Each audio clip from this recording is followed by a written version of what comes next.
I don't sing for anyone in particular.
That's weird. Jean said this is where the event is supposed to be, but there's nothing here.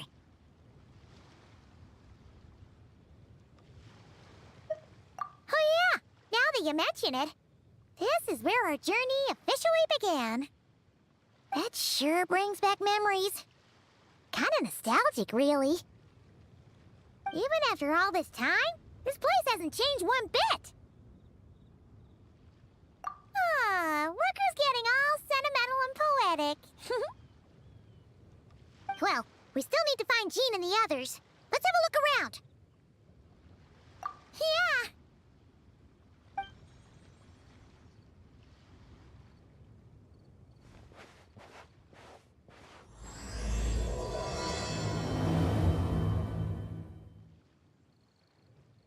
Paimon remembers there used to be hydro slime hiding here, but it's gotta be gone now, right?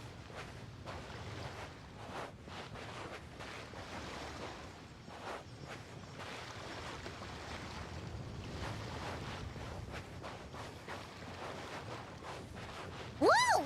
A fungus? Are those supposed to be in Mondstadt? Not that these are a real threat to us at this point, but still!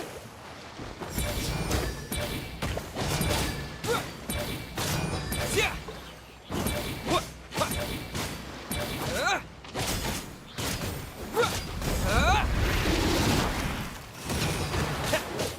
Yeah! Yeah!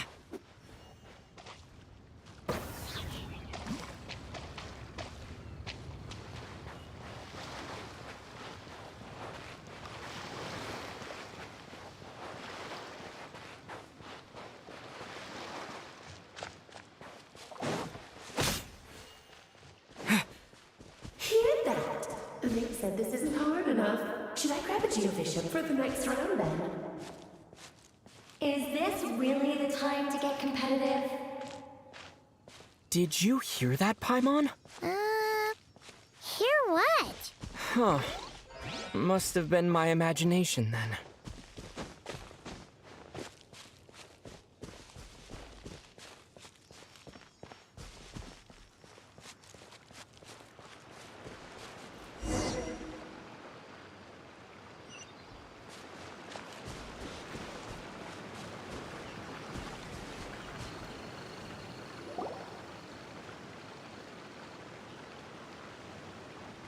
Huh? Why did someone hang Jumpy Dumpty mines all over this tree? What? But they don't look alike. You can't even eat them. Hold on. Could this be an event setup thing? Not a lot of people come here, but a bomb's still a bomb. If someone gets hurt by accident, Clee's gonna get marched off to the confinement room again. Yeah, but let's take a picture with the camera before we take them down. First the fungus, and now this? Something weird is going on. If it turns out not to be event-related, it'll be good to have a record of what we found. You couldn't just compliment Paimon's smarts like a regular person?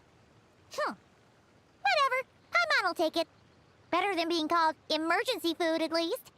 Anyway, it never hurts to be careful. We've seen through lots of tricks, but we've also gotten the short end of the stick a bunch of times, too. likes the optimism. Come on, let's get that picture taken. Then get rid of these bombs.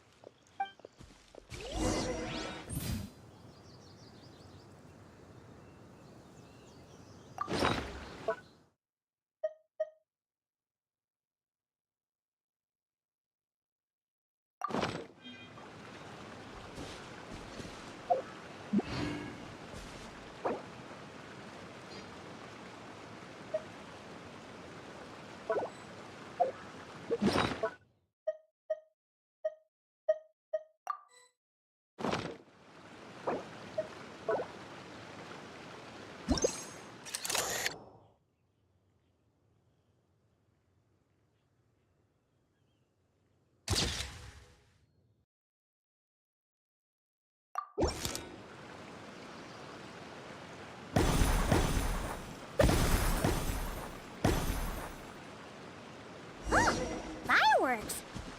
Guess there was no danger after all. Were those meant to welcome us or something? Anyway, we should be good here. Let's keep going.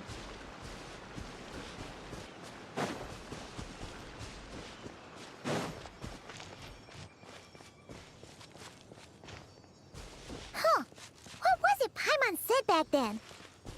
Ah, right! Oh, wow!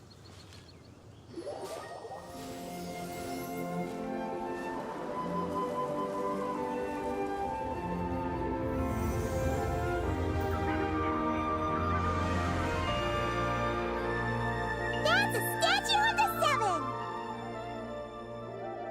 Among the seven gods, this god controls the wind.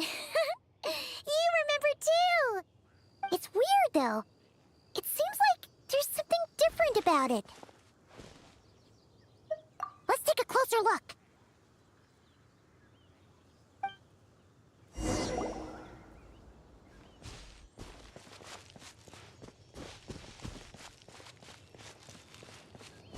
Huh. Paimon's next line was...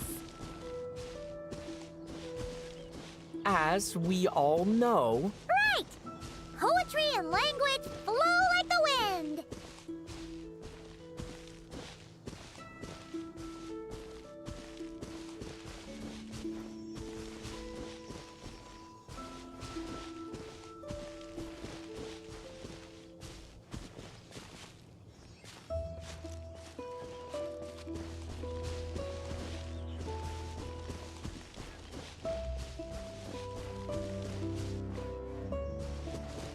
Look! There really is something wrong with this statue of the seven!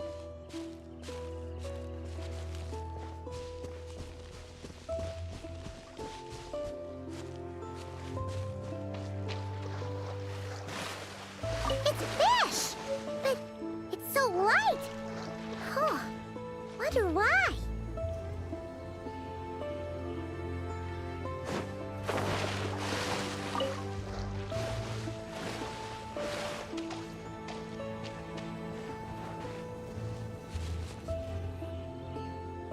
Okay, Paimon's sure of it now.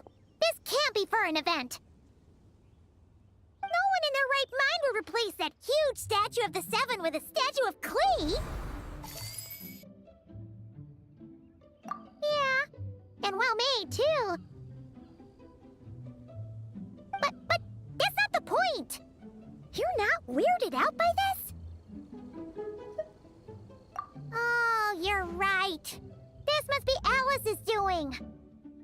She could put 100 Klee statues all around Mondstadt and Paimon still wouldn't be surprised. That explains the other weird stuff we saw up till now, too. She must have asked Jean to write that letter so we'd lower our guard. No, wait! Maybe that was Alice just pretending to be Jean. Paimon wouldn't put it past her. Yeah, Paimon's not upset. The surprises were nice, and the statue is pretty cool.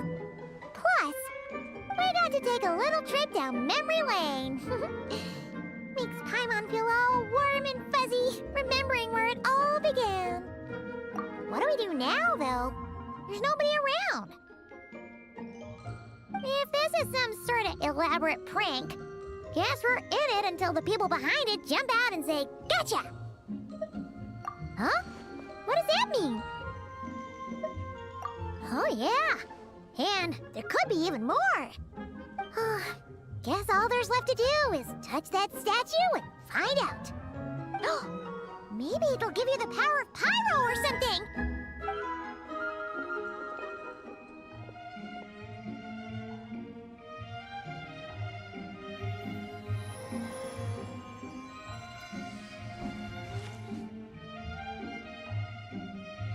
The world opens itself before those with noble hearts.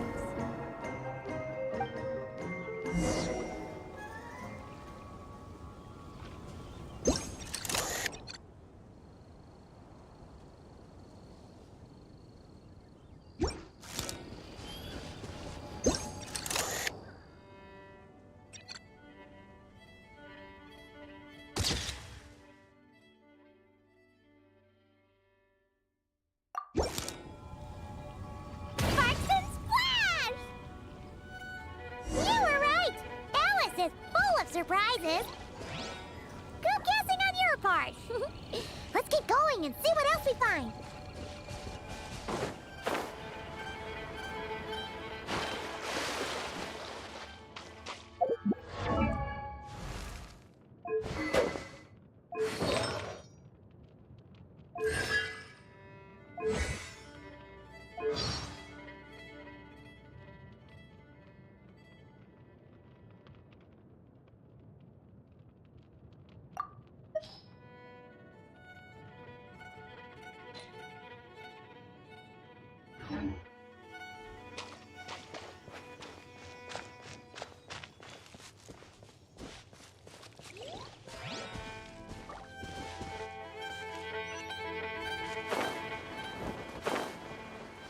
Go now. Yes, now, or it'll be too late. Ooh, it's the roller! There's something huge in the sky! Okay, we all remember what Paimon said back then. Anyway, since he's here, that must mean we're about to meet another old friend in these woods.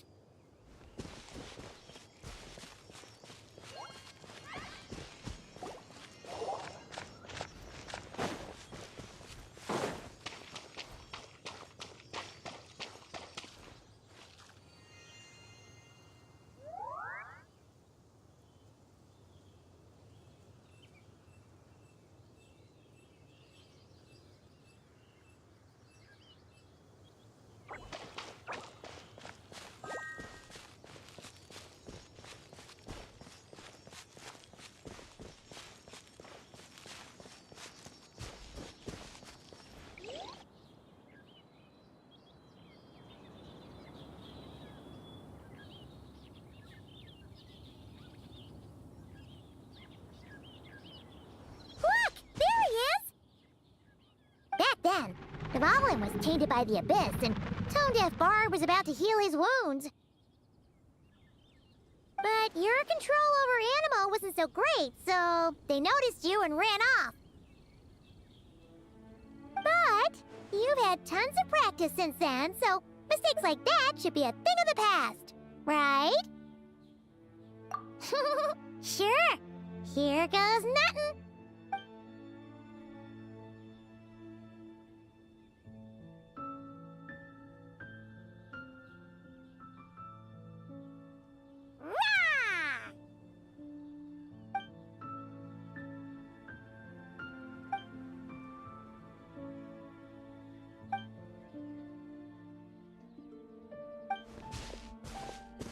Well, this is awkward. You really hung Paimon out to dry there, Traveler. Apologies. You were just even livelier than I remembered, and I wasn't expecting it. Which means mission accomplished on the surprise front, I suppose. What do you say, Alice? Hi, Marks. Oh, yes, indeed. That was fantastic. I've recorded it all, in fact. Huh! So you were watching us all along!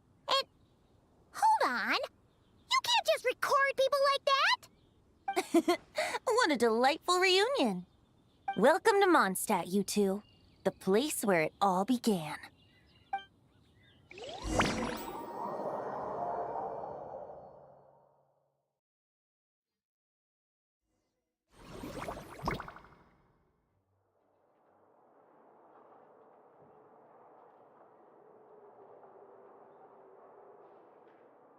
Lovely to see you, dearies. So what's the verdict? Did our special welcome ceremony meet the mark?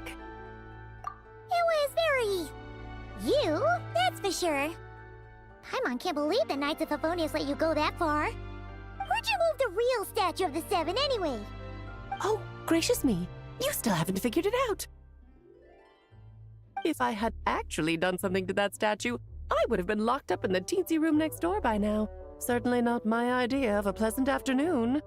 So, what's going on here?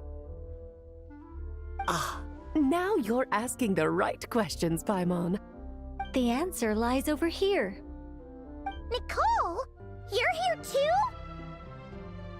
That's right. Our two lovely mages are here on vacation.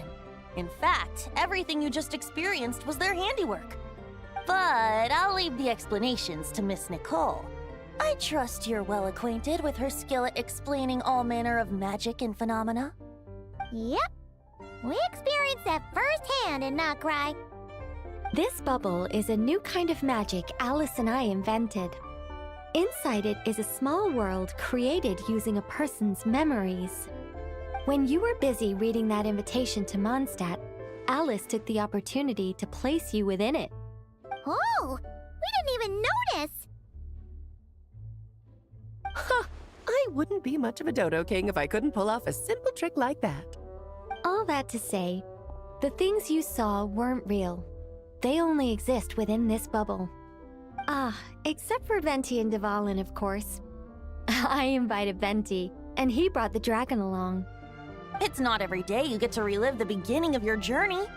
It feels like listening to a verse you haven't heard in a while, right? You might not remember the name or melody, and still, you start humming along in no time. I'm assuming your trip down memory lane was similarly nostalgic. So does Jean know about this or not? Paimon's starting to think that invitation letter was a fake. Oh, no. Jean wrote that herself, I assure you. I wouldn't dare forge a letter under her name. Huh. So you do draw the line somewhere. Whew. Not with my daughter in her clutches. If you ever become a mother, you'll understand. Oh, come on! It's not like she's being held hostage. The point is, this magical bubble was created at the request of the Knights of Favonius. With the expedition in Notcry coming to an end, the Knights will be home before long. Varka thinks it's better to give people time to reunite with their families, so he told Jean to hold off on a huge welcome reception for now. Of course, Jean has her own thoughts on the matter. You can get the details from her soon. As things stand, we're keeping the reception small, but there will be some activities. This magic bubble is one of them. The returning Knights can use it to catch up on all the major events that have occurred in Mondstadt while they were gone. Simply put, it's a reenactment of your adventures. Indeed. The ultimate goal is for everyone to have a chance to take part in the excitement. So, what about the parts that took a few, creative liberties? Oh, those were there because the bubble world is still being transcribed and debugged. Memories are easy to extract, and the resulting information density is fine, but it's not exactly a stable medium. If memories are the only thing used to recreate a world, it's hard to ensure a lack of deviations. For example, these memories belong to Venti, but even for someone like him, whose memories are quite reliable, there is bound to be some variance. Not to mention, on their own, memories lack an interactive component, so I added some self-deductive capabilities to this magic, which exacerbated the instability issues, unfortunately. Yeah, that, makes sense. For instance, say we're recording memories and Lisa happens to fly into a fury over some overdue library books at the same time. A powerful thunderstorm might unfold in the bubble world out of nowhere. Luckily, there's a simple solution. We just have to send someone to scout things out first. Then we can manually correct anything that doesn't make sense. Exactly. Plus, once the recording is complete, the magic will loop, so there won't be further deviations, and we won't need real people to act things out. Ah, and before it's all said and done, we'll be sure to cover up your identity, Venti. Much appreciated. Otherwise, buying around at the Angel's share is gonna be much more of a hassle. Huh. Like you're the one who does the buying. It's settled then. We'll allow you to be the first to relive these precious memories, and in return, you'll be our eyes on the inside. Yeah, but it sounds like fun. Besides, we already snapped a few pics of some potential bugs. Like that weird statue of the Seven. Oh, no, Paimon. That one was entirely intentional. What? Seriously? As the creator of this world, I'm afforded a bit of creative license, I would think. Creating this bubble was no easy task. Is a little personal touch too much to ask for? I doubt anyone will mind. As far as I'm concerned, you're free to do as you please. This is Mondstadt, after all. Oh, well. Paimon can't argue with that. In that case, we'll be counting on you to continue testing our work tomorrow.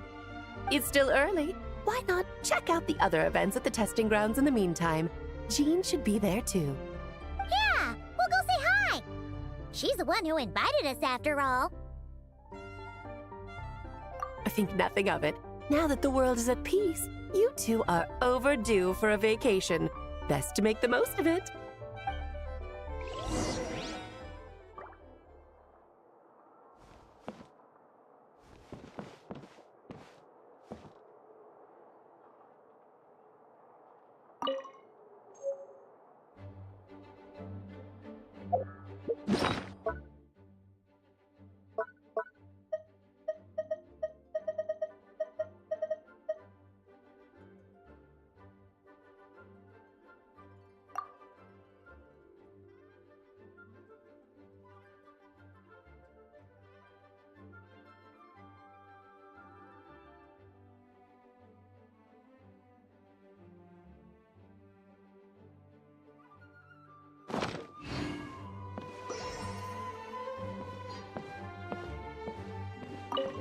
Dvalin appeared a little late, but his sparks and splash triggered a deep magical reverberation. Background music needs to start half a second late.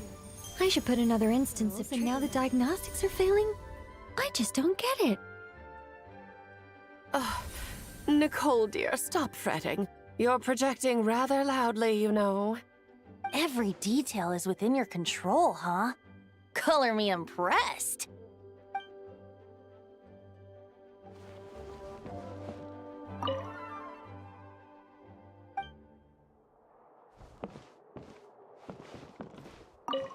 Oh, and didn't you say Kleiner would be making the trip with you this time, Alice?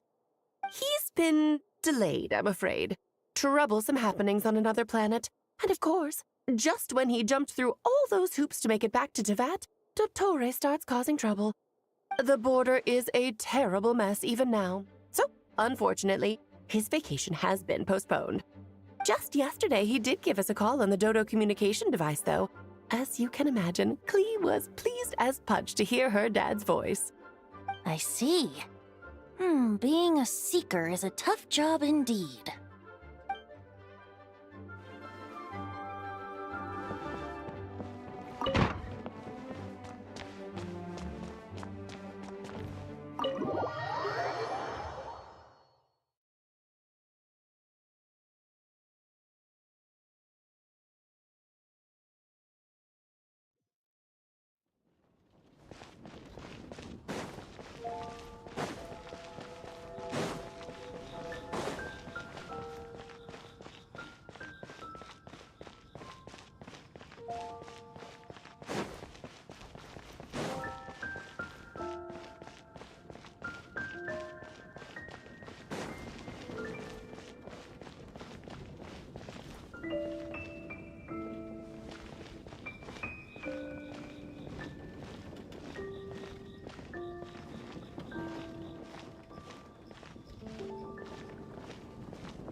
Yes, good work. We'll go with this setup.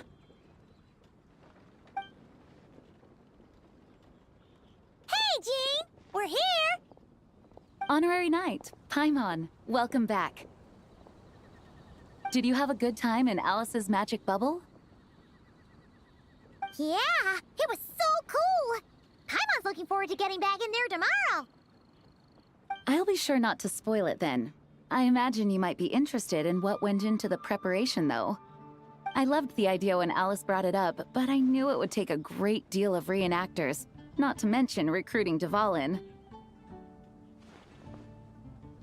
Luckily, Venti, or rather, Lord Barbados, agreed to help. After that, I opened up recruitment to the people of Mondstadt. Countless volunteers jumped at the chance to reenact your stories, Honorary Knight.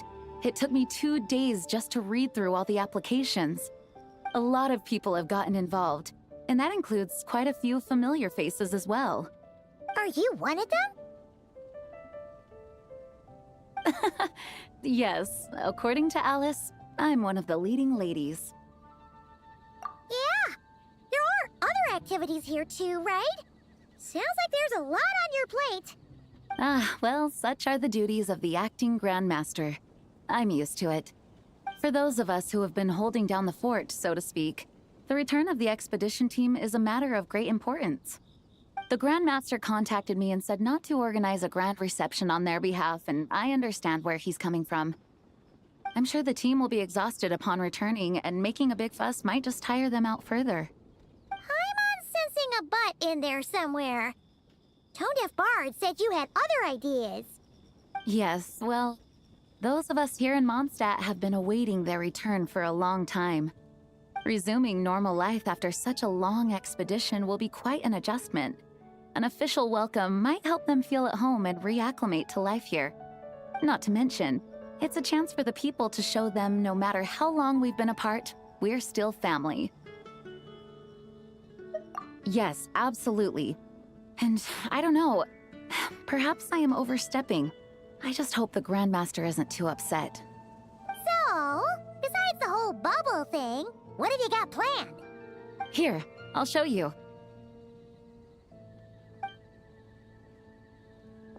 First, this is an arena we've set up to showcase Favonius blade work.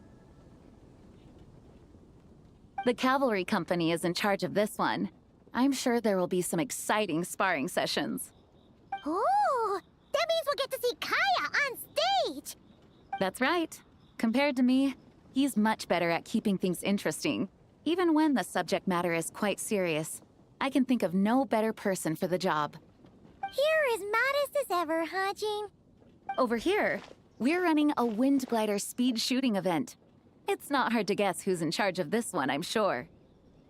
Yes, her gliding skills are top-notch, and she's quite creative when it comes to event design. Be sure to check it out when the time comes.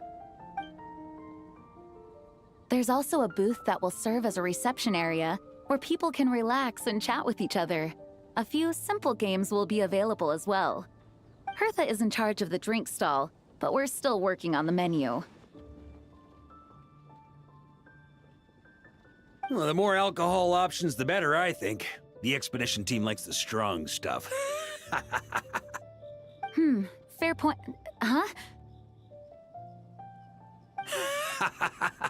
What's with that face? Grandmaster, you're back? Has the entire team returned as well? Well, apologies, we're not quite done with the preparations, but I assure you, it's limited to what you see here. We're exercising the utmost restraint. Hey. Relax, Jean, relax. No need to get all formal with me. I split from the group to make it back first. Pretend I'm not even here. Besides, I knew you'd want to surprise us, no matter what I said. Oh, I see. If I didn't tell you to put on the brakes, I knew you'd go full throttle and start planning the next Ludi Harpastum or Windbloom Festival. You put so much pressure on yourself, diving headfirst into the deep end without thinking about how much is on your plate. I just didn't want you to overwork yourself, that's all.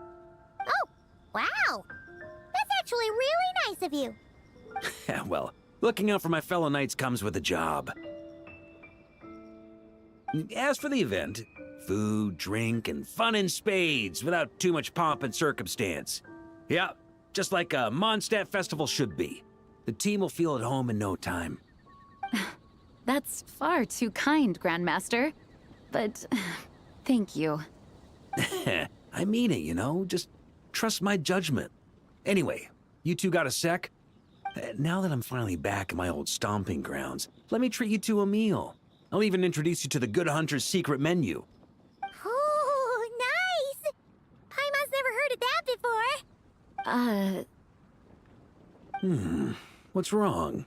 Not hungry? Actually, Grandmaster, there's a few things I'd love for you to look over, since you seem to have some time to spare. Perhaps we could go back to headquarters first. Hang on. You know this is just a pit stop, right?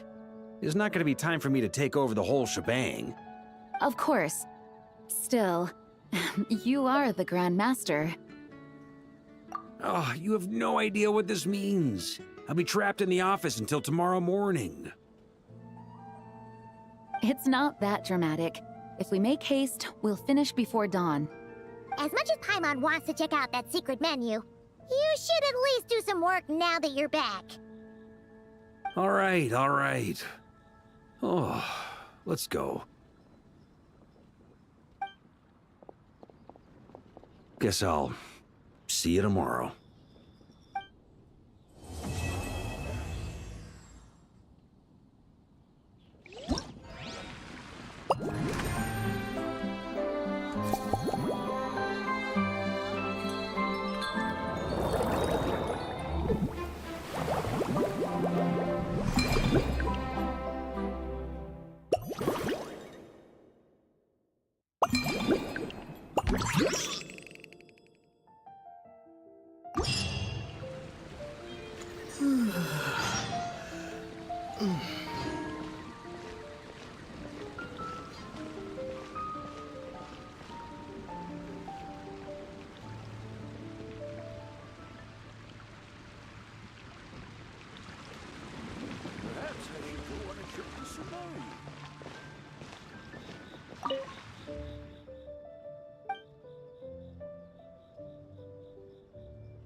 We made it!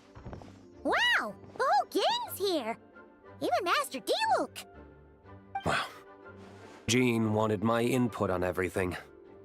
Even though I left the Knights, Grandmaster Varka has done a lot for me. He didn't stop me from leaving back then, or throw any administrative roadblocks my way.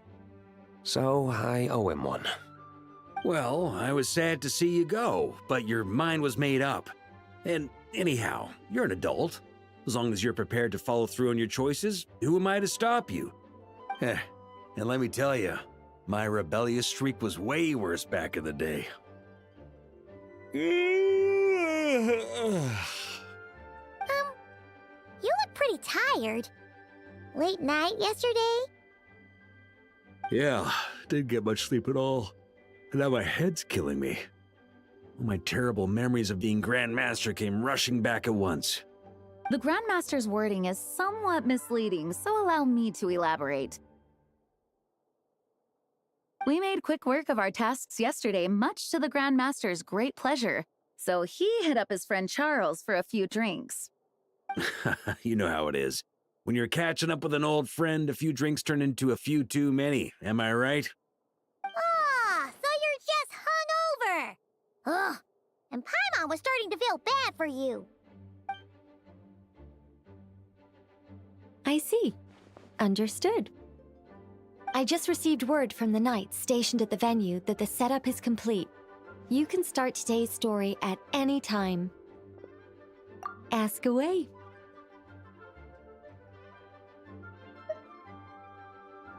Ah, you mean like how only you could have purified Dvalin's tears?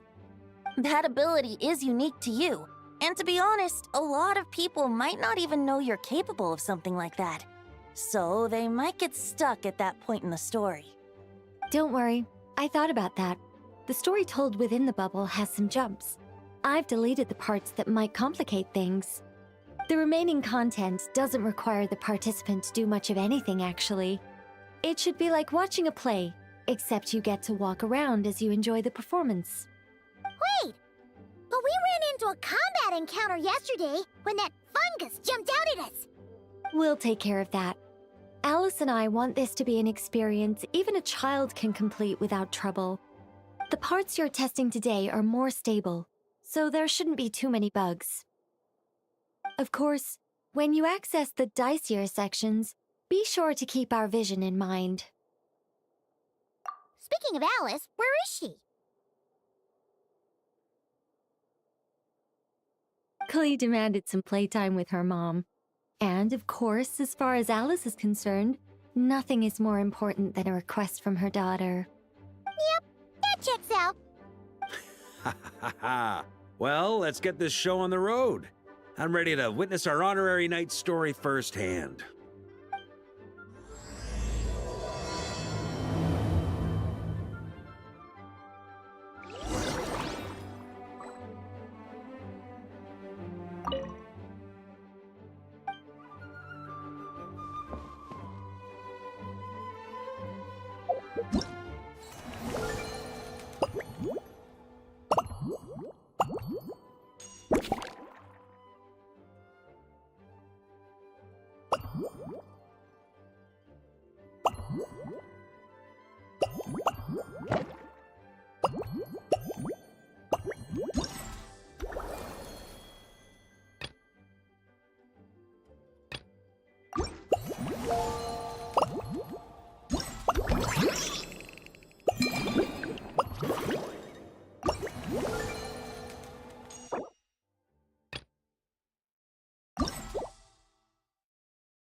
Whoa!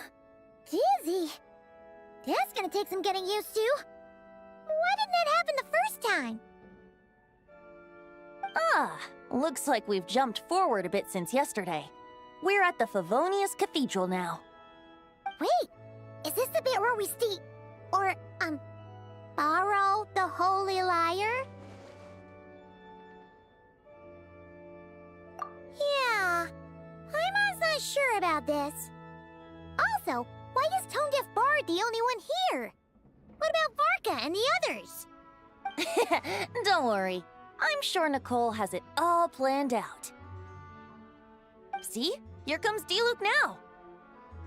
Word from the Knights of Favonius is that the Fatui are planning to steal the Holy Lyre der Himmel. Unfortunately, that intel came a little late. A conflict between the two parties is ensuing inside. If the Fatui succeed, we'll miss our chance to borrow the lyre. Come on. Let's go help the Knights. What is it? Oh, so that's how we're explaining this part. Huh. Pretty convincing. It's all thanks to that committed performance from our good friend Diluc. I'm just reading the lines Miss Nicole gave me. You need to play along, okay? The cameras are rolling. Don't worry. Our operation isn't that strict. If there are slip-ups, I'll just delete them later. Feel free to take a relaxed approach. Wait, that was Nicole's voice? Where's it coming from? Probably that small bubble. That's right. This is a kind of communication magic. The same one the Knights of Favonius used to get in touch with me earlier.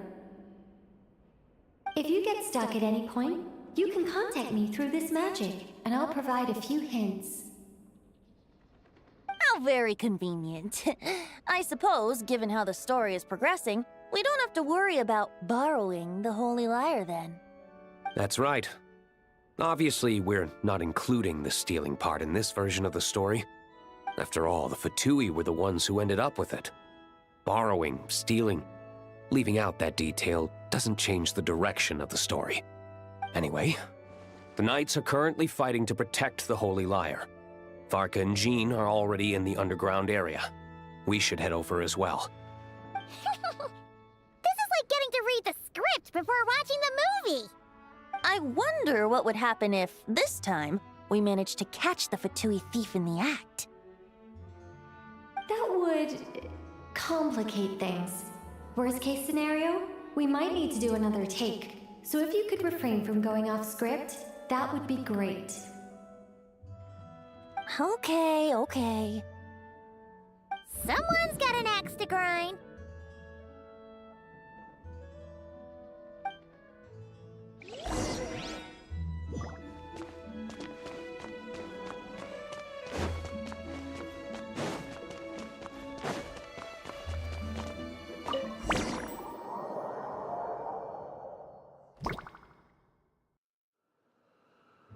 You're just in time.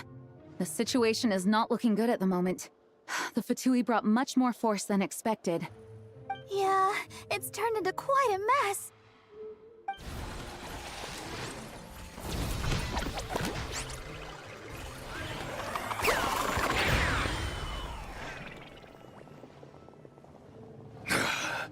You're not bad, boy. Against the Fatui, though, you'll need to try harder than that. You ain't messing around, huh? Take this!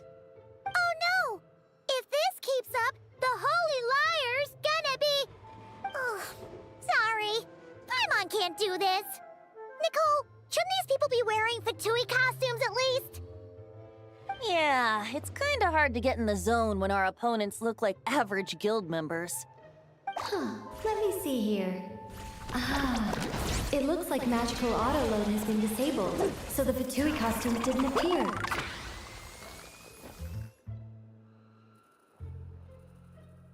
I'll get that fixed. Just ignore the problem for now and continue with the scene. Remember, this is a tense moment. Got it. In that case, I'll evacuate the members of the church right away. All right, thank you. As you see, Traveler, the situation is dire. We need to retrieve the Holy Lyre and get it back to headquarters. Looks like the Fatui are tied up fighting the Knights. I doubt they have the manpower to spare to deal with us. Which means, if we rush in, we should be able to retrieve the lyre. You all sure are getting into character. Okay then, let's go!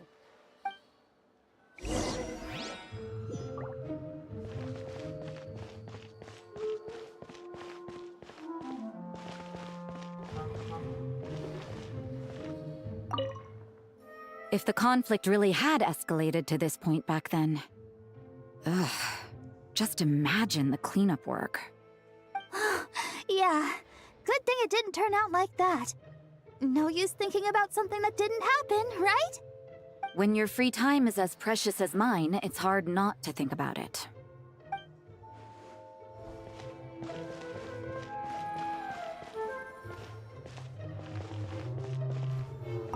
I couldn't keep up with you after all, Grandmaster. It's like you've gotten even stronger since I last saw you. Expeditions have a way of doing that to people. Ever consider taking your adventurers out on a long trip? Ah, I think I'll pass.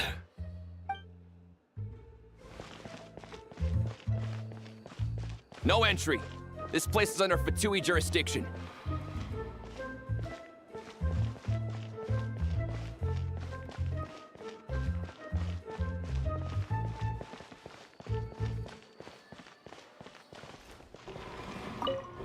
I never thought I'd get the chance to spar with the cavalry captain. I'm always up for a duel, as long as you treat me to a glass of wine after we're done.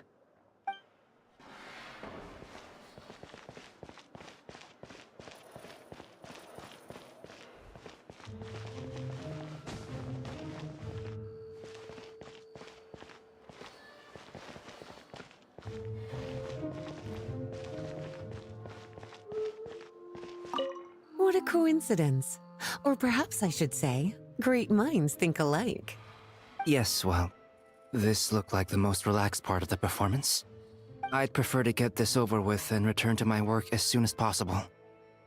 I'm assuming you feel the same, Miss Lisa? Of course. After all, this place suffers from a dire lack of comfortable chairs and good tea.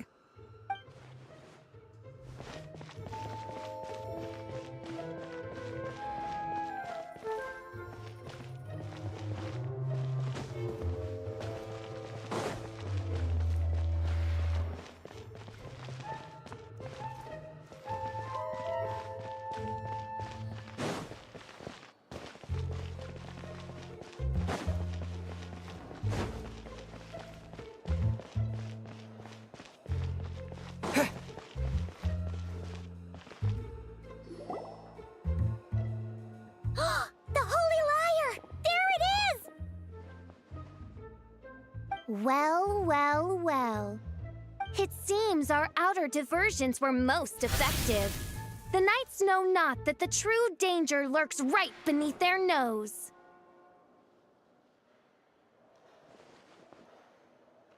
It's no wonder you're known as the youngest, most capable electro-Sisson mage in your unit.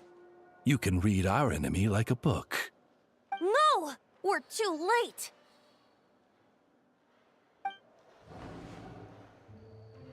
Put the lyre down! You heard her! Put it down and put him up! Or this is gonna get ugly! Wait, why are you the only one with a costume, Fischl? Why? Because I fashioned this headpiece myself, of course. How does it look? I am the spitting image of an electro-Sisson mage, am I not? And I suppose I look enough like an electro-Sisson as I am. Hold on. Trying to distract me with conniving conversation, are you? Ha! You underestimate me. To think I would appear before you without full confidence in my victory. Go forth, Oz. Sissons, take care of these pests. The holy Lyre der Himmel belongs to the Fatui.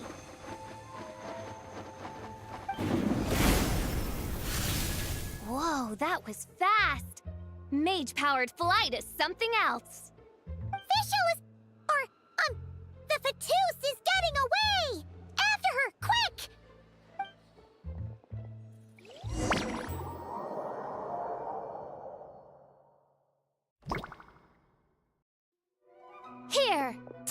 way!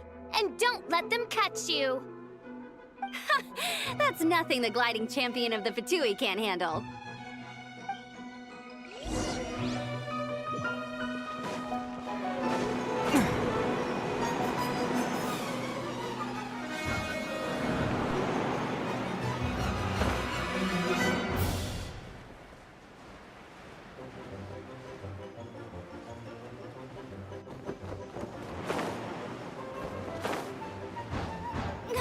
Hey!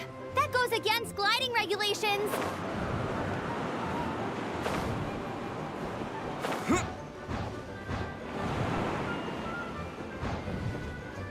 Pretty tough, aren't ya? Well, let's see how you handle this.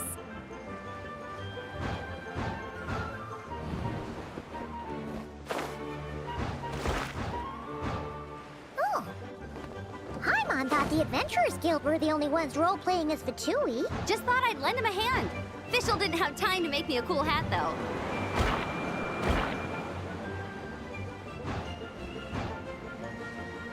Amber's over there! Let's get ready to land!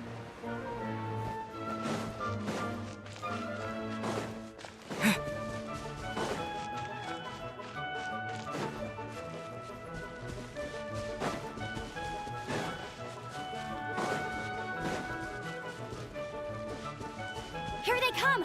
Positions, everyone!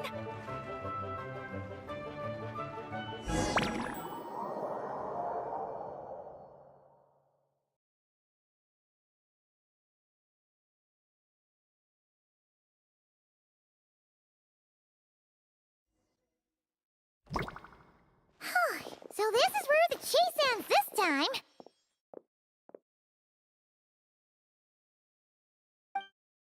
Wait a minute.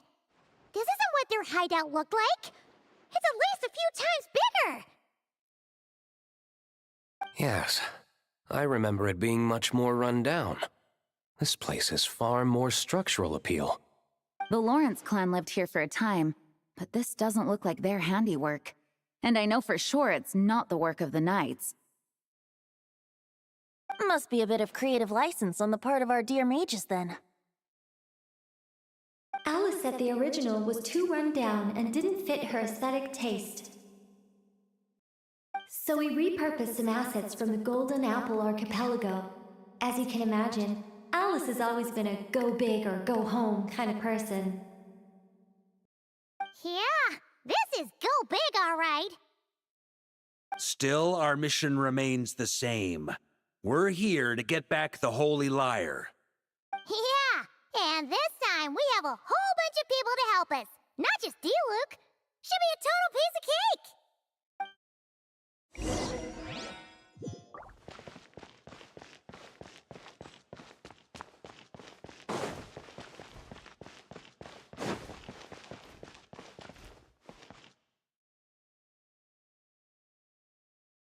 A human never doubts what their eyes see or rejects the ground beneath their feet.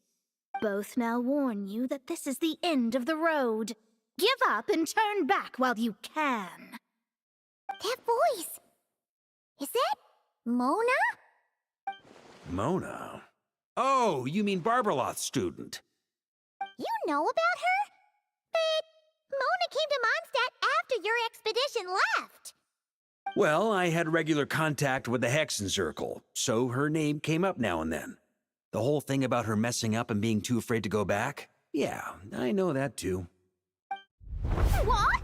But how? No one in the Hexen Circle should know about that! For real? Sorry, but I'm pretty sure all the mages know.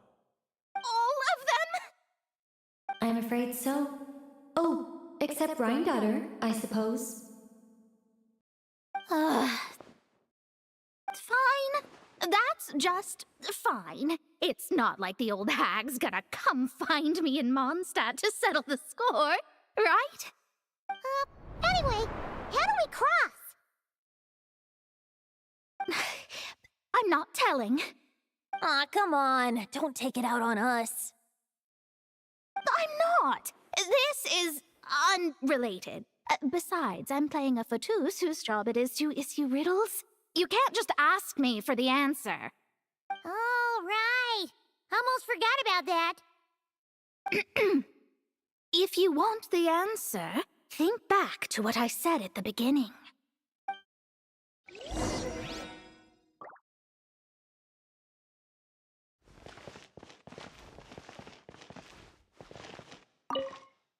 Mona's riddle was as follows. A human never doubts what their eyes see, or rejects the ground beneath their feet. However, things that are taken to be indisputable are often false, so one must shift one's gaze elsewhere. Perhaps upward.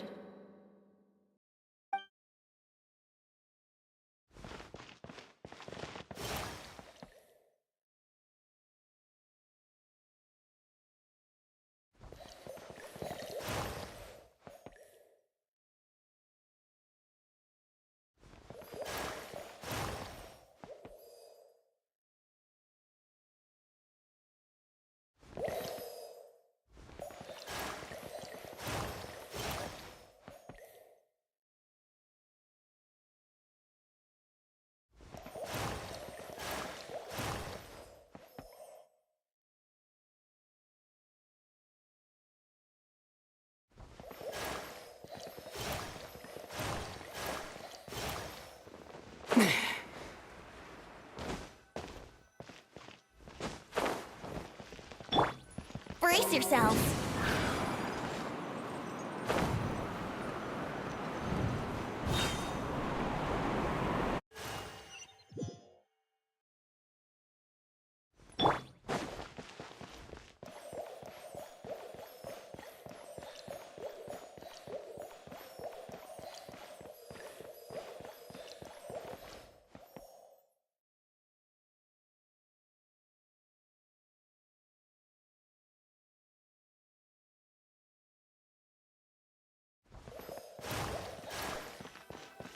Nice!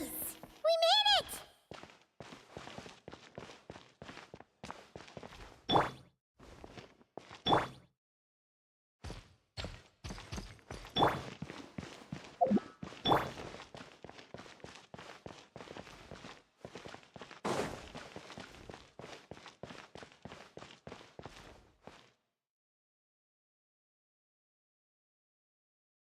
Looks like Mika's guarding this spot. Oh, hey! It's been a while. Hello, Grandmaster. Hello, everyone. No. Wait, my line. How did you get in here? I would think you have bigger concerns right now. Tell us where to find the lyre. It's locked in the back room, but good luck getting in there. 3 crests are needed to enter, and each one is guarded by a Fatus. Wait, but in real life, we only needed 1 key. Yes, but there are 3 locations to visit. If there was only 1 key to be found, there's a good chance the encounters set up at the other 2 locations would go to waste. All our actors worked so hard to memorize their lines. It would be a shame if their part got skipped over. A fair point. They're playing through the story just like us, after all. To be honest, when I first read my lines, I was kind of confused at how I just give up the intel without a fight. But when I actually had to stand off against all of you, it made sense. I mean, Mr. D-Luke practically had me in a cold sweat. Really? I only had 1 line. Aha! Yet in a game of cards, it's the ones that remain unturned that strike the greatest fear in your opponent. The same principle applies here. That's right. And I've been told you have quite a few tricks up your sleeve, Mr. D-Luke. Anyway, you can head in now. Everyone should be ready. One moment. We can't quite end it like this. I believe you have 1 more line, Mika.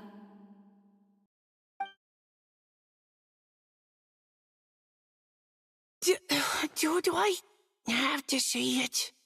It would benefit the scene. All right. I told you everything I know. Now leave me alone. And off he goes.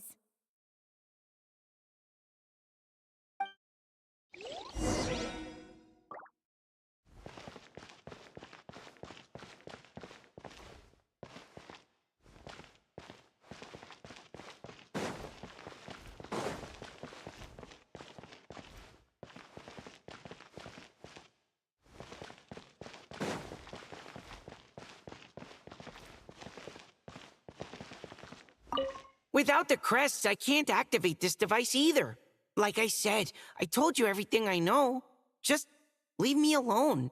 Man, I thought I lucked out with just a few lines, but it still wasn't easy to pull off. Anyway, if you want to get into that room, you'll need to track down the 3 Fatui with the crests.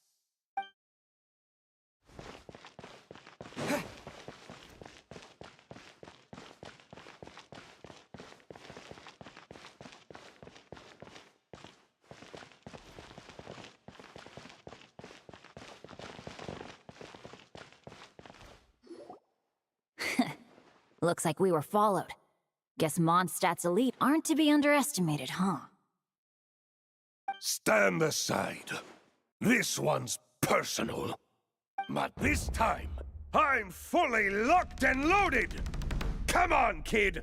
Let's finish what we started!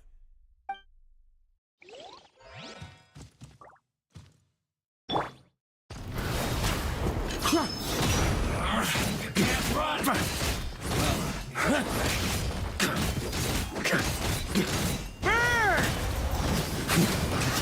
I just can't...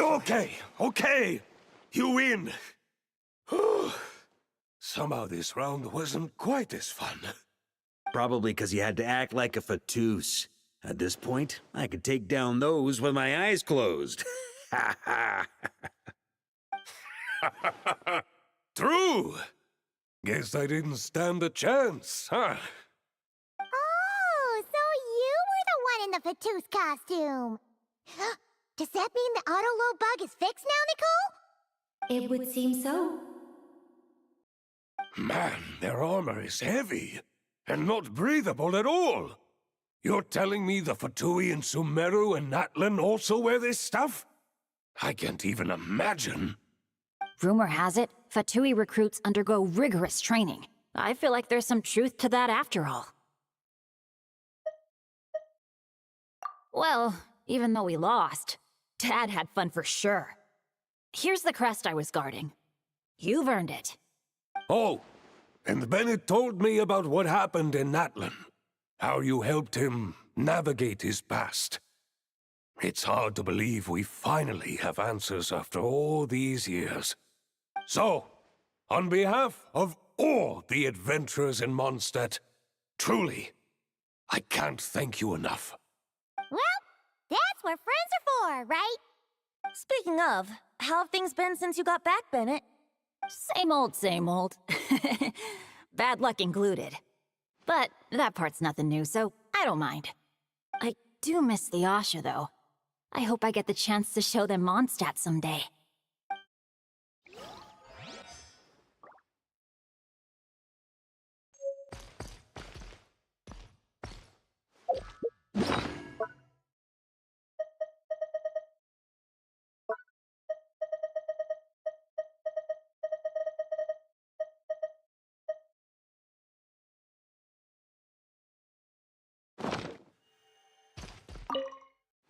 Talk about bad luck.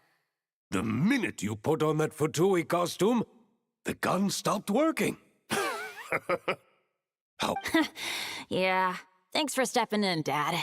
Guess I'll have to hand it in to Miss Nicole for repairs later.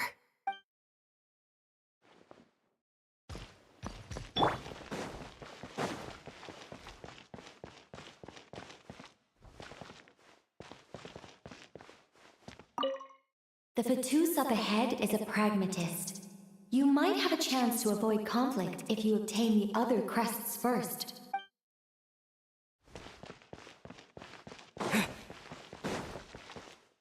The Fatus up ahead values wealth above all else. No bargaining chip is off the table. Luckily, I've prepared a negotiation multi-tool for this situation. Don't forget to take it with you.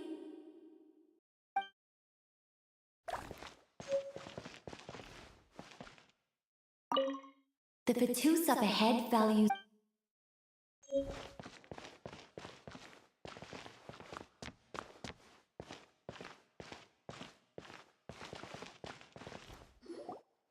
Wait, Mona? Again?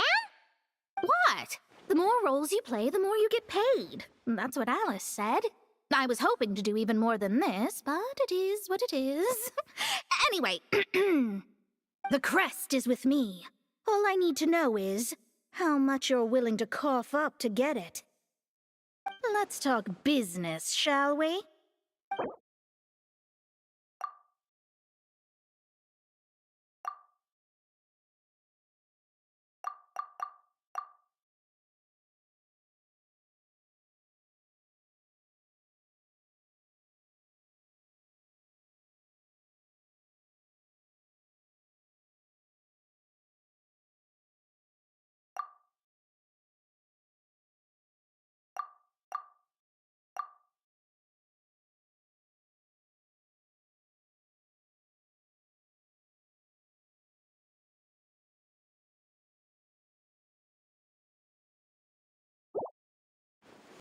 Good enough for me.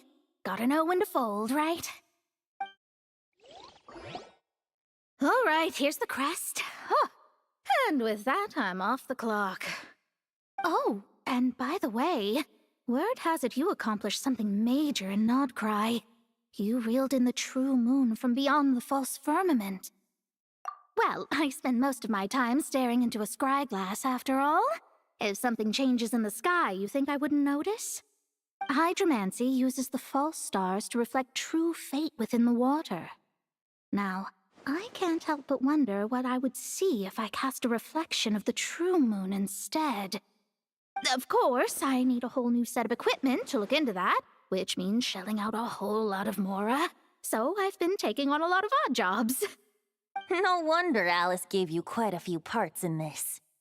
Generous compensation, minimal manual labor. It's been a good gig. Plus, the Hexen Circle never promises an amount they can't deliver. Even though her daughter is, in some part, responsible for my predicament. That was a long time ago, and I know Klee didn't mean it. Huh. I guess the moon's a big deal in hydromancy. Just spitballing here, but it kinda sounds like your progress would be much faster if you, I don't know, just contacted Barbeloth directly. Oh, come on. Enough about that old hag. You're doing this on purpose, aren't you? Oh,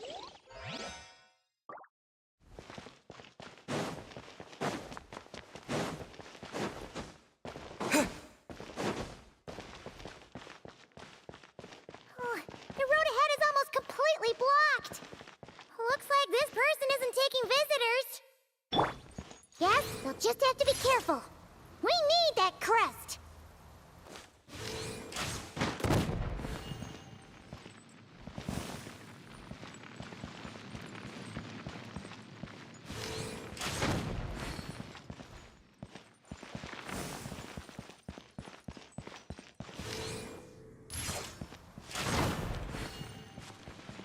Here we go!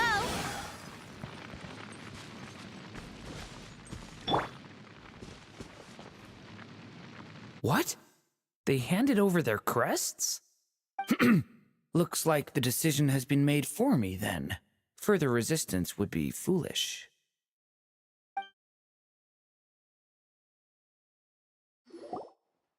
Gotta say, Paimon didn't expect you to play this kind of role, Durin. Well, actually, Aunt Alice was planning for me to play Dvalin if the dragon himself didn't agree to take part. That was the backup plan. Apparently, there's a spell like the one used to make Simulanka that could change me back into an evil dragon. That does not sound like a good idea. I have to agree.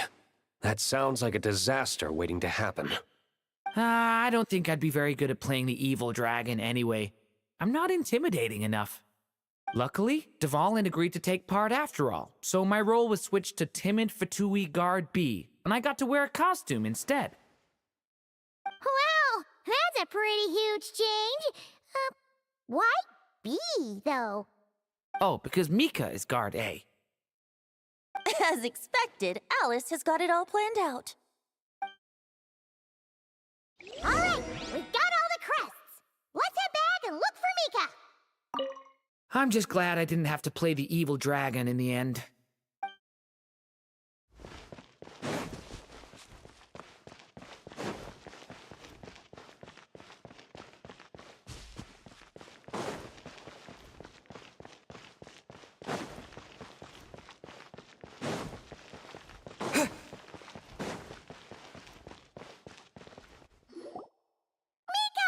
We have the crests.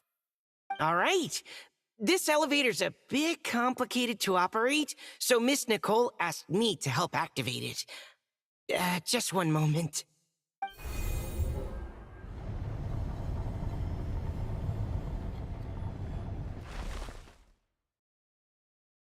Thanks. No problem. Best of luck up there. Huh. I don't remember Fatui being this nice. Where's the fun in that? Of course you want to make things difficult. Come on, let's get out of here.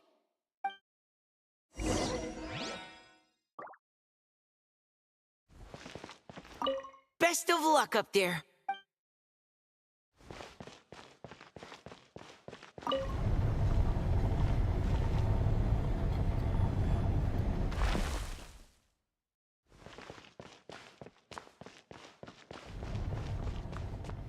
Security's tight around here. I hope this is safe.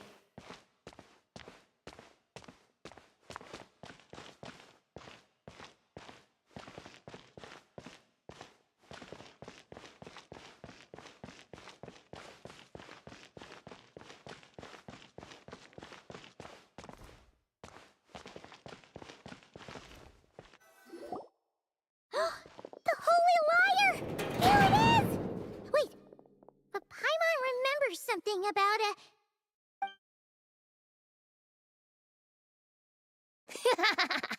Hot-blooded, careless, and reckless heroes! Despair, for you have stepped into my trap! Wait, what? All it did was lock the liar up! Well, I wasn't the one who designed it. All Alice said was that activating it would turn the tables. I see. That checks out. They laugh as if they already know what is to transpire. I do not have a good feeling about this. Allow me to clarify before we proceed. How was it that the lyre was retrieved back then? From what I've heard, the Fatui agent guarding this place was given a thorough beating, and then the lock opened. So then, I'm the one who walked into the trap? Do not despair, mein Fräulein. Miss Alice provided us with backup, did she not? We are not entirely outmatched. 'Tis true. Though thine prinzessin stands on the cusp of defeat, courage has not yet failed her. Let this be our last stand! Come forth, my loyal servants! Smite all who stand against us!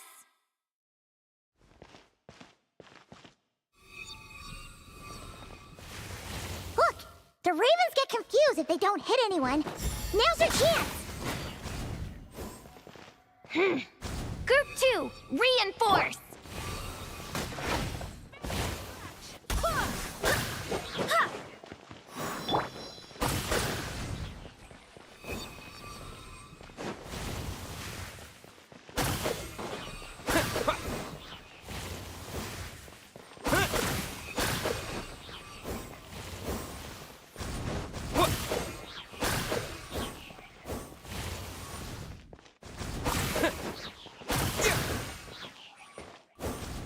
Group 3, Group 4!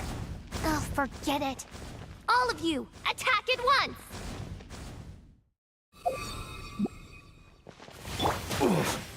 Just a flesh wound.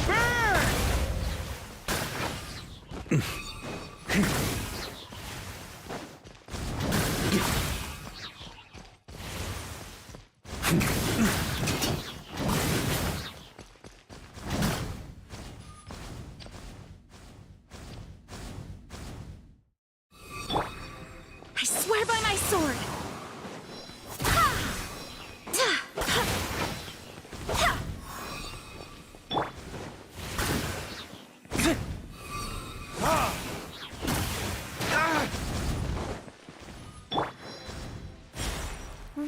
well. It seems I must send forth my most capable servant of all. He shall dispose of you in one fell swoop.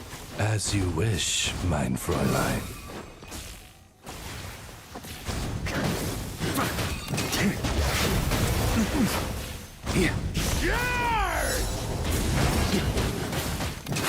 Let's play! Think you can get away? Yeah, how rude!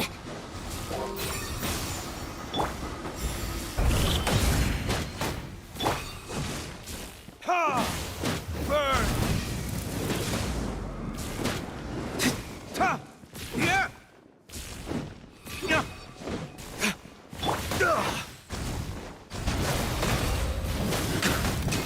Our situation is dire, mein Fräulein. It seems this is the end of the road. Huh?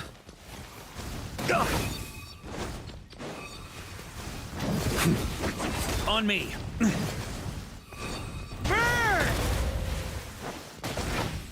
Humph.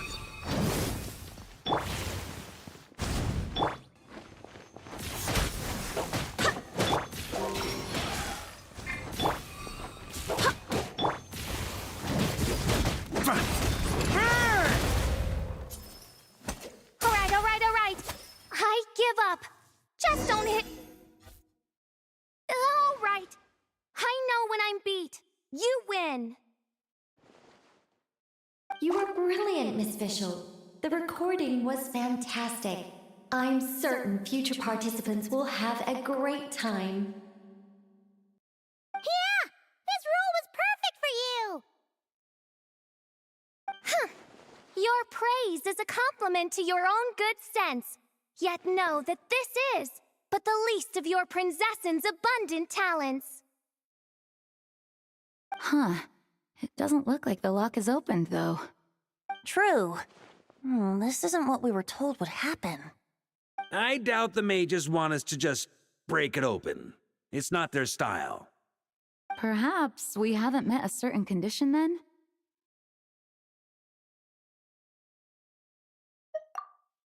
Oh, wait. Does that mean the beating up part has to happen for this to proceed? You dare place your princessin in such a scene? 'Tis an affront of the highest order. I'm afraid it may be the only way to end this, mein Fräulein. But not to worry. It's all pretend, after all. Very well. I shall allow this trespass, if only to bring this to an end. Just be gentle. Huh? Oh, right. Paimon's the weakest one here. Here goes nothing!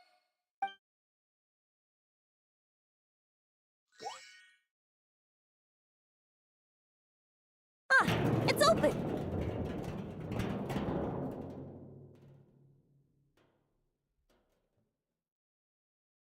Ah, Miss Alice does love to tease, doesn't she? Congratulations on obtaining the Holy Lyre der Himmel. That's a wrap for now.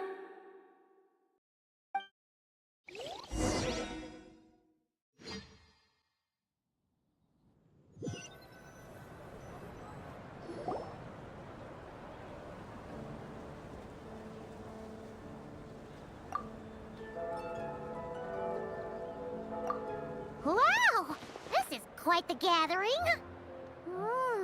And do you smell that? Is that the secret menu Barker was talking about? Oh, Paimon's stomach has been rumbling this whole time, so she's gonna dig in. So, Oh, hello. Did you need something? oh, Paimon's stomach has been rumbling this whole time, so she's gonna dig in. Don't forget to grab some food before it's all gone, okay? You know, we often threw banquets like this when I was little. But then, as more and more of our ranks left on expeditions and I was left in charge, the number of celebrations decreased. I'm not the most natural entertainer after all. Now, seeing a gathering like this after all this time, I can't help but feel a bit regretful for not keeping up the tradition. Well said. ahead, traveler. Barbara? You told me you wanted the expedition members to feel at home. But in my eyes, the feeling of home isn't something you can force. Home is... what happens when we're all together like this? Oh, you're right. And you know what? I've been coming to the same conclusion. The location isn't the most important factor. No matter how far we get from Mondstadt, home is wherever we're together. I appreciate the kind words, you two. I will do just that. Make sure to do the same, traveler. It's not often you get to make it back here. There's a lot of people waiting to catch up. Now that we're outside the bubble and no longer in character, there should be plenty of time. Hey! Honorary Knight! Look up! Pretty stellar view from up here, and the breeze is nice too. Care to join me? Oh, of all the places to sit, it just had to be there. Well, to each their own, I suppose. Just be careful on the way up, traveler.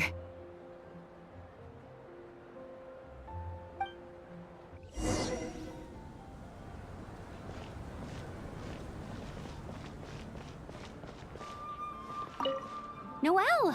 I've been looking everywhere for you. Come on, join us. Just give me 1 second. I need to bring a few crates of drinks over first. But I'll be done soon, I promise. In that case, I'll help you out. Wanna eat at our table? A whole bunch of friends are there. All right, let the relaxing begin.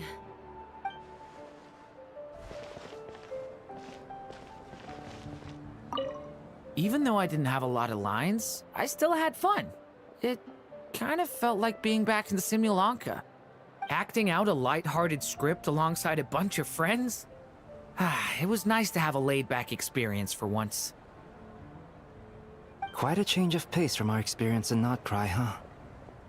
Yeah, this was far less complicated. You can say that again.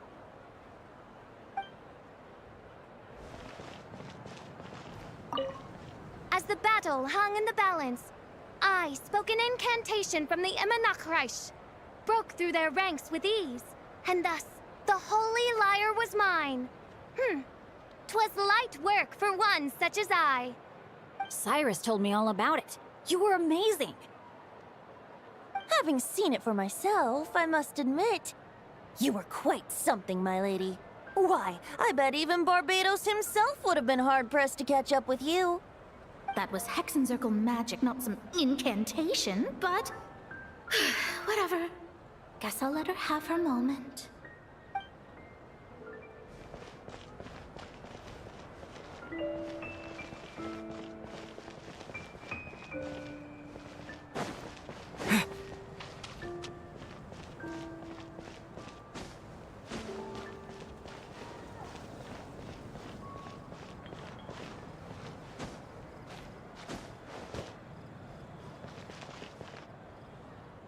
Have a seat. I come bearing drinks. Booze free, of course. You're welcome. Ah, well, that's what being home is all about, right? Letting go, feeling at ease. Figure we both deserve that after all this time. You think so? Glad to hear it. There's no place like home. That's what people say, right? The expedition took me far and wide, and still, little alcohol in my system, it would all come back. The cathedral, the statue, the windmills in the city, the pigeons and dandelions in front of the gate. The further away you get, the more you miss it. I might be biased, but it means a lot that you care about this place.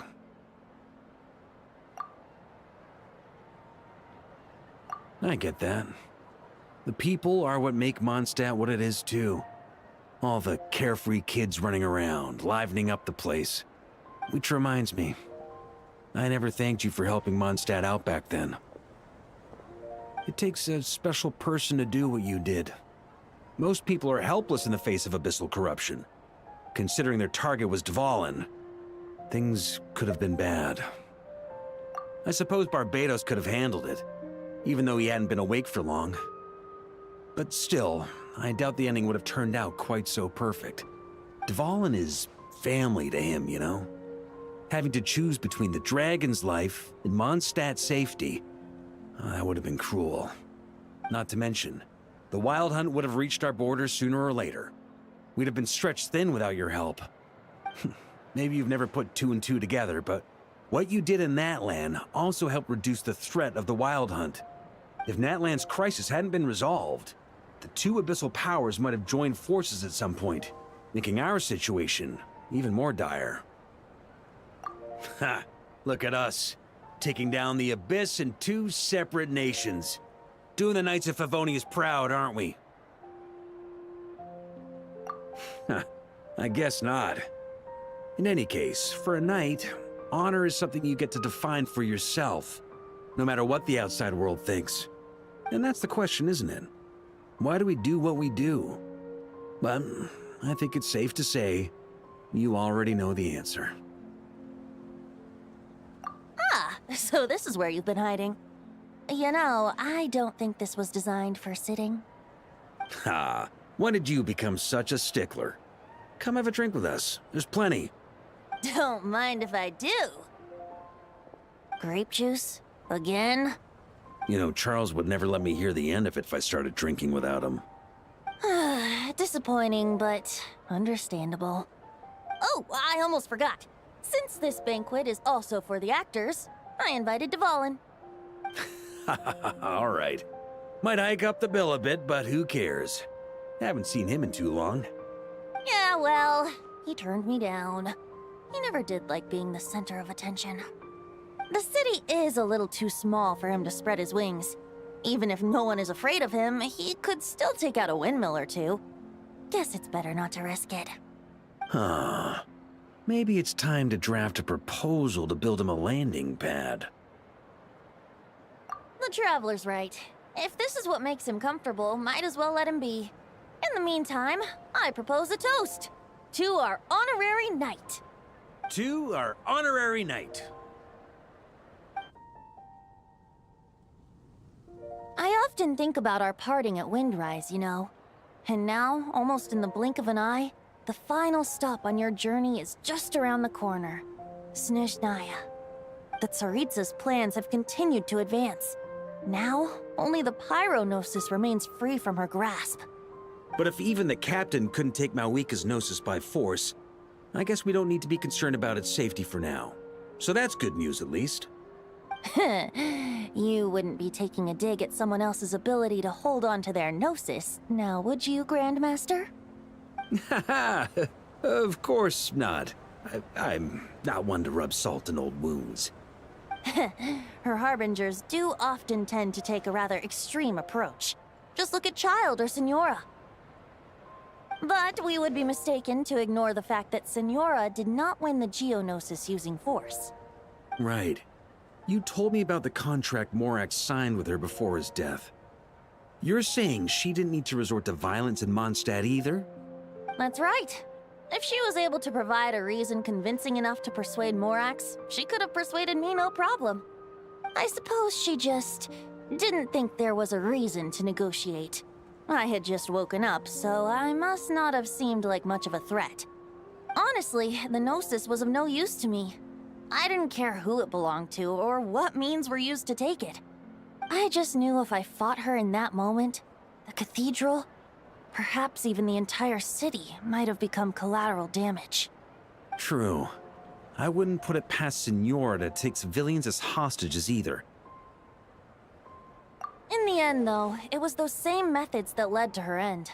After all, her third target, the Raiden Shogun, wasn't a big negotiator back then. Perhaps Senora's success in Mondstadt and Liyue convinced her that she was a match for the Archon of any nation. You did the right thing. It pained me to see Inazuma as it was back then. I'm glad things have changed since. Of course, now the elite force of Harbingers has quite a few missing from its ranks, so I suspect the Tsaritsa no longer has the means to meddle in other nations like she used to. Who knows? Perhaps a chance to formally meet her in Snezhnaya might come sooner than we think. Some of our knights remain stationed in Not Cry. If you need help, just say the word, and we'll be there. The look in your eyes. It's changed a lot since you first set off from Mondstadt. But my advice remains unchanged. Never forget that the journey itself has meaning, traveler. The birds of Tevat, the songs in the cities, the Tsaritsa, her Fatui and the monsters, they are all part of that journey. Perhaps earth-shaking truths and indescribable trials await you at the end. Just remember, there is more to life than that. All right, that's more than enough acting like a real Archon for one night. And still, not a sip of drink for dear old Venti at a time like this? You're no fun, Varka.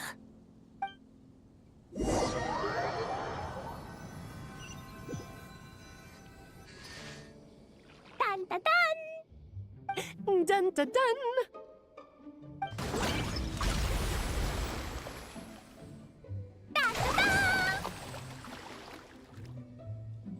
Da da da!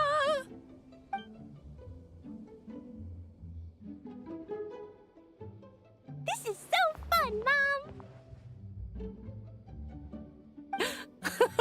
I think so too. Come on, let's blow them all up. Mom, when can I play with the magic toy you made me? Very soon, darling. In fact, it should be ready tomorrow. I just know you're going to love it. Yay! Can we play together? Why, of course! We'll have ourselves a splendid time.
Was this bubble this color before? Is something wrong? I'm not sure. It was like this when I came to check on things this morning. What? That can't be! How would the power of the abyss even get in there? You sure know your stuff, traveler. That's where my head went too. But I don't know. Something is different about this power. What does that mean? It seems to be in an embryonic state. Like an egg that hasn't hatched, the dark clouds before a storm, or an omen before disaster strikes. Of course the world within the magic bubble is imaginary, so the same should be true of this abyssal power. At least for now. You created this magic, right, Alice? Do you have any idea what's going on here? Ooh, new magic does often come with its issues, so I can't say I'm entirely surprised something like this would crop up. As for a solution, however, I'm afraid I need more information first. One thing is for certain, at least. Given the current threat, we'll have to close off the bubble to event participants. My apologies, Miss Alice. I know you've made a promise to Klee, but I'm not sure you'll be able to keep it. Have we ever seen Alice look this serious? Unprecedented crisis notwithstanding, it's too soon to just throw in the towel. what we should be focusing on is how we're going to fix this. Are we talking about the Klee situation or the Abyss situation? Both. Now, I have my suspicions, but I'll need someone to head into the bubble and confirm a few things. It's not like we can avoid going in there, right? We have to nip this crisis in the bud, after all. I agree. We have to take action. All right. I'll go convince Klee to play somewhere else for now and then head right back. In the meantime, Nicole, be a dear and keep observing the bubble from out here. Oh, and provide any fixes you can while the rest are inside. I don't know, Alice. There are quite a few unknowns here. It's not like I can force people to head in there and take that risk. We angels aren't miracle workers. You sure about that? Fine. I'll do what I can. Just be quick, okay? This is your magic, after all.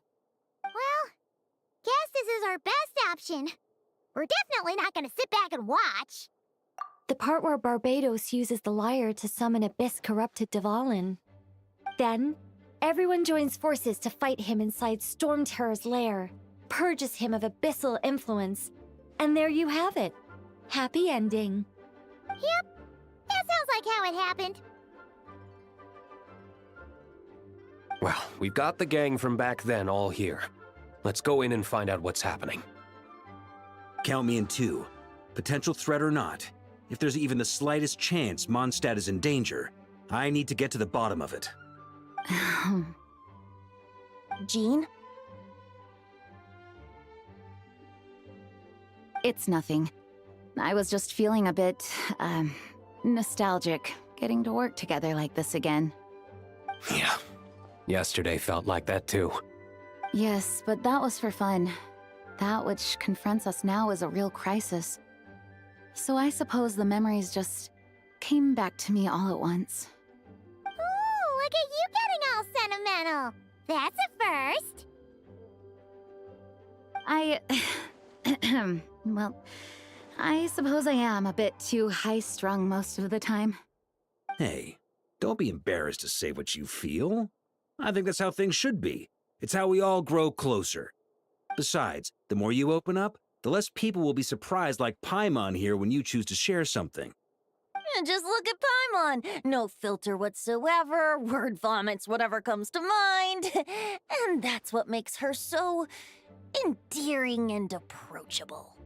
Ha! It's about time you gave Paimon a compliment, tone-deaf bard. Hang on. Was that a compliment? Before we set off, I just want to stress that whatever is happening in the bubble right now is a huge unknown. I was able to maintain contact before, but right now all I can observe within is chaos, so I imagine communication might be cut off as well. It might be difficult for us to guide you, so proceed with caution. Don't worry. This isn't our first time leaping headfirst into a dangerous situation. There's also a last resort I can fall back on if worst comes to worst. Though it would mean all our recent hard work going to waste. You mean destroying the bubble entirely? Yes, if it comes down to it. All right, I'll monitor the situation from outside and provide whatever external fixes and support I can in the meantime. Understood. Prepare for the worst, hope for the best. Sound good? All right, let's go.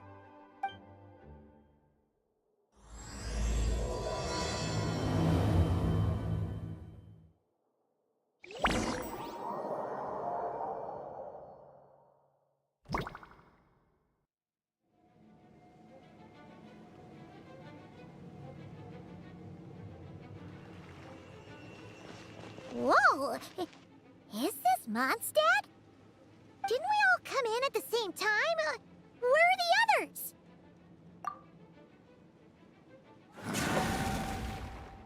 Look!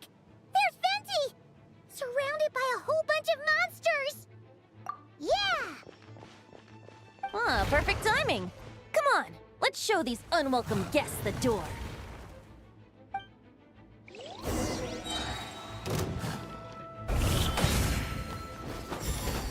Here we go. Time for takeoff. Yeah. Yahoo!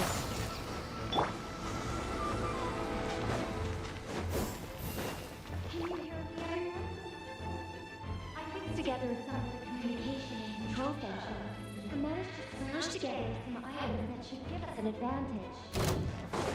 These elemental spices are useful in kitchen.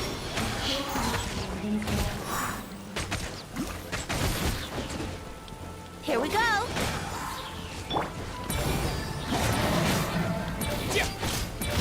Think you can get away? Yahoo! Ha!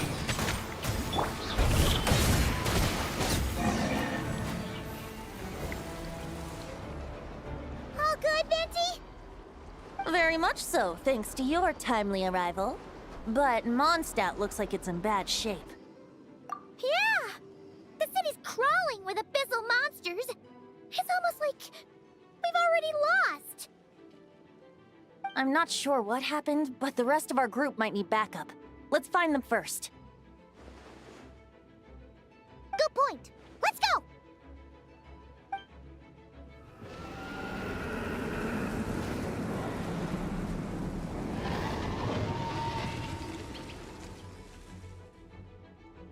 Look! It's the Volin!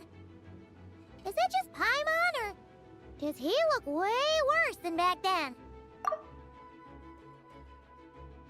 You're right. The corruption has spread throughout his entire body.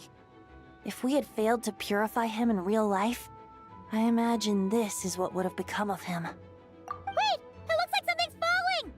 It's his tears. Like the ones we purified in the past? Yes, but at this point, these tears are essentially crystallizations of abyssal power. If left unchecked, they will continuously summon abyssal monsters, and this disaster will never end. We also need to get our hands on one of them. No, this degree of corruption cannot be cleansed. Besides, we need them in their corrupted state if we want to summon Dvalin. I doubt the pure sound of the lyre can reach him in his current state.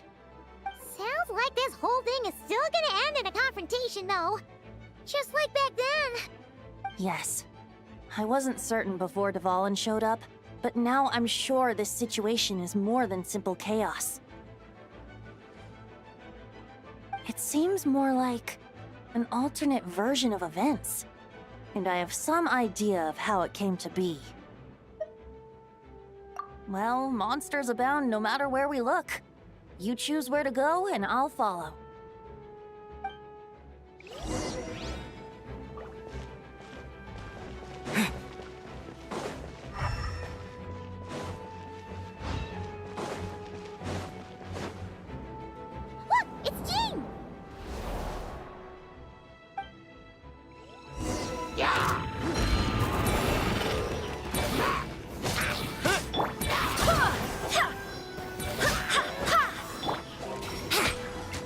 Time for takeoff.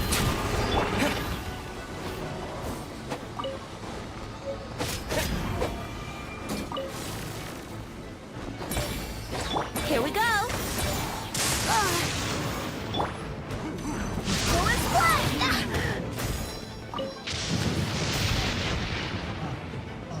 Barbados, guide us.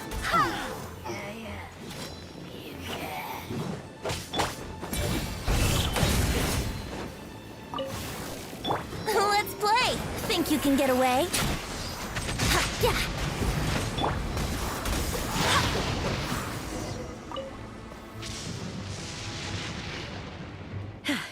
Thanks for the help.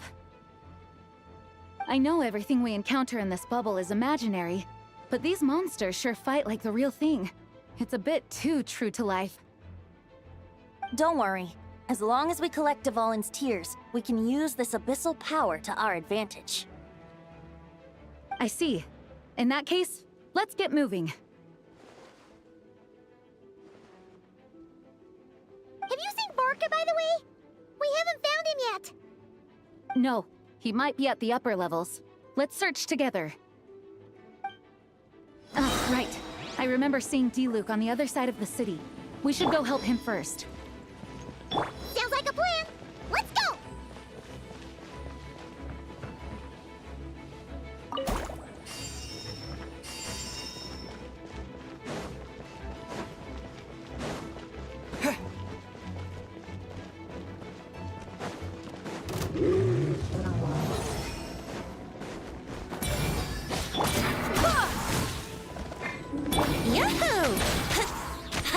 Yeah, time for takeoff.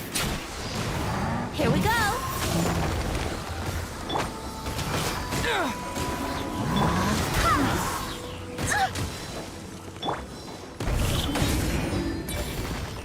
I swear by my sword.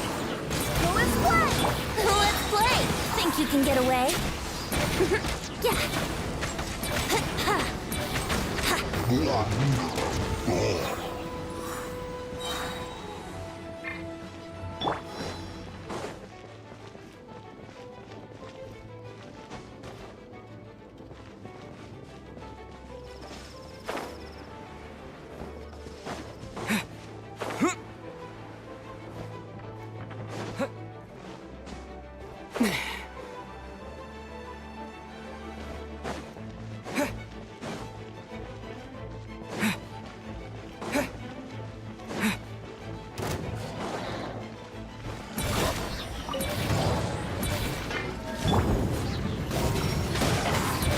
Time for takeoff. Yeah.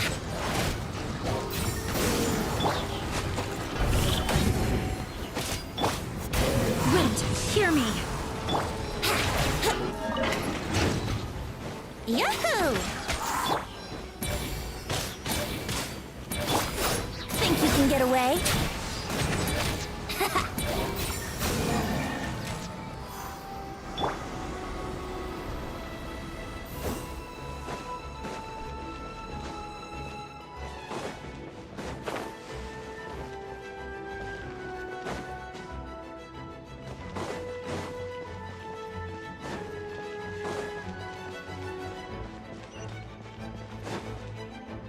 Hey, Diluc is over there!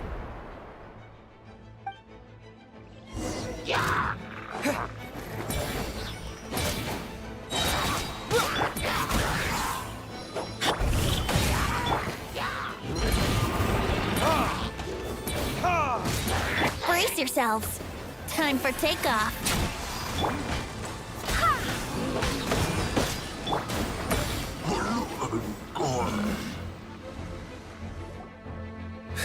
Made it.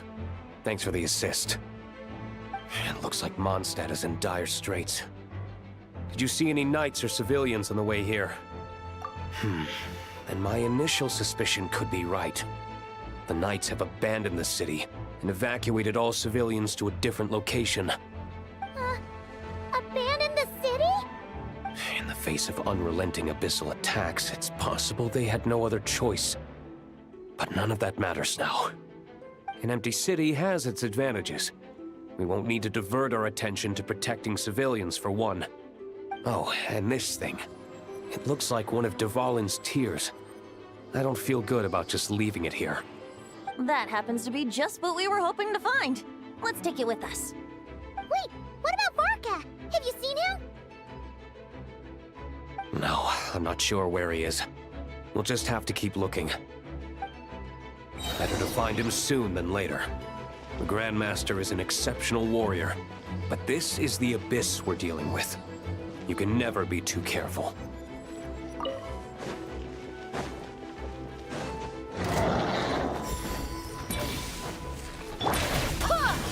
Let's play!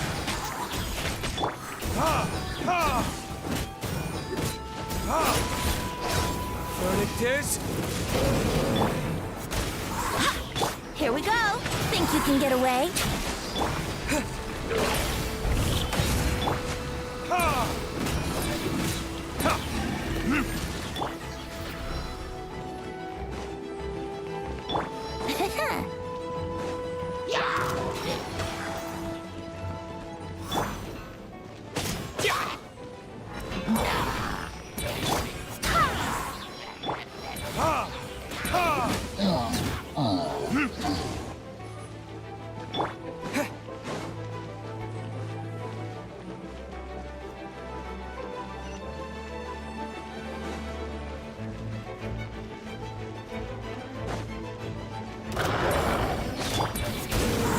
Yahoo! Time for takeoff. Burn!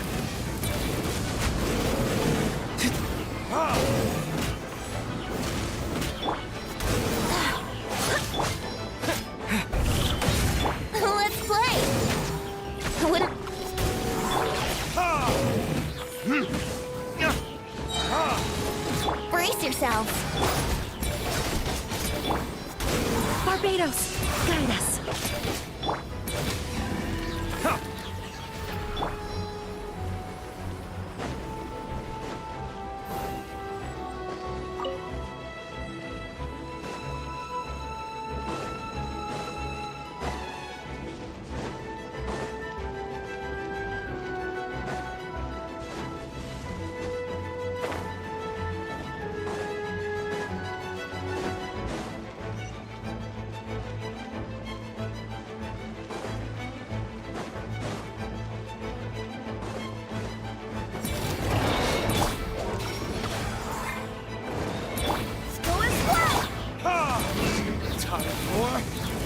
future!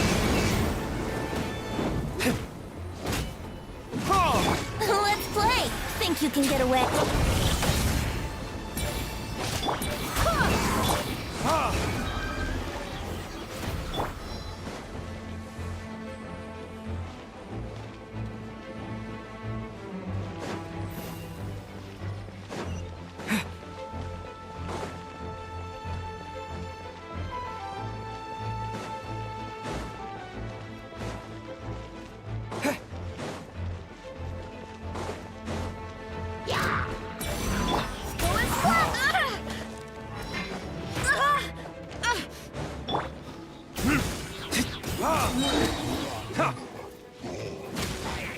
Brace yourselves.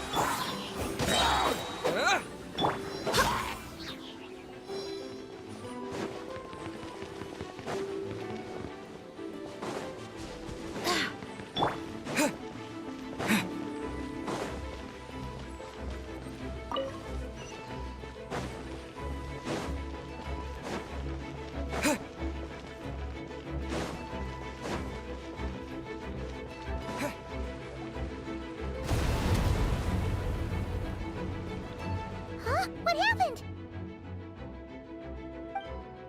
The statue's broken! The Grandmaster should be over there. Come on, let's hurry.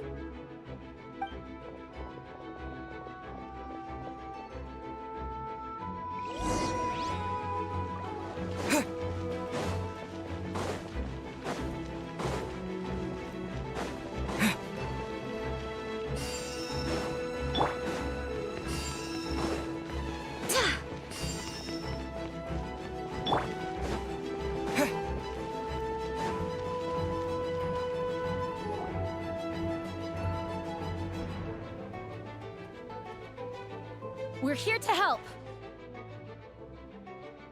Perfect timing. Let's do this.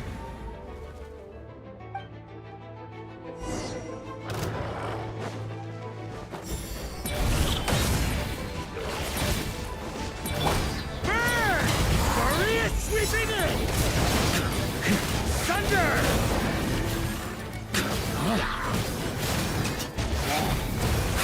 Here we go. Time for takeoff. Brace yourself. Benedictus! Charge! Looks like we're all back together. Everyone in one piece? Yes. The honorary knight arrived just in time to help us out. Now that we've collected Dvalin's tears, the monster attacks appear to be easing up too. I'm sure you've noticed, Varka, but the city is pretty much a ghost town at this point. Yeah, we should get out of here. No sense wasting our strength.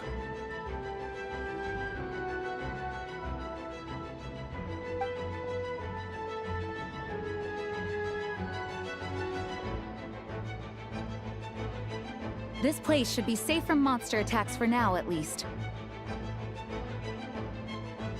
Anyone there? The communication function bugged out again. Do you copy? It's me, Nicole. Alice just got back too. Yeah, we can hear you now! What's going on? When designing this experience, we cut out the part where the Traveler cleanses the abyssal power, and we didn't think to replace it with a different sequence of events.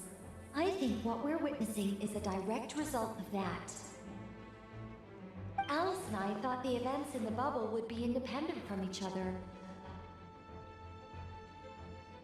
But since the magic is contained in one place, it appears a casual link has formed between all the events within it.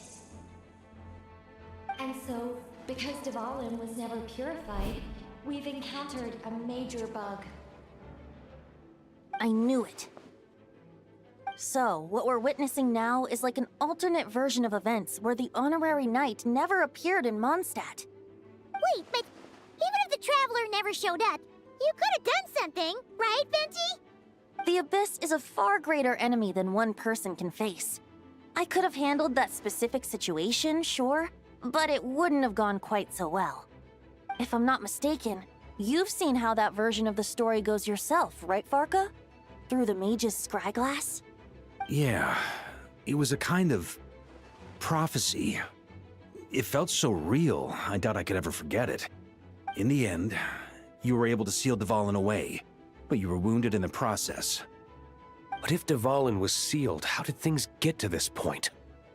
Because a seal doesn't solve the root problem. Over time, the abyss would just grow stronger and stronger, deteriorating Dvalin's consciousness until there was nothing left. Wait! Does that mean what we saw earlier was... The aftermath of Dvalin breaking free from the seal. That's right. He is in dire straits. The power of the abyss has fused with his flesh and bones. Purifying him now in this state is no different than sentencing him to death. So, if we want to resolve this crisis... We have to kill Dvalin.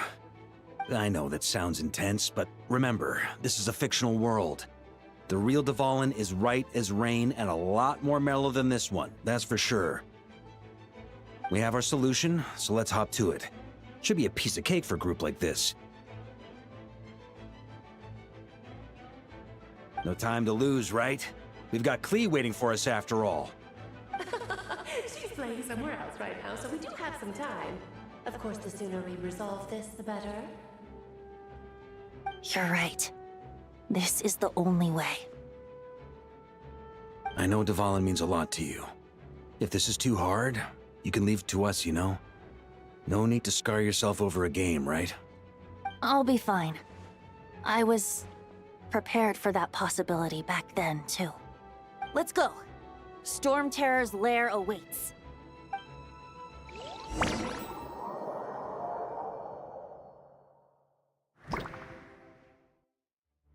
This is it.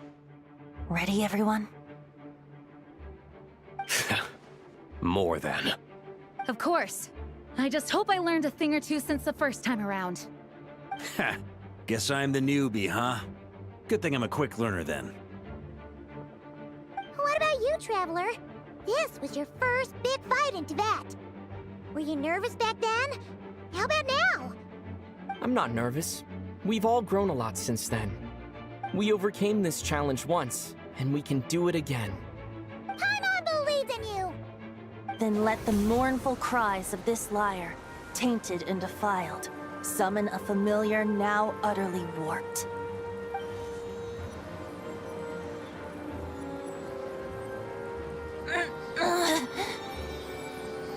You alright, Barbados? Turning the surging abyss into musical notes is no simple task. But how could I claim to be the finest bard in Tibet if I didn't rise to the occasion?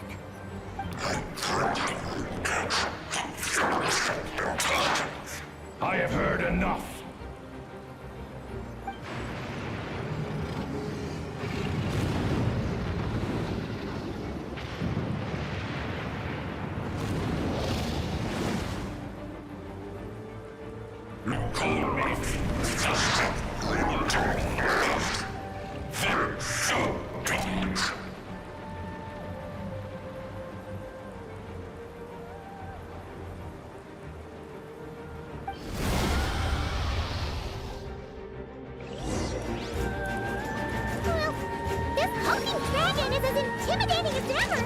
Remember, we need to wear him down first before we can attack his weak spot.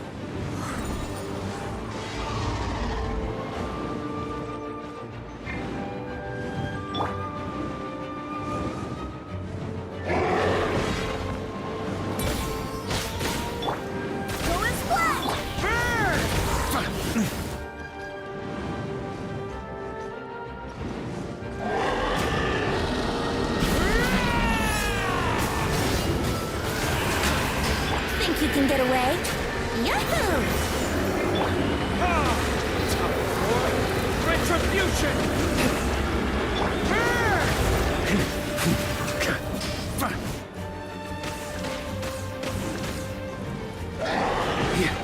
Up the ante! Now's our chance. Climb up and attack the abyssal core.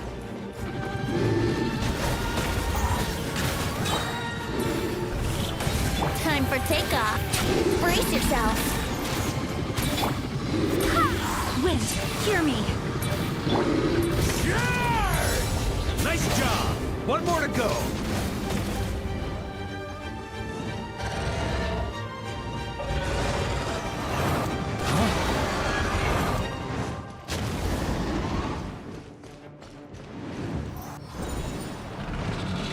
Time to switch positions.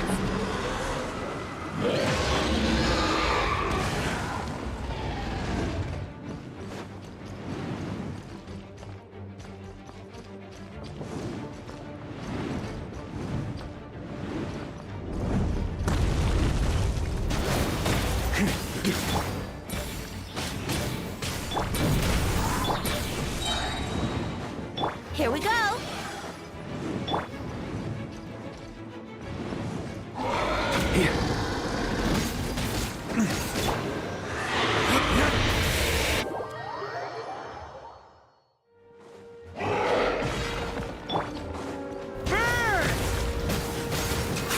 Thunder!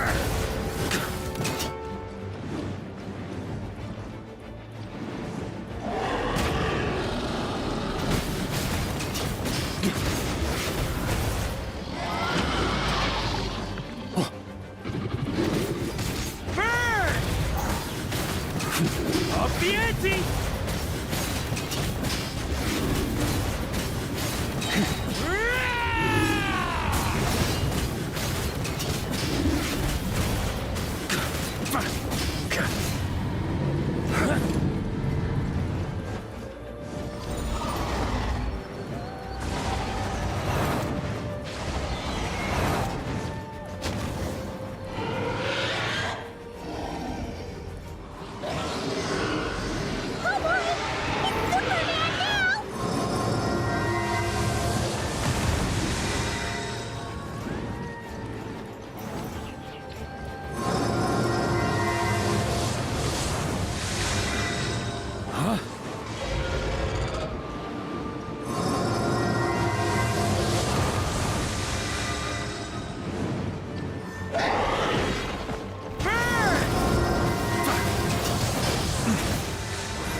Let's play.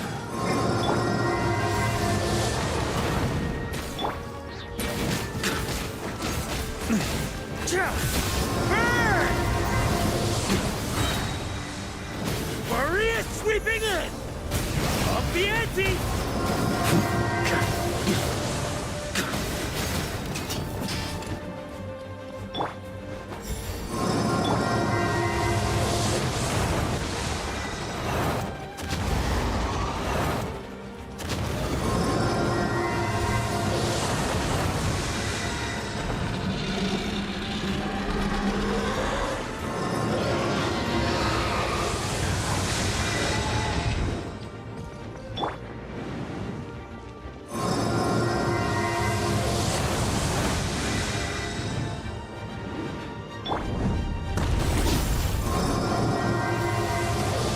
I swear by my sword!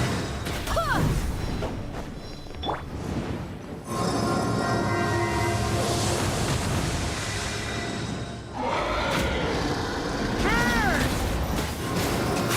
Up the ante!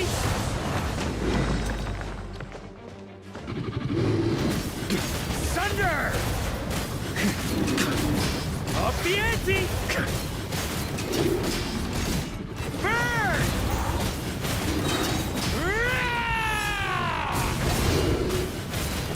Thunder!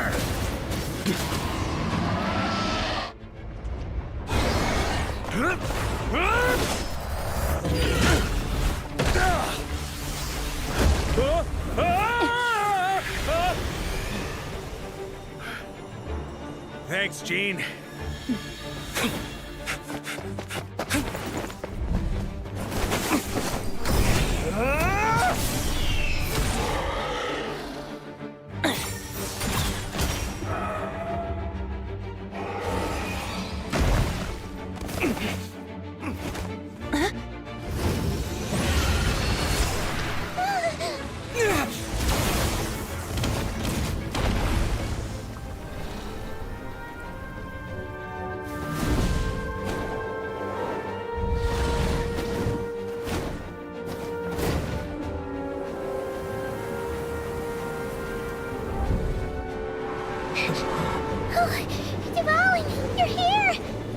follow the lyre's song, wherever it leads.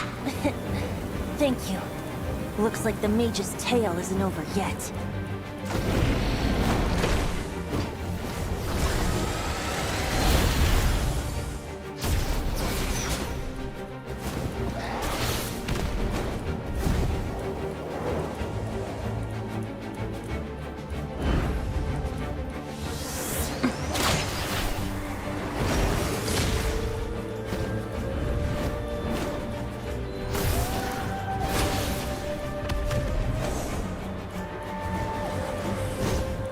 Might not be a happy ending, but someone's got to strike the final blow. It's your turn to be the hero. I'll take knight over hero any day.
La la la!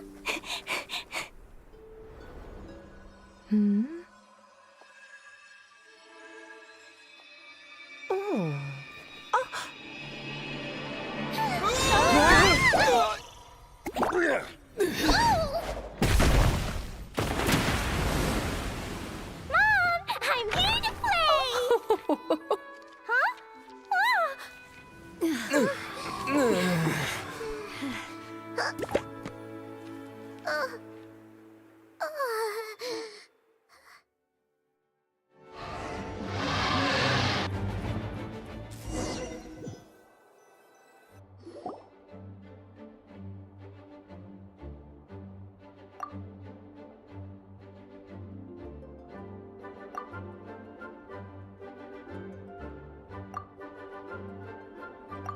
Looks like it was a happy ending after all. It was kind of like a choo-choo cart ride.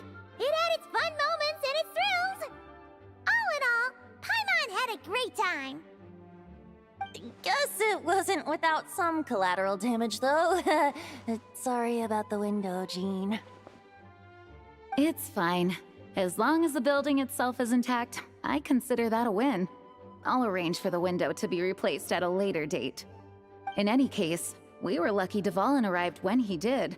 It would have been tricky to deal with a flying opponent otherwise. I suppose I could have created a gust of wind to whisk us up, but I'm not sure our gliders would have survived the process.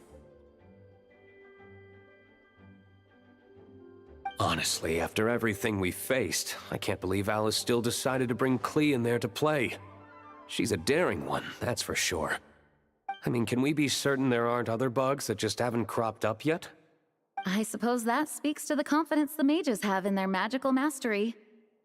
If I know Alice, the whole bubble could have been blown to bits, and Klee still wouldn't have had a single scratch.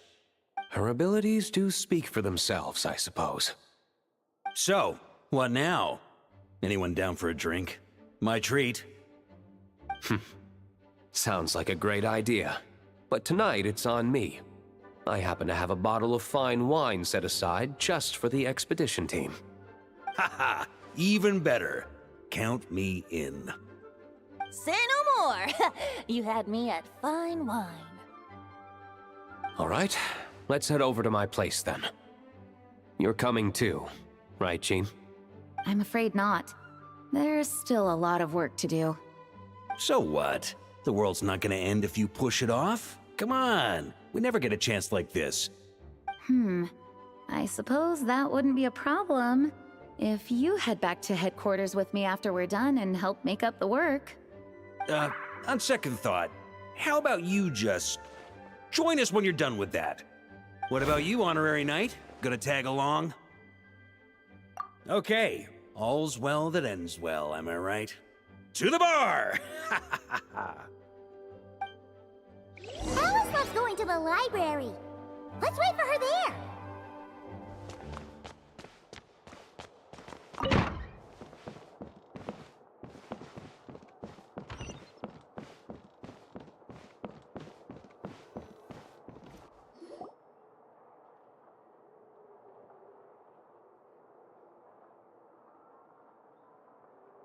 Looking for me? I'm glad. I wanted to thank you for helping me keep my promise to Klee.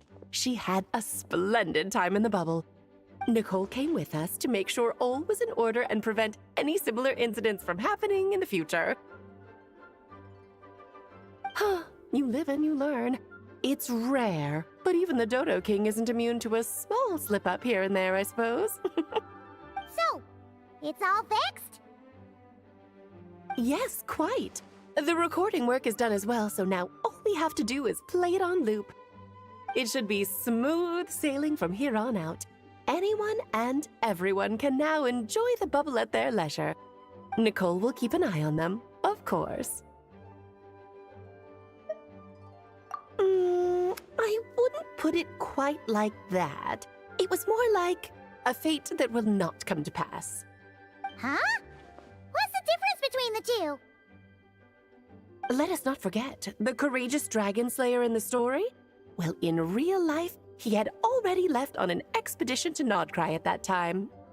Of course, that doesn't mean Dvalin would have escaped his destined death, for another hero would have come along and paid a painful price for victory. But what we saw in the bubble was what happened after Dvalin broke free from the seal. So, couldn't Barca have been back by then?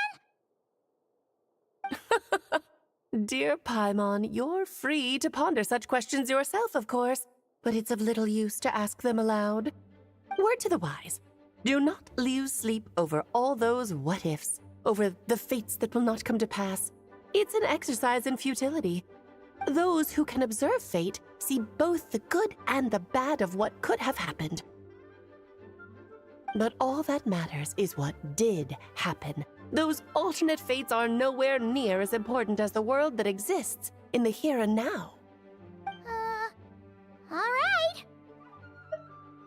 Ah, you're saying it was as if the bubble itself had become contaminated. I suppose some gunk could have stuck to my luggage while I was wandering the border and got mixed into my magic without me noticing.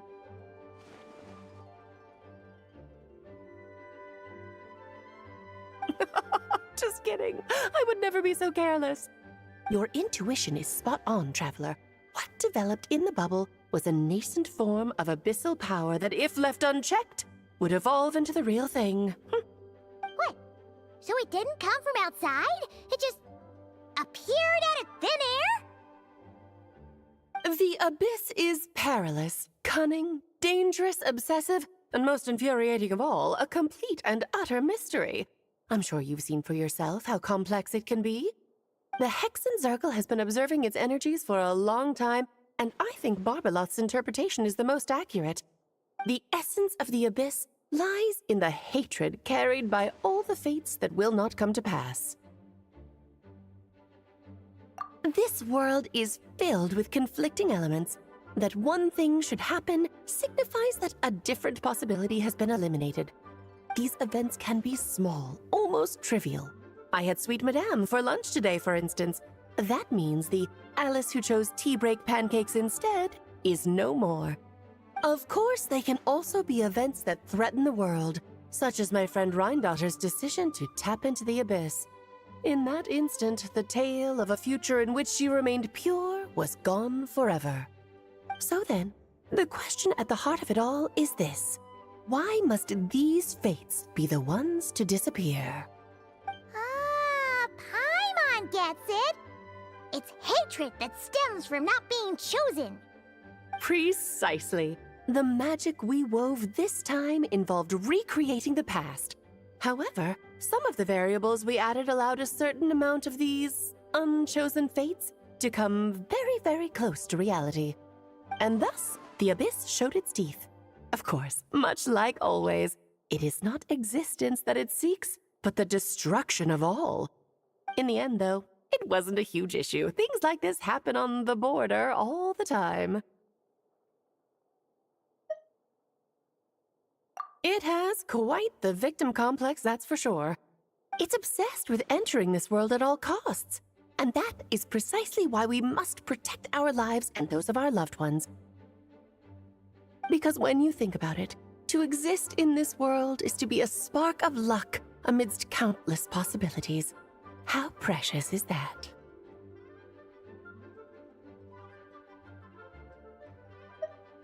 Ah, Alice, you're here.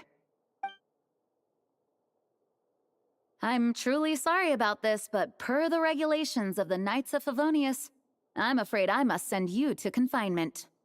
Whatever for? Things turned out just fine with the magic bubble.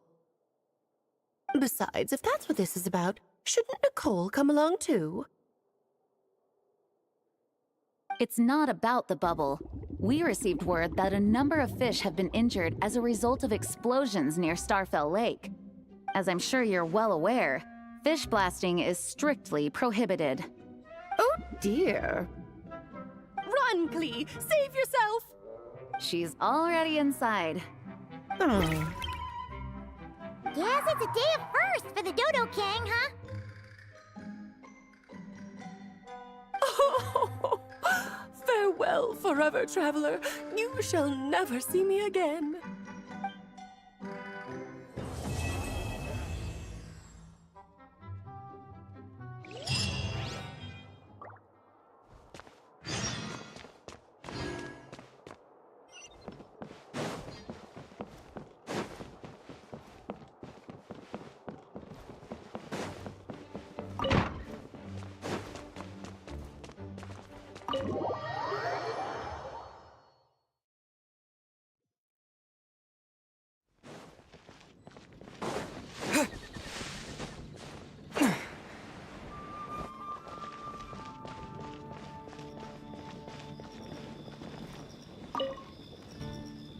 Hello there, Honorary Knight and the Helper in White.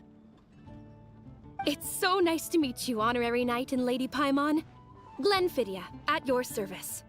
Looks like you're in a good mood, Hertha. And nice to meet you, Glenfidia. By the looks of things, you're about ready to open? Indeed. Thanks to some help from the Angel's Share and the Cat's Tail, our drink stand is ready to go. Besides all the classics, we also mix cocktails to order, and are currently offering a limited-time delivery service. Cocktails? Do you remember that time we served as bartenders at the Angel Share? And recently, you've also shown off your skills at the flagship in Nocry. The only thing is, our current drink selection is quite traditional, and it stopped feeling fresh long before the expedition began. To offer everyone some more exciting choices, we're planning to revamp our menu. But I need to get back to handling resident requests, and Glenfidia doesn't have much experience mixing drinks. Plus, we've got a whole bunch of outstanding delivery orders on hand. Honorary Knight, if you're free, could you maybe help us out for a while, just until my other squad gets back from the Stormbearer Mountains? You'll be amply compensated, of course, plus double pay for overtime, depending on your performance metrics. Paimon's not sure what performance metrics are, but she's happy to help with deliveries. As the best guide in Teyvat, Paimon needs to keep up with the changing times. Besides, this'll give her the chance to explore the city and stay up to date with all the recent goings-on. Working with you two is always such a breeze. I'll do my best to support Lady Paimon in any way I can. I'm very skilled when it comes to things like portioning out drinks. All right. Well, if you're ready too, then let's get to work.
It looks like Hertha has gone back to her duties, and Glenfidia is away somewhere too.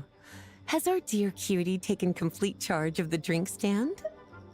Wonderful. Now I can order without worrying about ending up with one of the logistics company specials.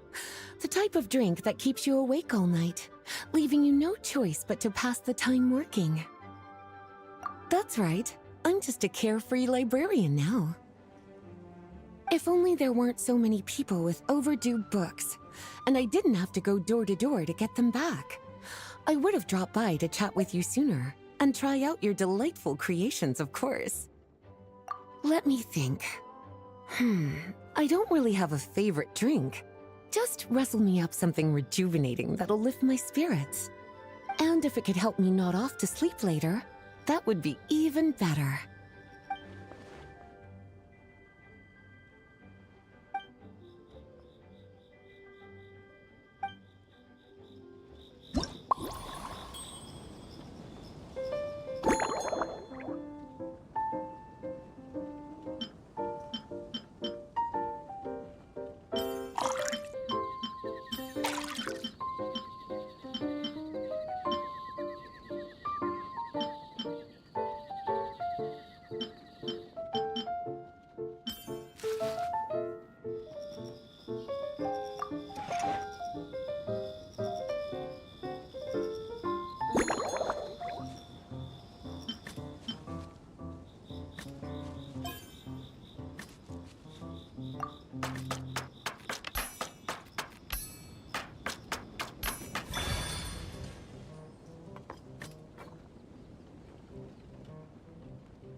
Here's a snow-kissed dawn.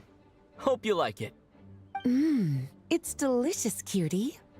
Pleasantly tart, sweet, but not cloying, smooth on the palate, with a refreshing aftertaste. If anything, though, I seem to be feeling a little more energetic than I'd like. Perhaps you've unwittingly unraveled Glenfidia's secret and concocted an even more effective pick-me-up? Don't worry, there's no rush. Your eyes are aglow with curiosity, as though you have many more questions to ask. Let's chat for a while. Take your time. Inspiration will come soon enough.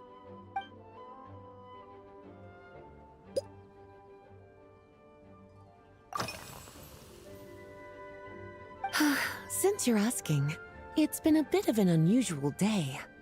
There's a chef, fresh out of training in Fontaine, who's recently taken up a position at the Goth Grand Hotel. She borrowed our most valuable book, the Mondstadt Millennial Compendium of Desserts. Apparently, she plans to use dessert-making techniques to improve the taste of various savory dishes. Something about reducing their greasiness. Indeed, and judging by the results, she rather overdid it with the caramel sauce. What should have been fragrant meat slices ended up tasting nauseatingly sweet. Caramel sauce is such a fantastic ingredient, you know? It never fails to please when added to drinks. Sometimes, I even add a spoonful to my afternoon tea. Improving food, I suppose, isn't always about being as creative as possible.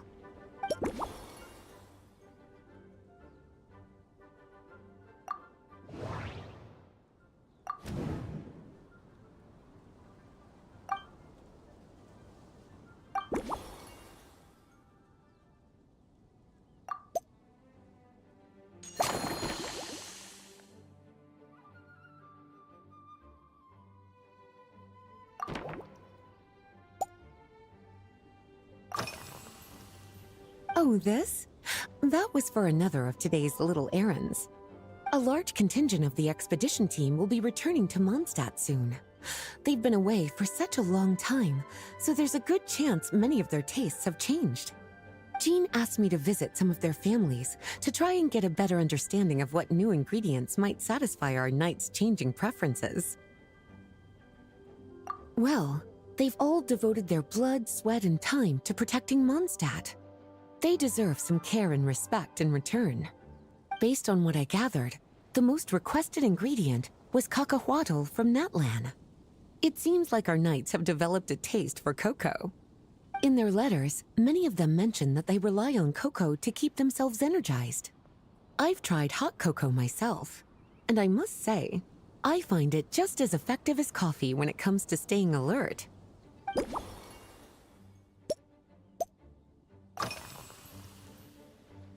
Lately? So careful with your wording, cutie. Is that because you think that I, too, might have changed since we last met? Or simply because you can't remember? Not bad at all. A flawless answer. Back in my student days, I might have been drawn to every new and exciting ingredient I read about, constantly expanding my horizons and stepping out of my comfort zone. But now, I've grown accustomed to a life of comfort and routine. To paraphrase a certain Leo-Ed legal expert, my life is fast approaching a state of living out one's golden years in peace and comfort. I'm no longer so easily moved by adventure and excitement. I'm sure you remember, a few years ago, when we were adventuring together, you found me that sweet-tasting alchemical ingredient. Well, my tastes haven't changed a bit since then.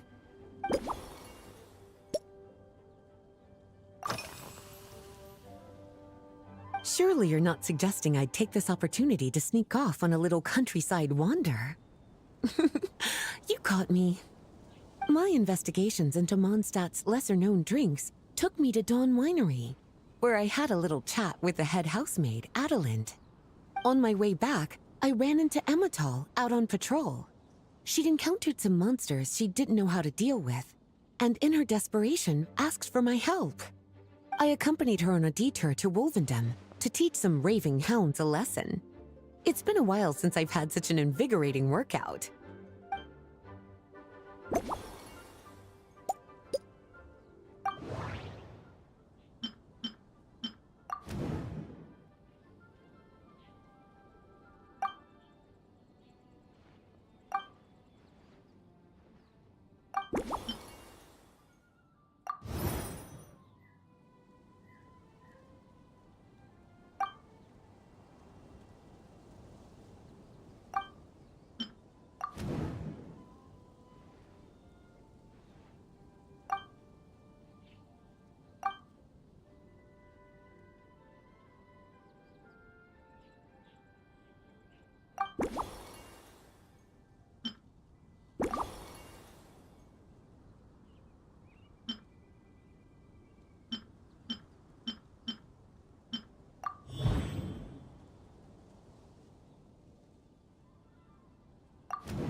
As expected, cutie, your brilliant mind has grown even sharper. Just a few gentle hints were all you needed to light that special spark of inspiration.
Finished! A new creation, custom made for you. This should help you fall asleep quickly and guarantee you peaceful dreams. It's called a slumbering rose. From the colors to the choice of glass, everything's been carefully crafted. You've turned it into a completely different drink. Based purely on appearance, it's exactly my style. Time to see how it tastes. Full marks. It's like savoring an exquisite dessert before taking a stroll along the shore of Cider Lake, with a gentle breeze caressing your skin, relaxed and at ease. I no longer feel drained of energy, but neither am I overstimulated. I'm actually starting to feel a little sleepy. As a bedtime drink, this is pure perfection. So good, in fact, that I feel like writing an article to extol the virtues of this slumbering rose. I can use it as an opportunity to crown you the new maestro of mixology. Speaking of lakeside strolls, why don't you join me next time there's a clear, warm day, when the sun is bright but not too harsh? Any walk would be more relaxing with you to talk to along the way, cutie. Then, when we get back, you could fix me up another glass of slumbering rose. And I'll make just as sure to hold you to that. When the time comes, I won't accept any excuses.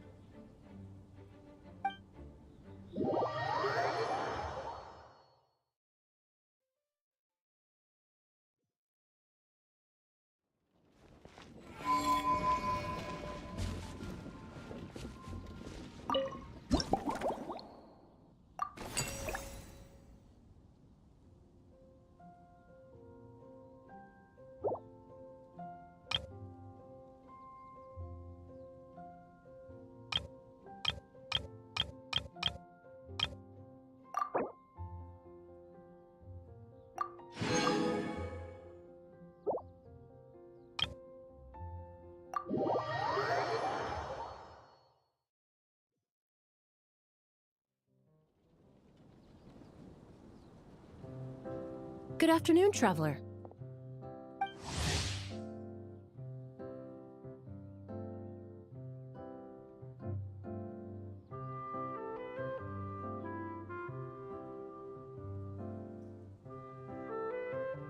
I didn't expect the honor of witnessing your harmonizing talents here in Mondstadt. Both, actually. A lady calling herself a mage asked me to come manage her flower shop. At about the same time, the Cat's Tail commissioned me to create a new fragrance for their establishment. Ending today's busy schedule with a drink crafted by you in person is truly a wonderful reward. I have faith in your choice.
Care to give this a try, Miss Emily?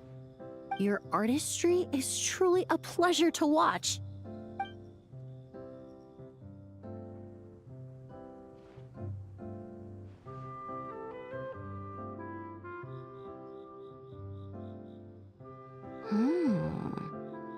this tastes like a local variant of a Lumidouce Twilight.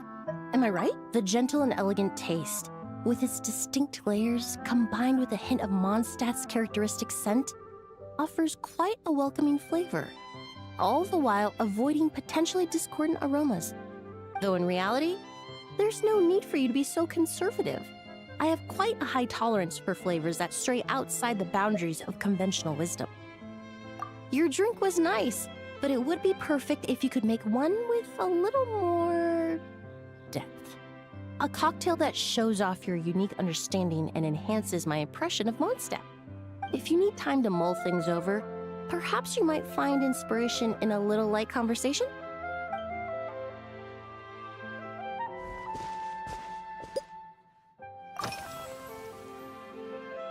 Oh, thank you for asking. It's been going well, though this trip to Mondstadt has presented some unexpected challenges. When I first got here, I was relying on a copy of An Overview of Aromatic Substances and the Human Senses to identify promising local ingredients from the Mondstadt region. To my surprise, my trial fragrance, which used valberry as the primary note, proved far too sweet in the context of a tavern, relaxing people so much that they ended up feeling drowsy. The bartender with the beautiful ears, for instance, fell asleep right at the bar.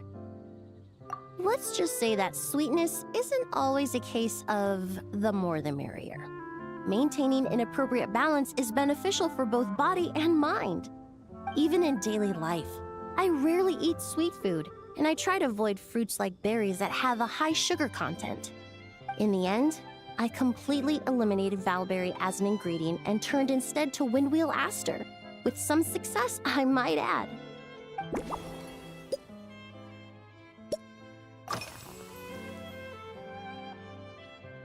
They're part of my reward from the flower shop owner, important ingredients for making perfumes. Thanks to these, I was able to complete my commission for the cat's tail. I studied Mondstadt's Cecilia flowers many years ago. In fact, the fragrance of Cecilia in certain fields has become synonymous with Mondstadt itself. However, this is a special case. Some cats are quite averse to the scent of Cecilia, and we need to be particularly mindful of their preferences. Windwheel aster. The various parts of the windwheel aster plant can be ground into a powder to extract their essences. I then blended the scents from its petals and leaves.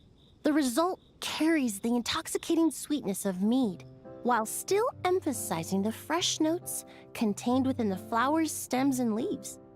I just took it for a little trial run at the cat's tail, and the cats seemed to really like it, while the clients themselves found it comforting and invigorating. Extracting exquisite fragrances from ordinary overlooked ingredients? Oh, that's what truly brings me joy.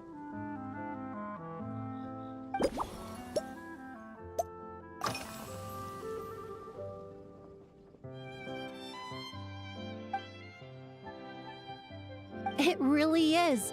A while earlier, I watched a whole run of fair weather clouds float by, fluffy as pillows. It's not overly humid either, and the wind is gentle too.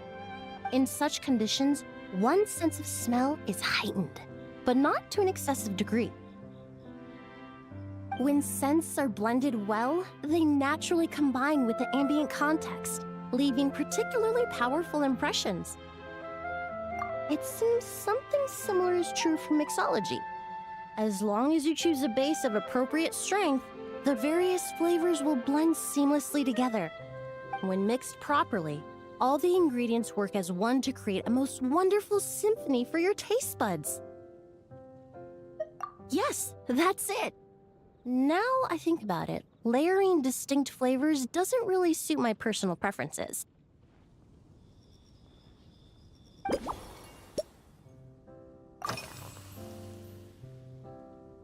Usually, after work, my friends from the Maison Gardiennage sometimes treat me to a few drinks. I usually stick to fruit tea. That way I can get straight back to work after our gatherings. If it's before a holiday and my friends are in high spirits, I sometimes order a small glass of sparkling fruit wine.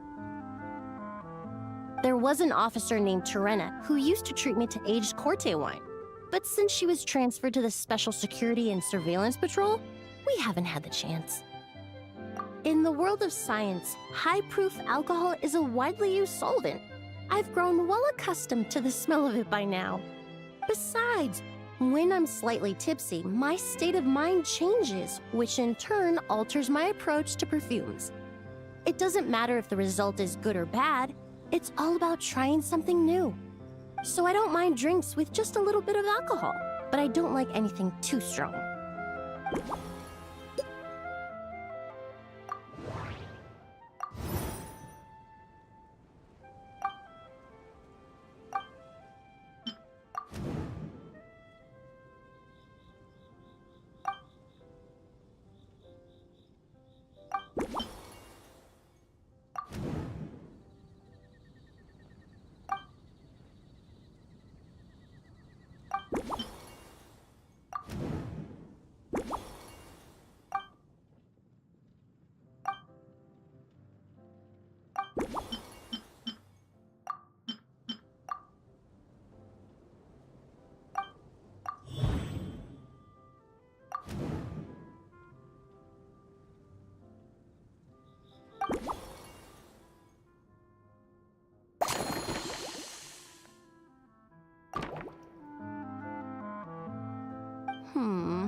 Just from our brief chat, you've already formulated a new concoction.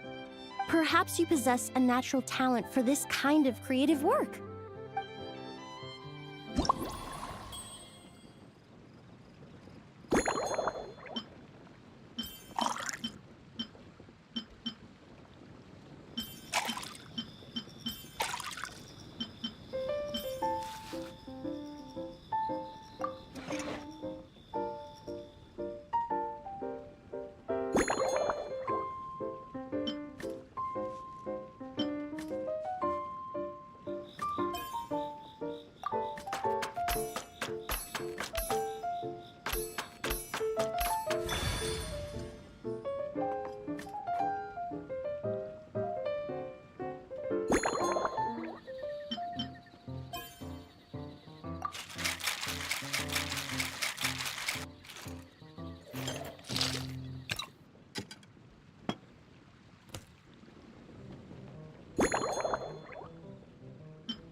Here you go. A new and improved, Emily-inspired Lumiduce Twilight.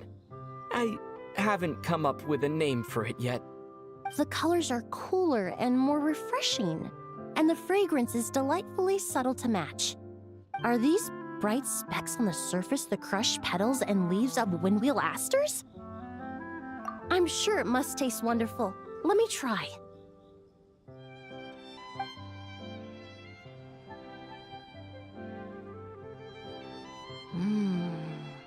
In the language of flowers, the windwheel aster represents the visible winds. Your cocktail not only captures their form, but also the fragrance they carry.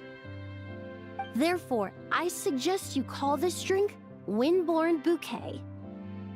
The winds and clouds of Mondstadt swirl together in the glass, leaving behind enchanting traces of fragrance. Really? Perhaps it's just a habit of my profession. I'm glad you like it. Now it's time to slowly savor this masterpiece. Thank you so much. This trip to Mondstadt has been so rewarding. This is the most memorable cocktail I've ever had. Once I get back to Fontaine, I will attempt to recreate this moment as both a fragrance and a perfume. Once I've perfected the recipes, I hope you'll do me the honor of being the first customer to experience these new products. Until then, I look forward to seeing you in the Court of Fontaine.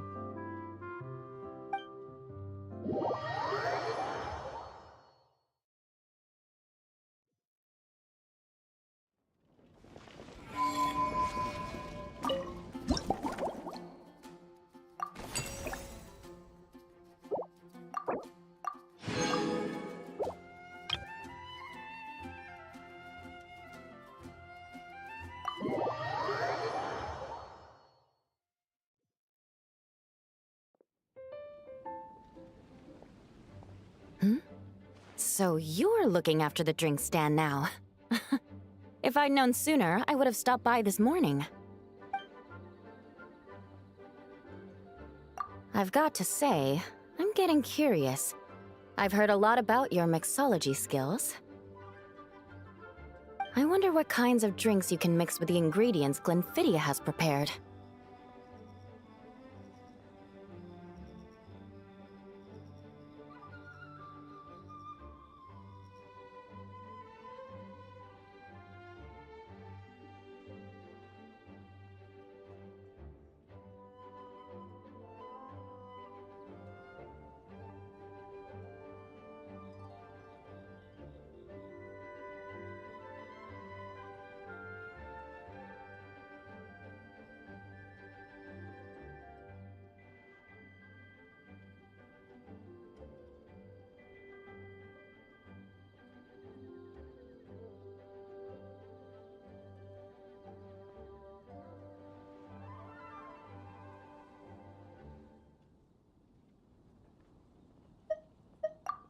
I don't have much of a choice. It's just one thing after another right now. First off, the Knights of Favonia's annual combat assessment is coming up. And this year, the standards are higher than ever. As the captain of the reconnaissance company, I have to lead by example. At the very least, I need to rank as one of the top 3 captains in the practical portion. So, I've been intensifying my training lately. Being a descendant of sinners means I have to work hard to maintain my position. I'll have you know I've never once neglected my duties. Anyway, on top of all that, the General Affairs Company has invited a renowned champion duelist from the Court of Fontaine to come here for a swordsmanship exchange.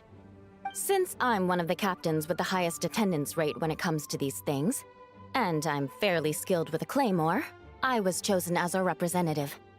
I have to prepare thoroughly to make sure I'm a serious match for the champion duelist. And then after the exchange, I need to write at least 6 different reports based on the results. Oh, I sure could.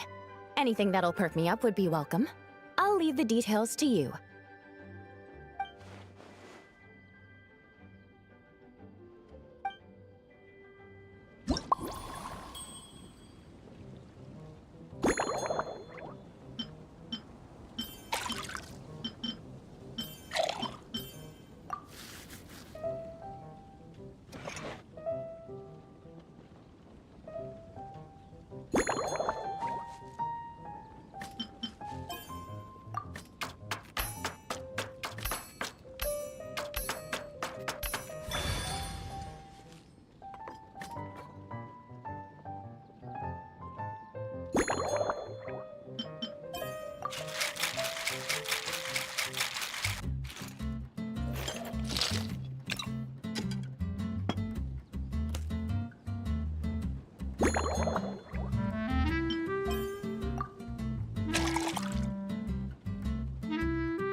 One twinkling starlight for Captain Eula.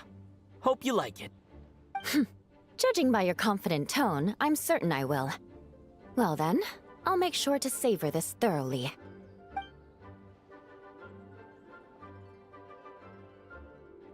Huh. Not bad. Sweet and tingly, with a delightful airiness. The fizzy water really brings it to life. I suddenly feel full of vim and vigor. But just one glass doesn't quite scratch the itch. How about something with a bit more bite? Don't hold back. You don't need to worry about putting me on the floor with nothing but a couple of drinks.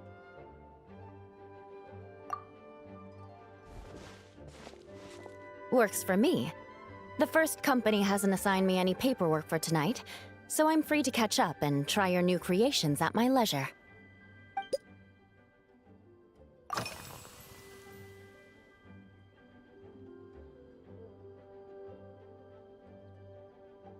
That's right.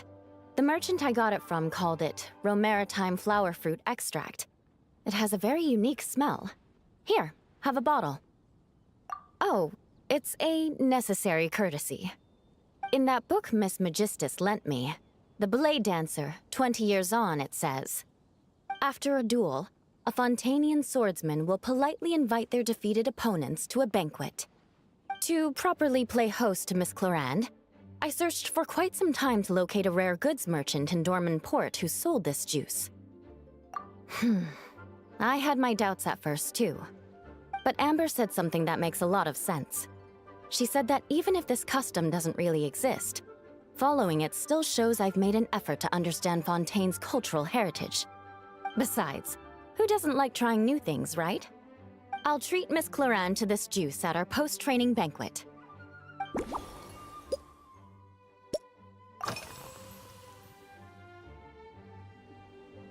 Yes, I have. For a while, the situation there was difficult. A gang of outlaw engineers was messing about with some sort of mechanism control technology, attempting to manipulate ruin graders so they could rob merchant caravans. To make matters worse, several veteran knights who had been stationed at Dorman Port were transferred to my squad, and they weren't happy to be taking orders from that Lawrence girl. Leading them on this mission was quite eventful. It took 3 weeks of stealth operations in the snow, with no fires to keep us warm, before we finally located the enemy's stronghold. Those veteran knights faced the bitter cold and were almost taken down by the enemy's smuggled battle mechs. Fortunately, the battle went our way, and they had no choice but to acknowledge my abilities. Me? I'm completely fine. But thank you for your concern. It was mentally tiring for sure, but fortunately, the operation wore them down far more than it did me. They won't be questioning my authority again anytime soon. If any new recruits try to make my life difficult, I'll just have my veterans give them a few friendly pointers. I guess you could call them a permanent solution, huh?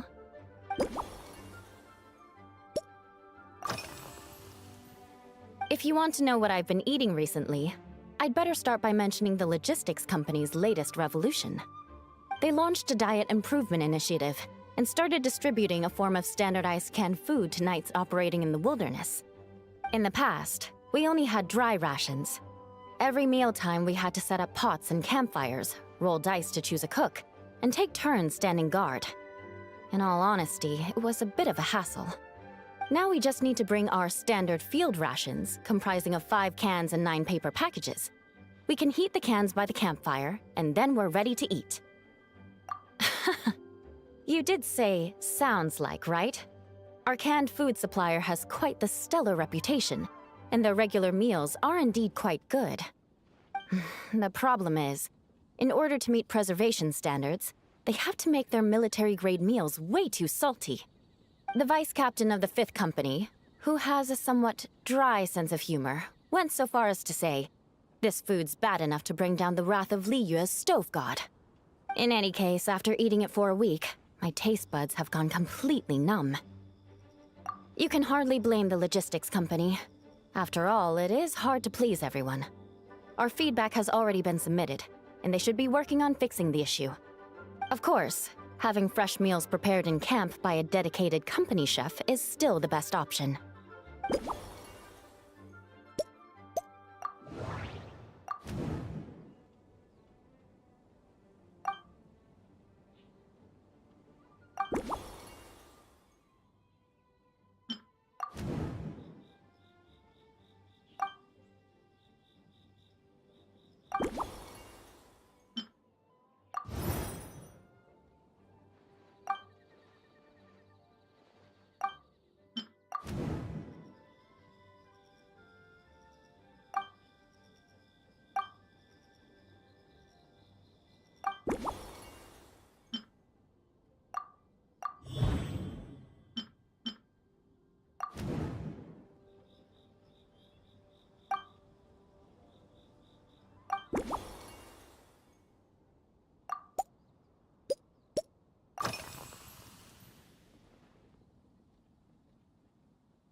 Oh my.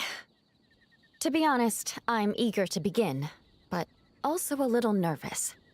Miss Cloran's combat style comes from the mysterious Marechaussee hunters.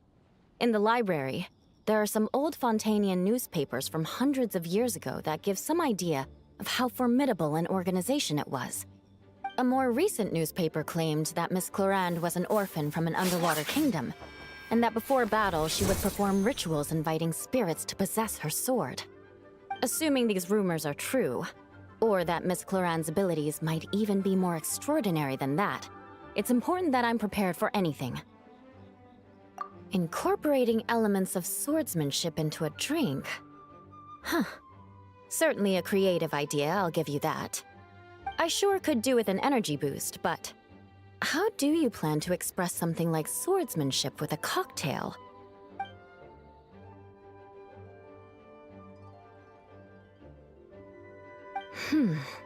That definitely matches the description I read in that book.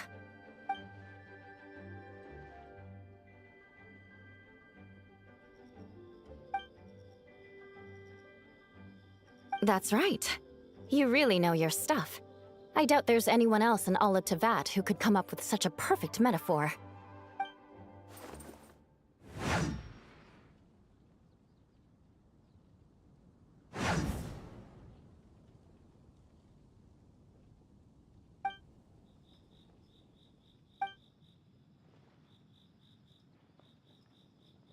There's no need to make it sound so fancy. It's just an aristocratic variant of Favonius bladework, with a bit of personal flair.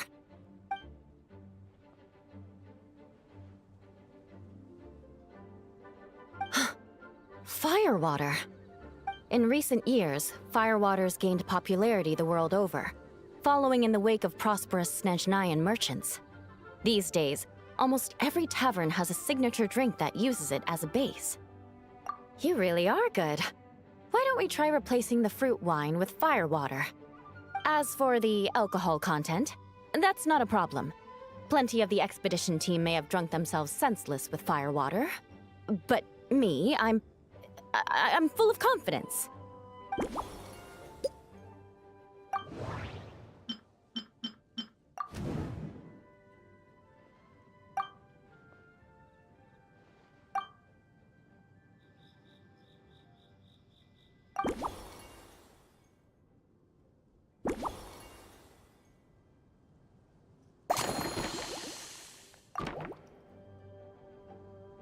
Brilliant.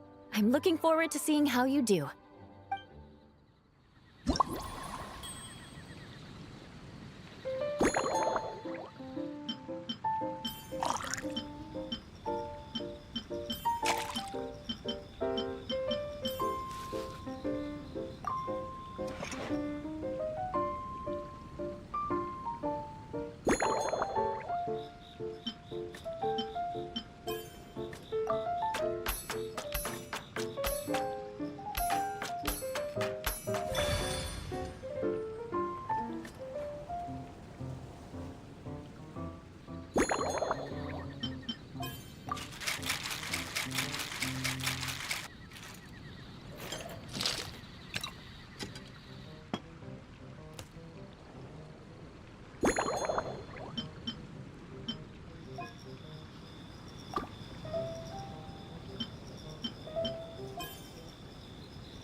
Here's your all-new Seafoam Sword Song, mixed to meet your personal preferences. Oh my, what beautiful colors! And you even added my Romaritime flower fruit extract. The aroma is perfect, and I can smell the alcohol, but it doesn't stifle the fruity fragrance. Let's see how it tastes. Give me a moment to come up with the right words. I need to think carefully. I know it's unbecoming of a lady, and a proper connoisseur would savor their drinks slowly. But I'm sorry, this is just too good to be true. Can you mix me another?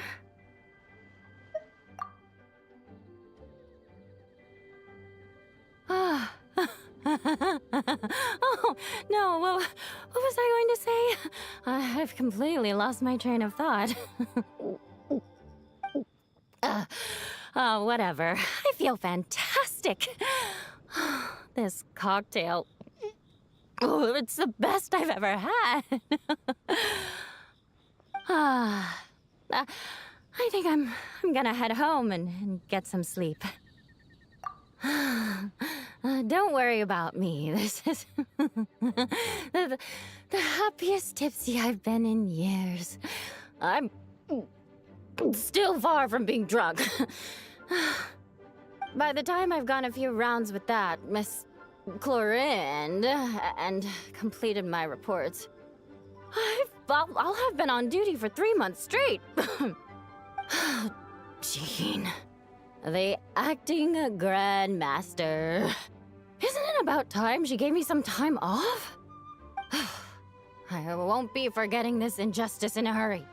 You mark my words.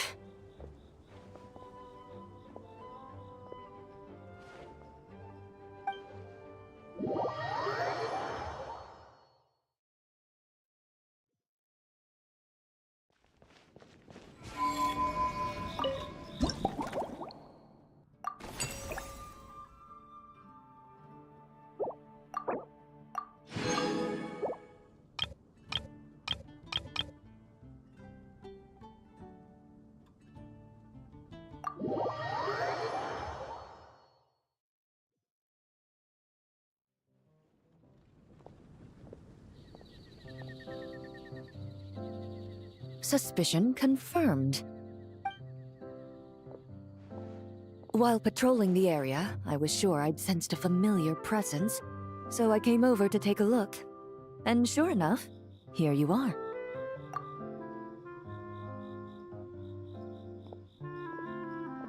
If Miss Charlotte were to see you like this, I'm guessing she'd take 100 pictures and write up a report. Sword-wielding traveler's secret side hustle. Exclusive cocktails from Tevat's Explorer Extraordinaire. You'd make the front pages of every major newspaper. And there'd be crowds of Fontanian tourists flocking to your drink stand, causing gridlock on the streets of Mondstadt. Luckily for you, I turned down Miss Charlotte's request to accompany me here, so you're unlikely to be seeing any scenes like that. Let's quietly celebrate this moment of peace. And on that note, I'd like a caramel glaze. That look on your face tells me you have a lot of questions you want to ask. Calm and effortless. I'm shocked to learn you're a real pro at this sort of thing.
Your caramel blaze is ready.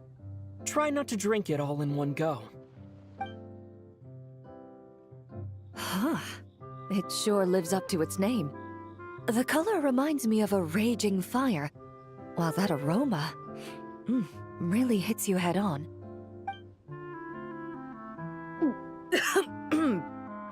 It's quite strong. I'm all right. I just need a little time to get used to it. As I recall, the last time I drank alcohol was at a wine tasting event that Navia invited me to last year. I only had a small sip of Sassica wine, and it was nowhere near as strong as this concoction of yours. From a purely rational perspective, alcohol can cause dizziness and impair one's ability to work, so it's best avoided altogether. But when Miss Farina saw me off at the docks, she mentioned that Mondstadt is the land of wine and poetry. Since I'm here, I thought I should at least try the local specialties. In fact, according to my intelligence, the captain of the reconnaissance company, who I'm preparing to spar with, has quite the refined taste for fine wine. Her publicly available battle reports are truly a sight to behold. Out of the utmost respect for her skills, I feel compelled to deepen my knowledge of Mondstadt's wines. I truly appreciate all the trouble you're going to.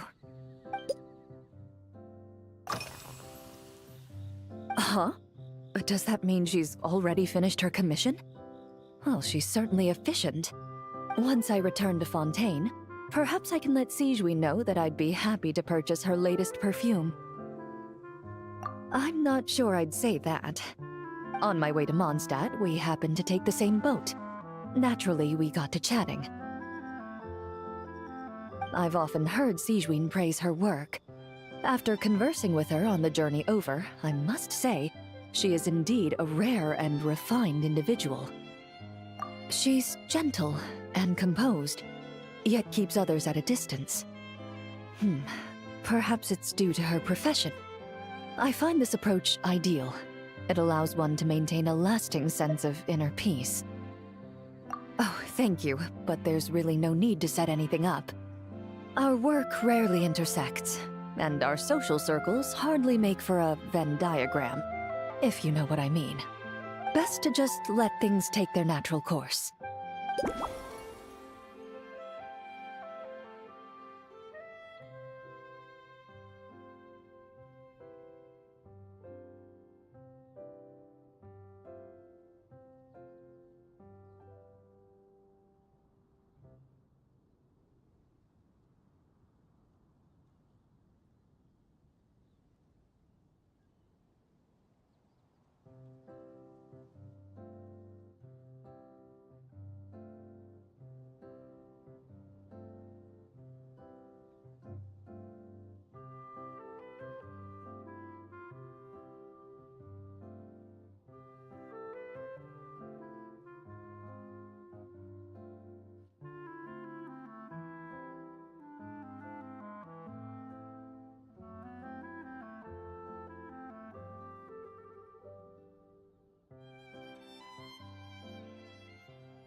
When I'm working, I often drink coffee.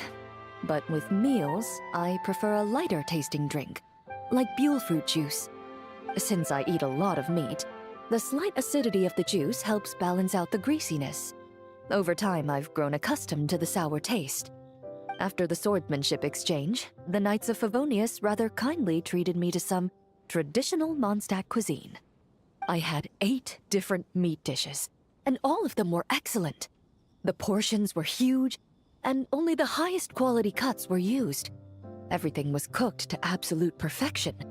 Of course, there was still room for improvement. When catering to tourists, the sticky honey roast and pile 'em up might benefit from a slightly lighter sauce. I've certainly tried all the red meat dishes. I think I've had enough calories to sustain 3 days of vigorous work, so I've had to decline all subsequent dining invitations. To be honest, I can still taste the grease. There must be a way to cleanse my palate.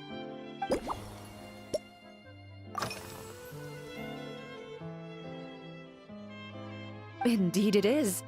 The knights codenamed Hazelnut 3 and Hazelnut 5 gave me this crest. I must say, it's exquisite. They told me the design has only just been finalized. Apparently, it's only presented to important guests.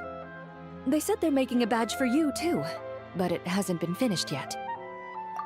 You're not wrong. I guess it's similar to how I can't remember the name of every clerk in the Palais Mermonia, but I'm certain you'll get to know them in time. They're clearly seasoned veterans. Even though they work desk jobs, they still turn up in full armor. After handling my affairs, they headed to the tavern for a gathering, saying they wanted to continue last night's duel and determine who had the highest alcohol tolerance. Drinking barrels of beer the night before, yet being able to work with clear minds the next day. Whew. So what you're saying is, while Mondstadters may seem carefree, they actually have an admirable ability to know their limits when it comes to drinking.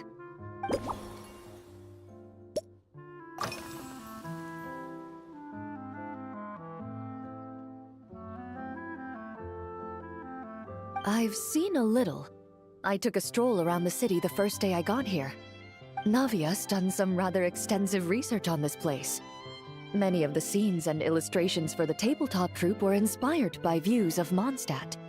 However, the way she describes the atmosphere in her world building is quite different from the real Mondstadt. The deepest impression I've got since arriving here is one of swords and shields. Perhaps because I've mostly just visited the blacksmith and the training grounds. Recently, the newer weapons and armor produced in Mondstadt have been created using a completely different heat treatment process from those in Fontaine, with a higher carbon content in the surface layer. While this has slightly reduced their overall toughness, their impact resistance has greatly improved. These newer weapons give off a smell like overbrewed coffee.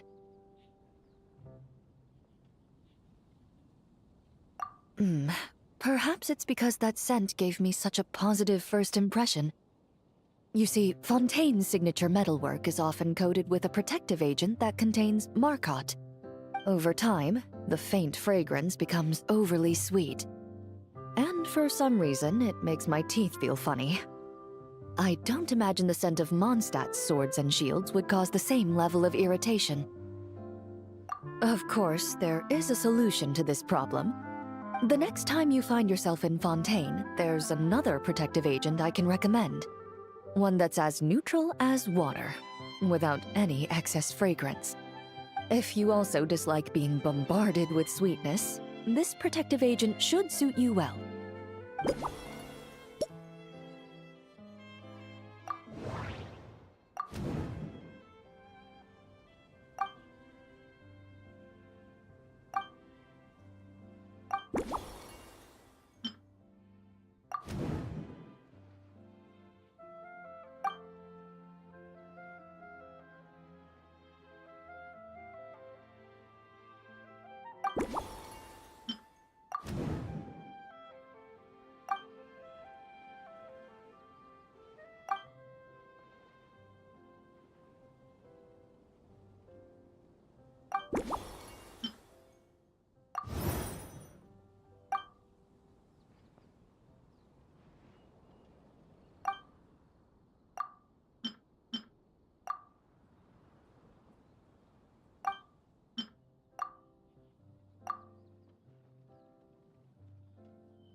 Are you already planning the details of our hypothetical get-together? Based on my previous experiences with alcohol, I guess my tolerance is similar to Emily's. Fruit liqueur is probably my limit. So when the time comes, I think you'd be best off mixing similar drinks for the both of us.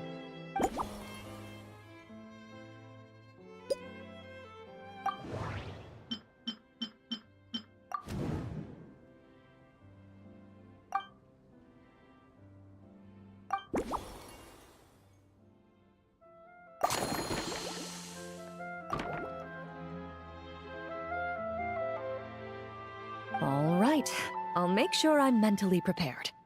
Even if it's still a bit strong, I'll do my best to finish it.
All right, this new creation is called Leisure Time Lightning. A cocktail made exclusively for champion duelists. Enjoy.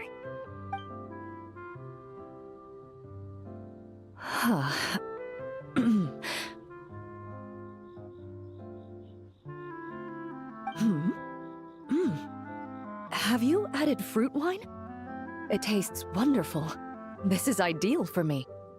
There's a subtle saltiness that combines well with the tartness of the fruit and the sweetness of the caramel. Each sip balances delicately on the edge of perfection.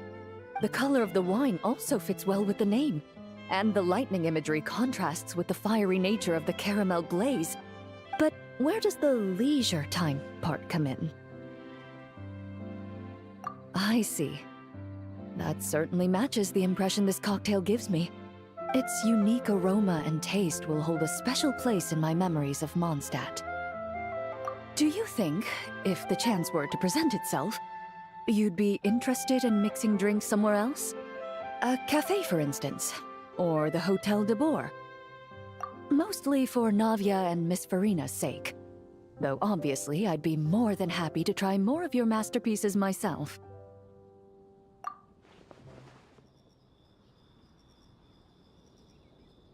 I understand. I won't try to strong-arm you. In any case, I truly appreciate your hospitality. Thanks to you, whether I'm facing the powerful captain of the reconnaissance company or discussing strategy with the Knights of Favonius, I'll be in my best condition.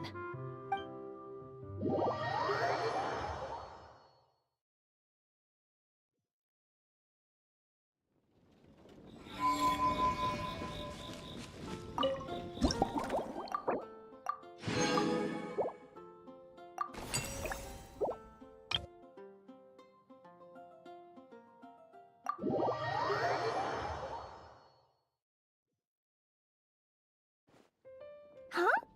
Is that Mr. Honorary Knight? Yippee! It's you!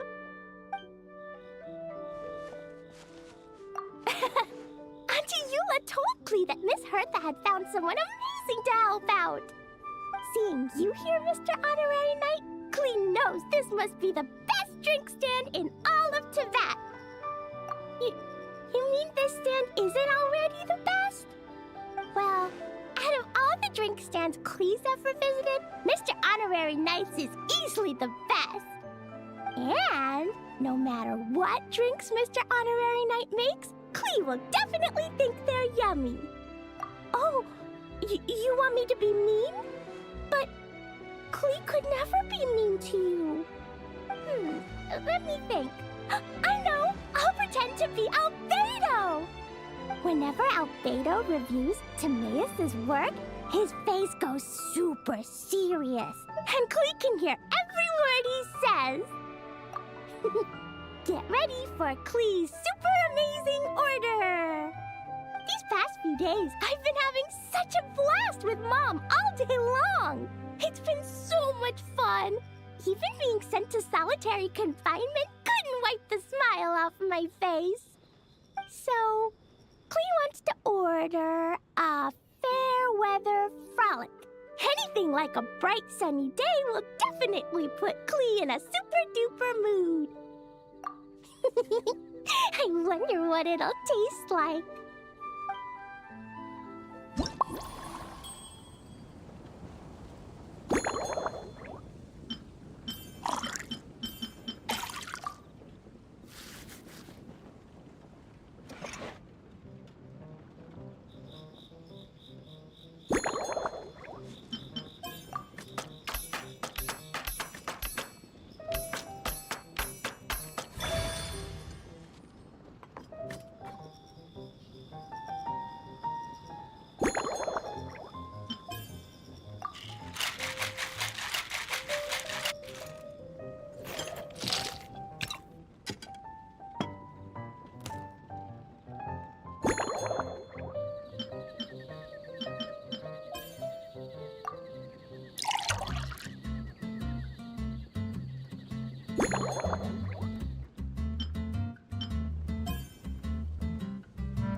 Your Fairweather Frolic is here.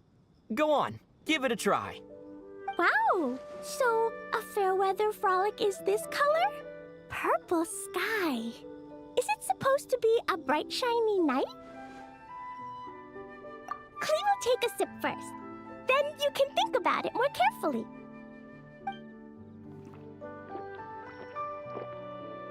Ah, finished! Yummy! Both sweet and sour.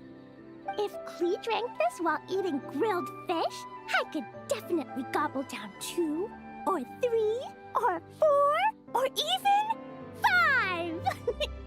But one drink isn't enough. Clee wants to try a drink that tastes like cake.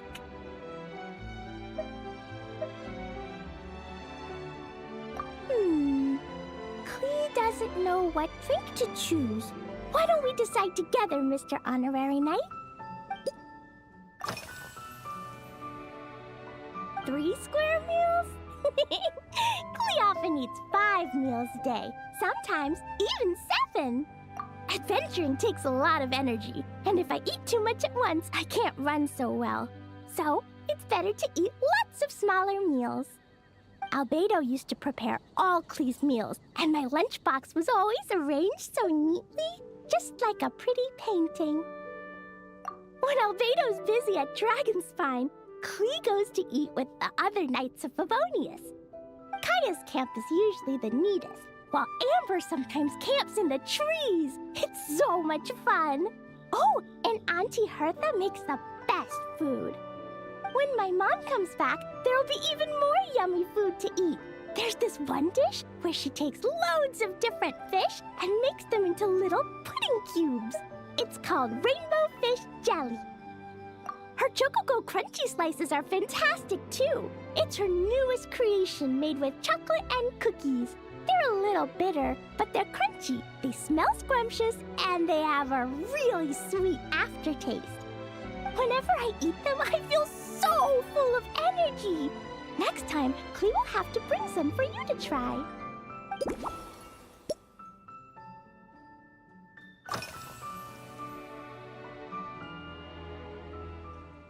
Yeah, when Klee gets back home, I'm gonna eat some salted nuts while reading my book. Klee used to eat cake after dinner, but Master Jean said it's too sugary, and it's not good to eat sugary things before bed.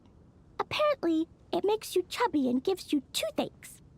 So, Mom got some advice from Auntie Barbie, and now she gives me nuts instead. She says they help my brain remember things better. Nuts don't have much flavor. It's like chewing on grass, but they're okay if you add a little salt.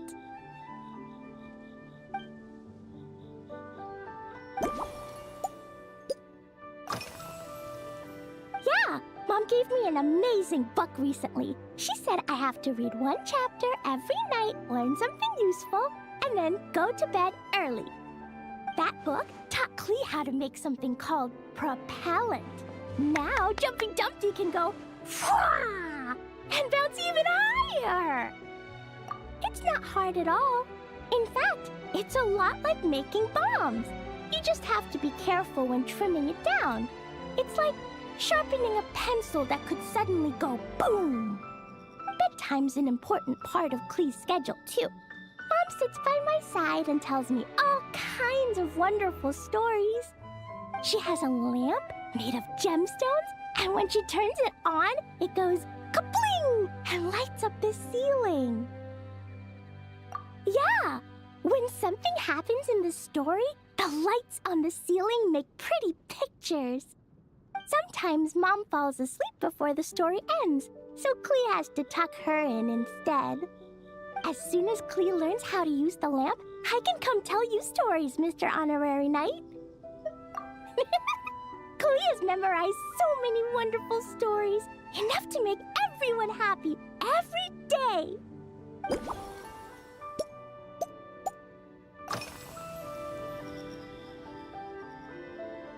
This stuff? Mom taught me how to make it using the alchemy bench. A dash of sugar, then a lot more sugar, then some flowers from Mom's friend in Fontaine, star honey from Auntie Barbie, and finally, some magical jam from Auntie Tavia.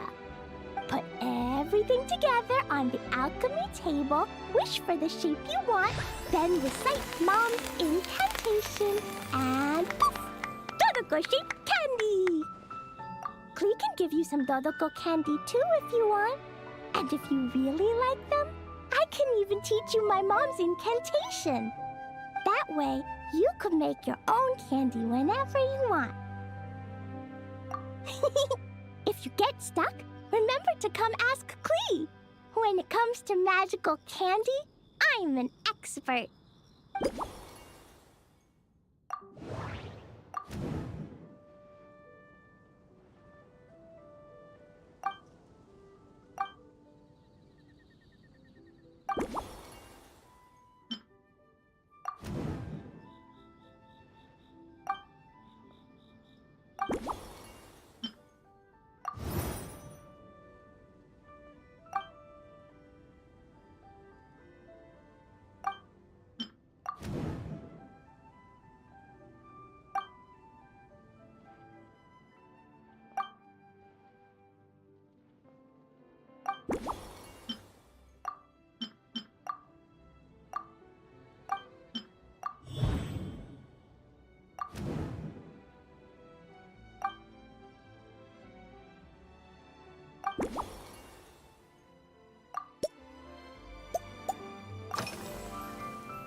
Oh yeah! Klee still wants to eat sweet things, like cake, for example. Maybe we could just go easy on the cream? Or add more fruit? Oh, right! That friend of Mom's who's always wearing glasses gave her a big bag of Fontanian Buell fruit. They're so round and rolly. Klee ate a whole bunch of those, and they were super sweet. But Master Jean said it was okay, because sweet fruit isn't the same as sweet sugar. So if Klee really has to eat nuts, maybe I can just soak them in some fruit juice first?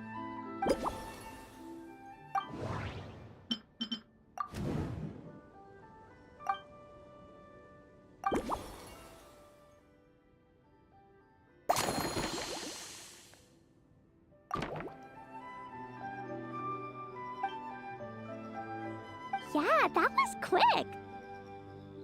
Clee's looking forward to finding out how tasty your next concoction is.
Ta-da! It's done!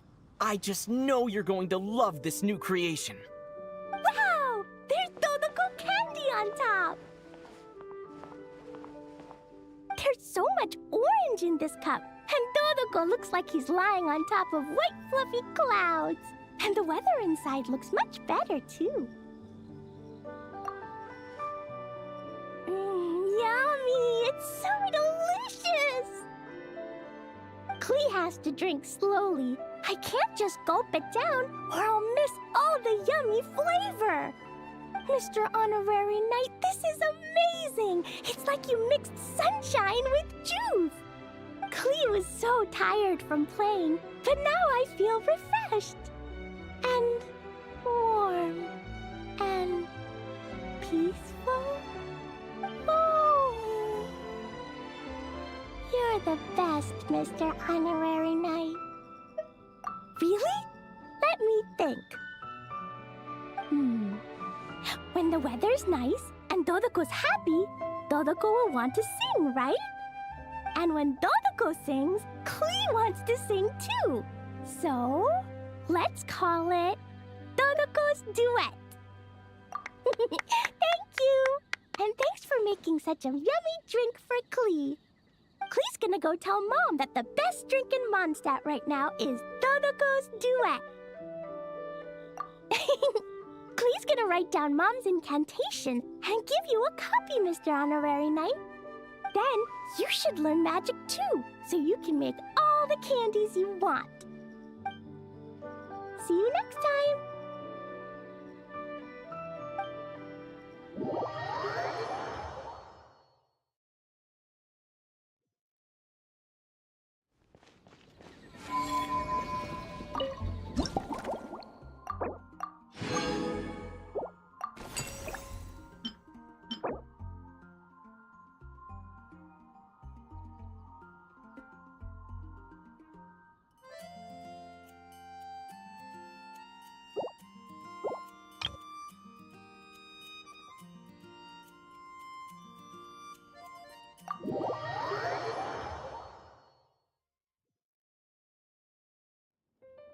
Ha. So Hertha's even roped our honorary knight into helping with this little venture. Now that I'm finally free to relax, it's time to start doing just that. Can't wait to see your skills in action. Give me something that goes well with casual conversation, but still packs a punch. Of course they don't clash. A drink that packs a punch means you have to drink it slowly. And if you want to chat, then it has to go down smooth. So, something with a sweet aftertaste. A conversational connoisseur requires the perfect balance. The most suitable choice on this menu would be the Thorny Lake. It's a drink with a real kick that you can find in almost every bar. It's not enough to know the recipe, though. The key is in the mixing. Some bartenders choose to stick to the tried and tested basics, while others like to add their own personal flair. That's the spirit. Now, show me what you've got.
Grandmaster, I hereby present you with this thorny lake for your enjoyment and assessment. Well, the color and aroma are certainly on point. But as for the balance of flavors, I'll just have to taste it and find out.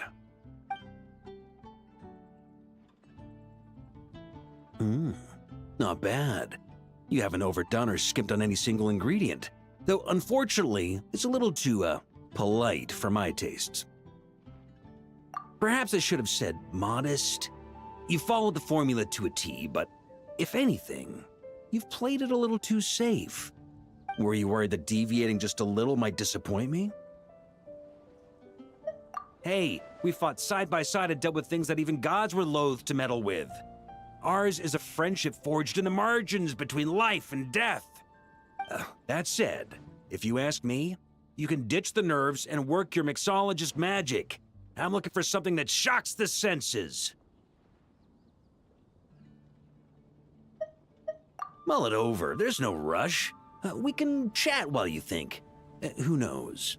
You might just find some inspiration to mix in with your magic.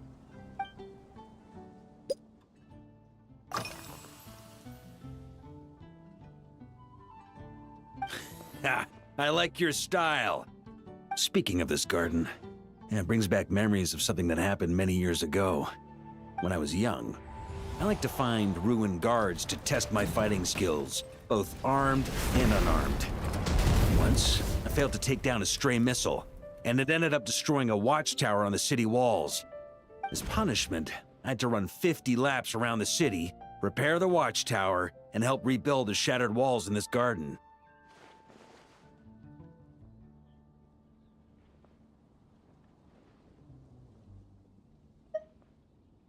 Indeed, among the misadventures of my youth, this is one of the most memorable ones. Mostly because that day, Crepus saw me covered in dirt. He took 2 bottles of 100-year-old wine and sent D-Luke, who looked even younger than Mika does today, to work out a clever way to get rid of Faru, who was guarding me. It was so hot that day, I could swear I was about to pass out. On a whim, I picked some mint leaves, put them in one of the wine bottles, and the result turned out to be surprisingly tasty. After Crepus tried it too, he was full of praise. He even wrote up an official recipe for my spontaneous creation. His customers loved it. Several summers passed, and Crepus kept writing letters about giving me a share of the profits, as though I could possibly accept. Yes, good old Crepus. Faru retired years ago, but he still gives me a stern stare every time we meet. He's a stubborn one. D-Luke, who replaced him, and then Kaya, who took over later, both performed impeccably. Changing times will always belong to the youth. He should have admitted defeat long ago. When I get the chance, I'll have Kaya show him the amazing progress the cavalry company has made.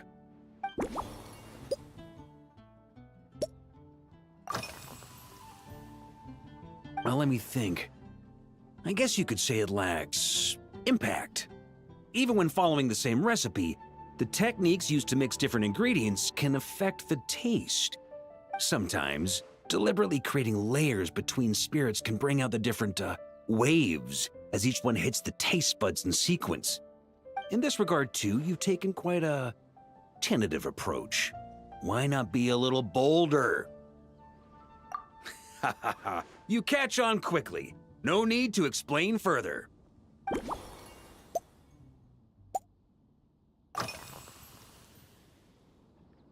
Pretty awesome, huh? It's like a hammerhead that you can fill with wine when you're not using it to pound in nails. It was a gift. Hoffman came up with the idea, Charles supplied the design, Wagner helped cast it. And about 10 or so knights chipped in to pay for the materials. They've been waiting to have a good drink with me, and this is my crucial weapon to aid me in a fair duel with them all. I'm the Grand Master, after all. I've been drinking a lot longer than them. I've practiced more assiduously, and I have a bit more meat to absorb the blows. So it's only fair to my subordinates that I drink a teensy bit more per round. Wouldn't you agree? Of course, some of them have been training as long as I have, and those ones won't be getting any special treatment. Take Hazelnut 3 and Hazelnut 5, for example. Both were skilled warriors who helped me deal with Eric back in the day. Nowadays, I have them helping Jean with miscellaneous duties.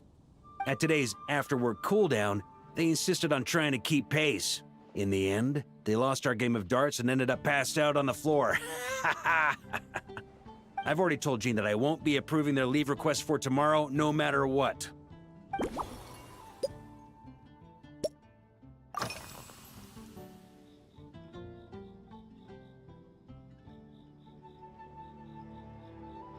It's a treasured place that the Knights of Favonius have maintained for years. So it makes sense that it's become the go-to location for organizing such things. I heard that while the expedition was underway, you were a great help in giving those left behind the opportunity to put their energy to good use. Sometimes, I look through the photos I've been given from those events. Though unfortunately, there aren't enough to include everybody. My conclusion is that Mondstadt needs to do more to popularize the camera.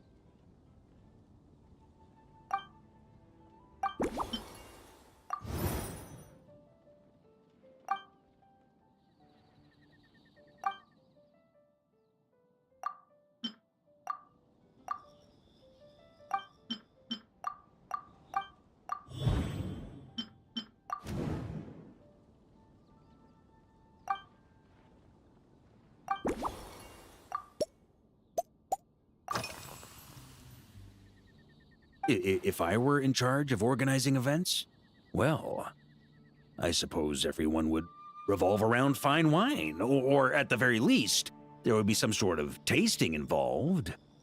For example, we could go all in on this drink stand and open it to the whole city, with every company of the Knights selecting one or more mixologists to compete against each other. It's only a thought. Can't let things get too out of hand. If I were to actually throw a grand banquet, Jean would come after me with her sword drawn. Even Frederica would launch a punitive expedition.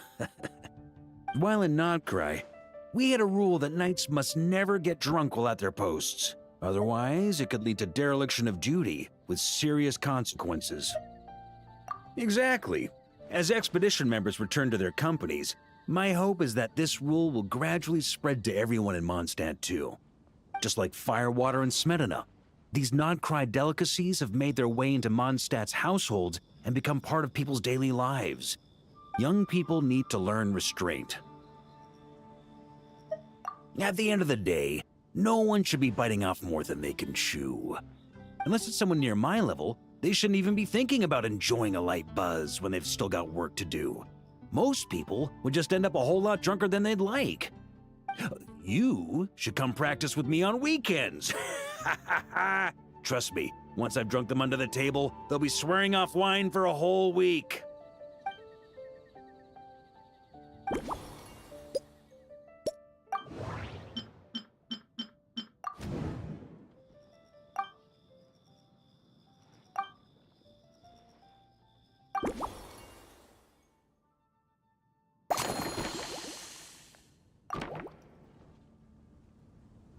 Huh? Oh, feel free. Whatever you're about to do, I've got a feeling I've hit the jackpot.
Here you go, Grandmaster. A cocktail just for you. I guarantee you won't find this one too polite. Such a spirited drink. How did you make this? Well, the burning scent of firewater. Oh, it's as if the very air were about to ignite. This is more like it.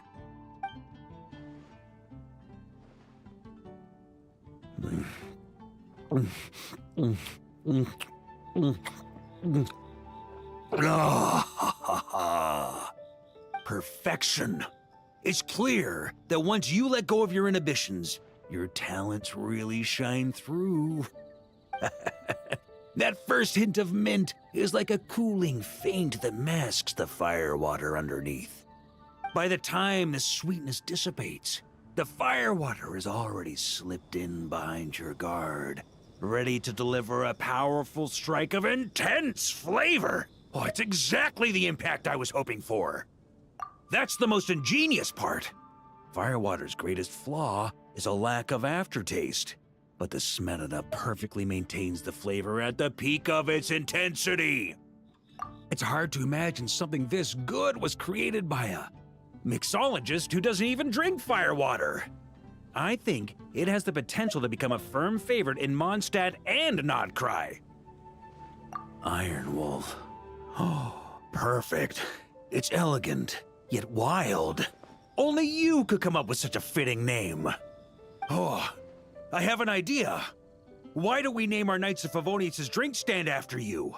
Let's call it the Honorary Knights Cocktail Shack. No time to waste. I'll go have a word with Glenfidia right away.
Traveler?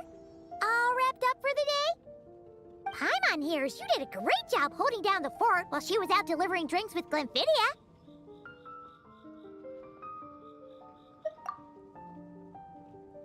Whatever the reason, the Honorary Knight is clearly one of the most talented mixologists in Mondstadt.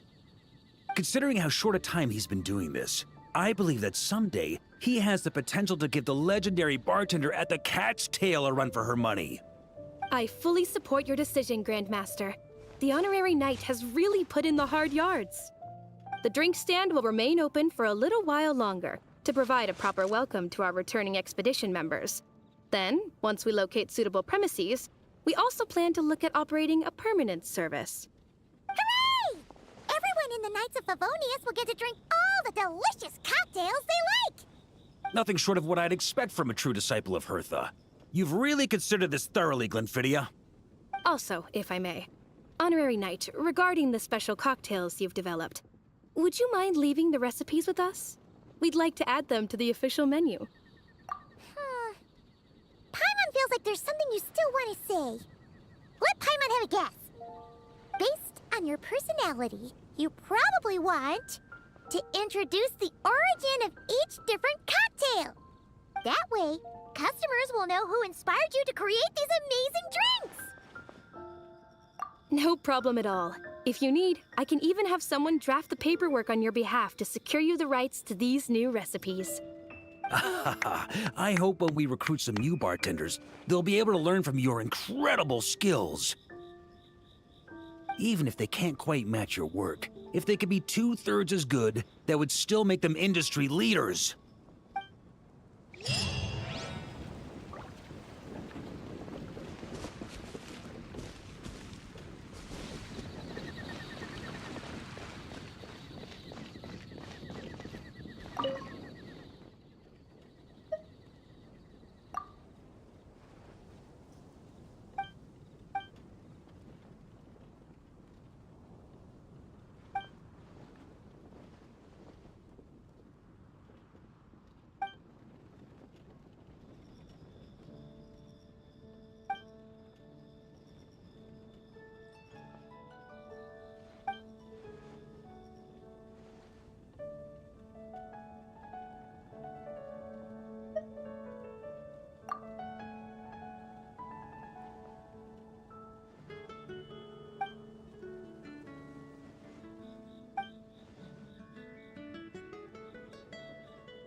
Whoa! Looks like it's been fixed already!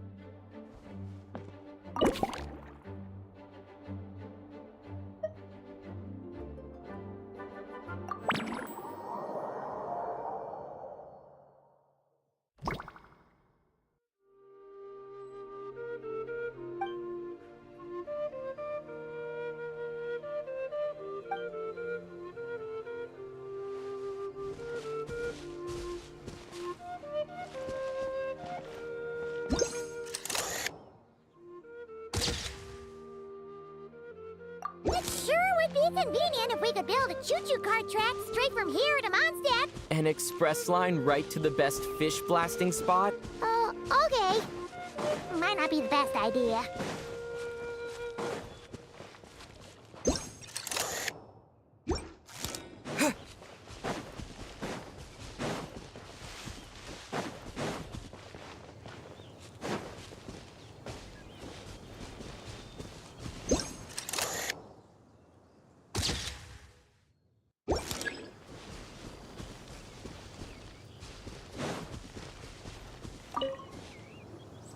Razor? What are you doing here? And shouldn't this thing be in Wolvenden? Fiery woman came to take Lupical. I said no. She backed down, but then said I would do just as well. This sword is here, for now. I am here to protect it. Hold on, let Paimon get this straight.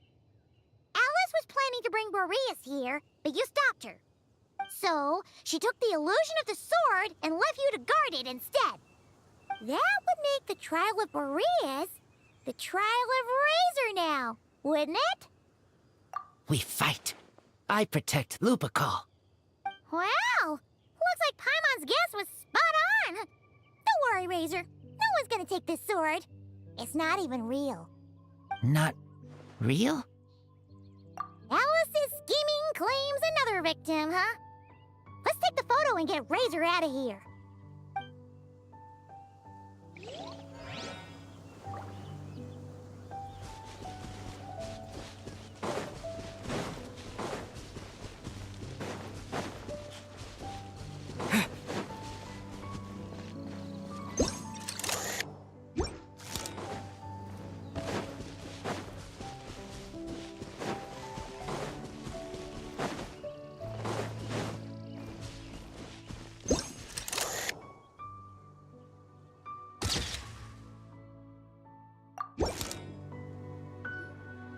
Oh, it's Eula and...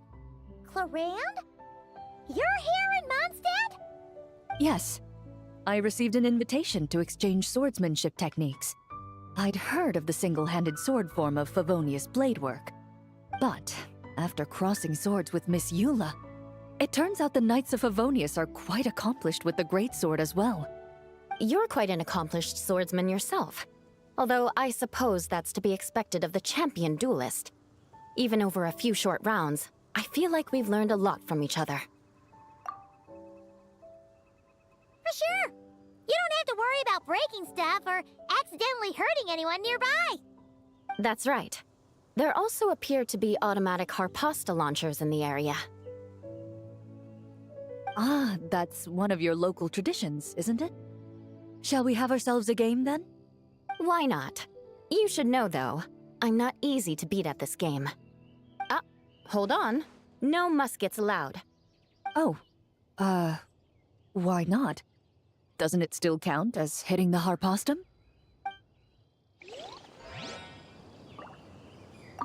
A sword's range is limited, though, so it wouldn't be fair. Ah, of course. Then you should use a gun as well. Voila, problem solved.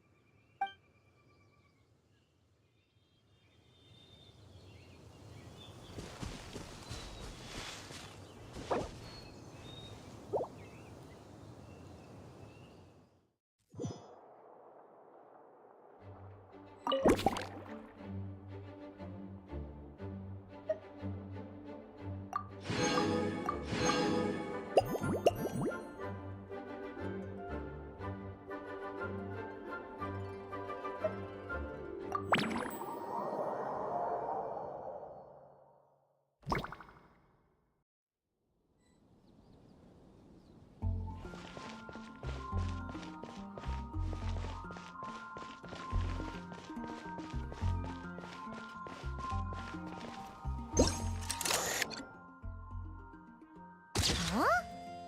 None of these flowers look local to Mondstadt.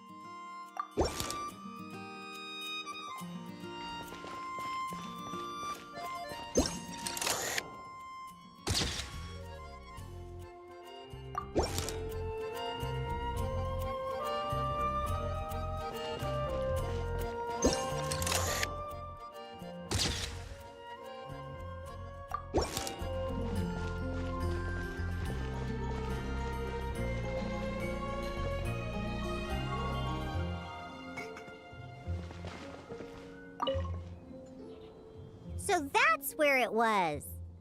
Diona? What are you doing here? It's my first time seeing these little guys. They're from that land, right? Oh, they're so cute. Alice put a version of the cat's tail here and asked me to run it. It has the setup I'm used to and everything. Now, all I need to do is make some drinks. And you know what? This is the perfect chance to change all the ingredients to super weird stuff. I'll get people to lose interest for sure. Looks like your campaign is going strong, huh? Even out here. Of course, the only thing missing is the cats, actually. They seem to prefer the real cat's tail. But that's not a huge surprise. Cats are sensitive about where they live. Even if the place looks exactly the same, they'll know something's off. So, Alice said she would find different staff instead. And then these little saurians appeared. Aww. Then it gave me a few pointers on how to get along with them. Turns out, there's not a huge difference between them and a cat or a dog. Hey, then you should call this place the Saurian's Tail instead.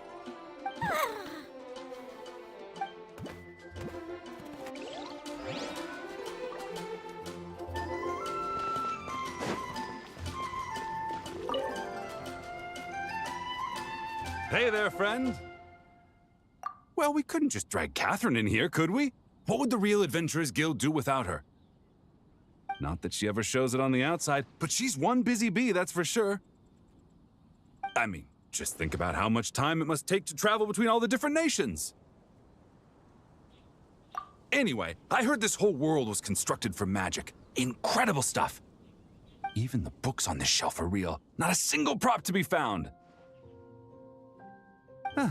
I really gotta take a better look around once this gig's done. Not today, I'm afraid. The funds I need haven't transferred in yet. Once I've earned enough more from this trip, I'll open up shop at the usual spot. True, but it doesn't seem like the people who created this place set up anything like that. Hey, why don't I go ask for some, and then we all can have a few? Huh. But could we even take them back into the real world? Well, that's the question.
Fatui tent?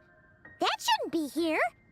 Wait, but there are always those two Fatui around here chatting about stuff. You've noticed them too? I've been watching them for a long time. Not that I've overheard anything useful. Guess it's just my luck. Well, actually, they seem to get information a bit slower than the Knights of Favonius. So they usually end up discussing stuff that hasn't been secret in a long time. Have you guys ever wondered why they don't just go home? Their mission's gotta be over at this point, right? Maybe their names got skipped over on the mission roster, so they never got new orders. That's happened to me before. I suppose, but your experiences tend to be quite unique. It's possible the Fatui stationed them here long-term to keep an eye on things. Or maybe they volunteered for this position because they don't want to go back. Either way, we should have Nicole take this tent down. It's making Paimon think we're gonna have to fight someone. I guess you're right. We don't want people getting their hopes up.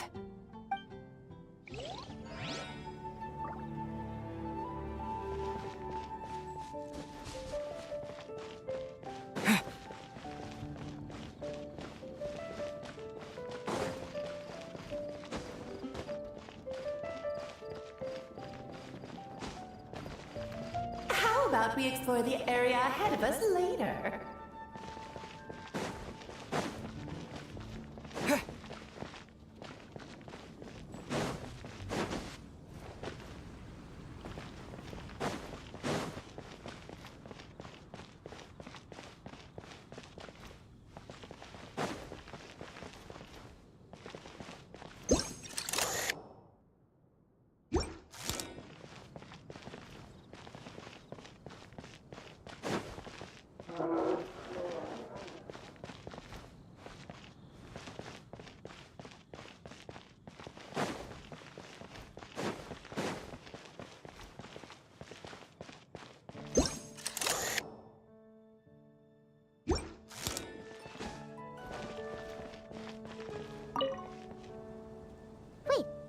Emily?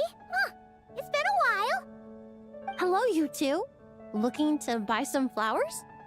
Yes, I came to Mondstadt to collect a few samples for new scent ideas, but I wasn't finding anything.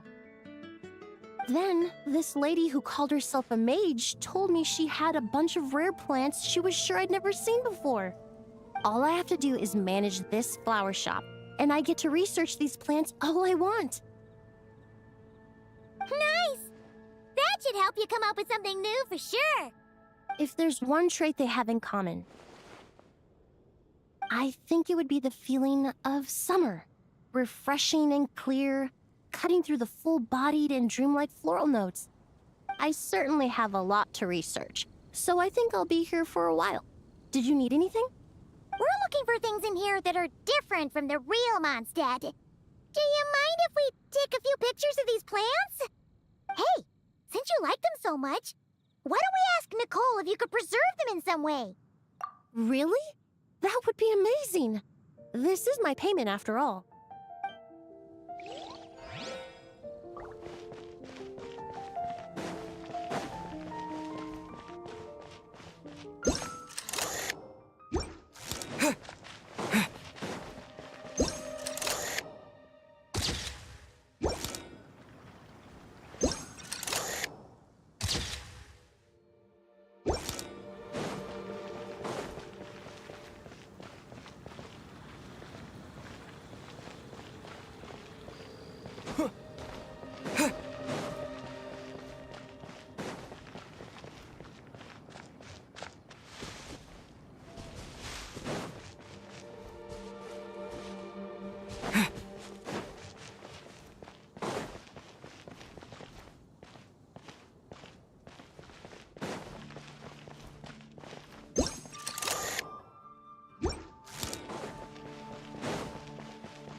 happen? Barbara and I were just grabbing some food at Good Hunter. But then, how do I even put this? The sweet madame and sticky honey roast we ordered came to life. Sorry, what? That's right. I managed to catch the sweet madame earlier. Come on, let's wrangle this thing so we can head back and eat. Wait, what? Uh-oh. What is it? More pigeons and forest boars! The rest of our lunch is making a break for it!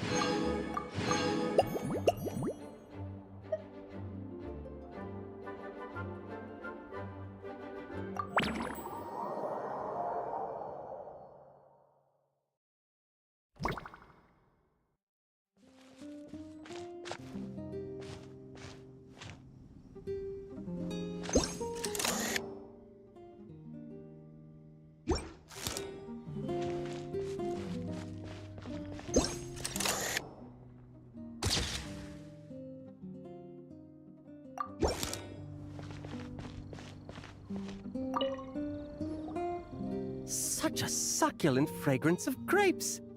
Ah, this place is heaven. Had I a mouth that could move, I doubt I could resist eating them right off the vine. This is awesome. Whoever lives in here must be a person of means indeed. Even in a storybook world like Simulanka, we could never afford such a big estate. Wait, but this is a world inside a story too, isn't it? Oh, hello! Is something wrong? My apologies, but the event taking place at Dawn Winery is not open to the public quite yet. Allow me to show you around a different area. Ah, I see. That's unfortunate. Oh, it's Noelle! Hey there! Oh, hello, you two. Well, Miss Alice thought things might get complicated around here, so she said she needed someone capable who could get the job done. So she flattered her way into dumping a bunch of work on you? Stuff that isn't even related to the Knights at all? Oh, no. Mr. DeLuke was there, too. He said he would appreciate some help guiding the tour groups from different worlds that are here to visit. Tour groups from different worlds? Oh, right! The Golden Apple Archipelago, the Valurian Mirage, Simulanka. The gang's all here! Oh, it's all right. I'm happy to help.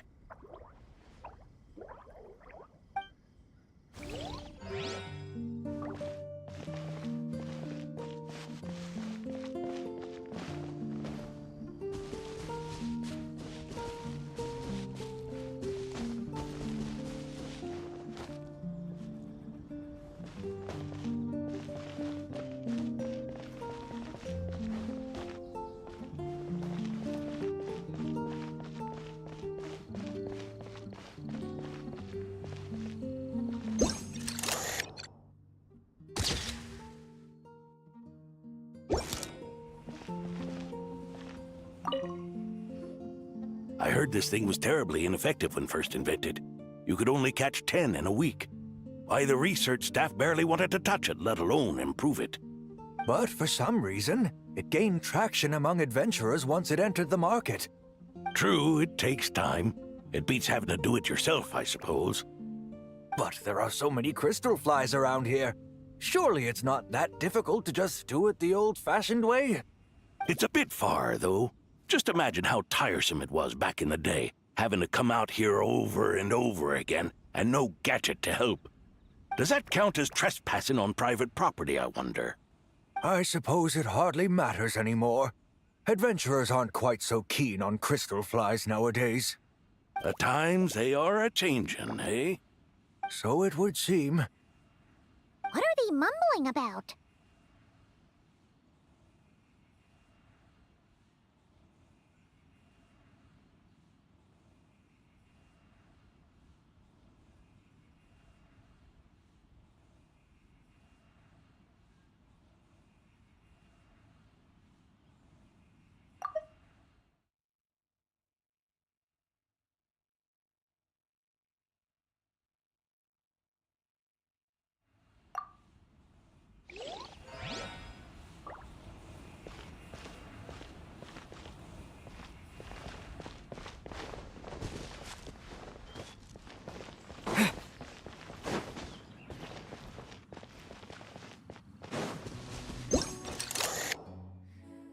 there you are. I've been looking everywhere for you.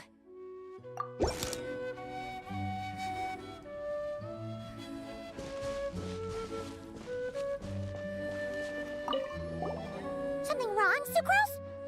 Oh, no.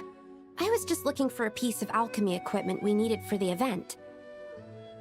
Master Albedo has always been careful with our costs. We maximize the use of every piece of lab equipment we have. So if something hasn't been used in a while, it's usually pretty old. Take this, for example. We've used it a few times before, but we found the effectiveness and ease of use somewhat lacking, so it was sidelined quite quickly. According to the mages, it was meant to be placed in the city, but it went missing after being tossed into the magic bubble. Luckily, I found it. I just don't know why it ended up here of all places. Well, all that matters is that you found it in the end, right? We'll contact Nicole and get her to send it back to the right spot. Great. Thank you so much.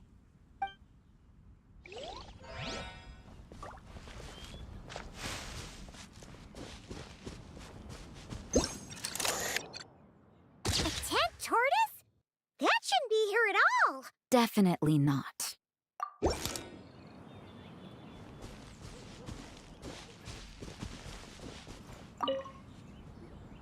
Wow! I've never seen such a large turtle in my life. There was a time, back when I was little, when almost every child in Mondstadt had a turtle as a pet. It was quite the trend. Oh, yeah! Jean and Diluc mentioned that a long time ago. I had one too, of course. Quite the hassle to take care of. Small pets like that always are. Wait, you had one too? Is that so strange? Oh, no, of course not. I could bring it back to the church and raise it. It can stay behind the cathedral. I'll even build it a pool. Can't be too hard to raise, right? It looks like a tough cookie. Not happening. The next thing you know, you'll have an invasive species on your hands. Just tell that mage to put it back where she found it. Guess that's for the best.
Another tent? Huh. This one's kinda nostalgic too. It's here because I refused to let that mage use my house as her playground. But we still needed an additional rest area for the guests, so we set up this tent instead. Huh. Looks like we can use this device to keep in touch with the mages or get some hints. Kinda like we were able to do back then, remember? Now that you mention it, the arrangement is almost identical. Nights on vacation, summer, the sea, and a small little wave rider. It's all taking me back. However, you're forgetting about the part where we were stranded on a deserted island and couldn't even make it across the water. That's what stuck with me the most. Oh, I remember. At least I wasn't dead weight in that situation. Fun times, huh? So, the mages prepared this stuff then. Guess we should take a picture and go check in with them. Be my guest. You know, the expedition in Nodcry is coming to an end, but knowing Grandmaster Varka, I imagine there will be another chance to set off in the near future. Not that I'm extending an invitation, I'm just mentioning the possibility, that's all.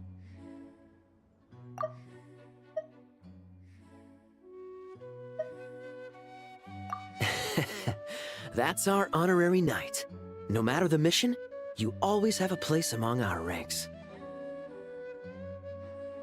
Come talk to me when you do have an official invitation, then. I have other things to do in the meantime. The intel I have on hand is pulling me in 100 different directions, but unfortunately, time off isn't one of them.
Yahoo! Think you can get away? Leave it to me! The story has only just begun! Witness my great undertaking! Come as a burn! Charge! Up the ante! Up the ante! Burn! Leave it to me! Decay! New life! Here we go. Time for takeoff. Live! Feel this ancient power! Burn!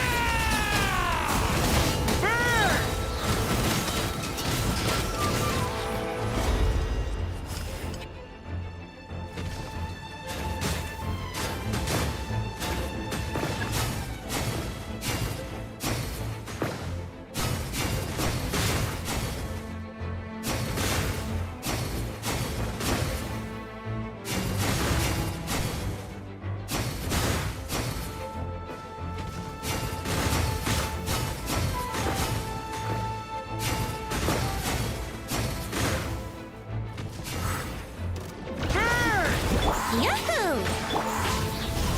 Decay! New life! Think you can get away? Here we go. Witness my great undertaking! Charge! Burn!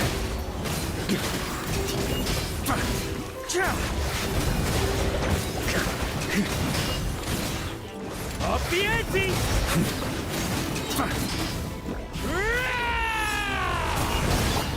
Leave it to me! A turning point in... Brace yourselves. Time for takeoff. Burst forth! Moment of birth! Burn!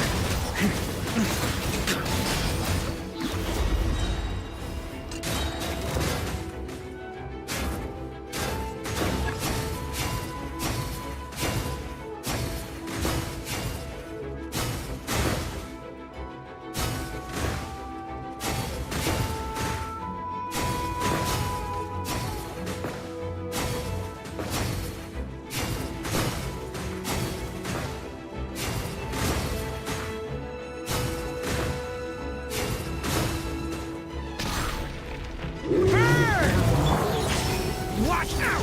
The story has only just... Witness my great undertaking! Think you can get away?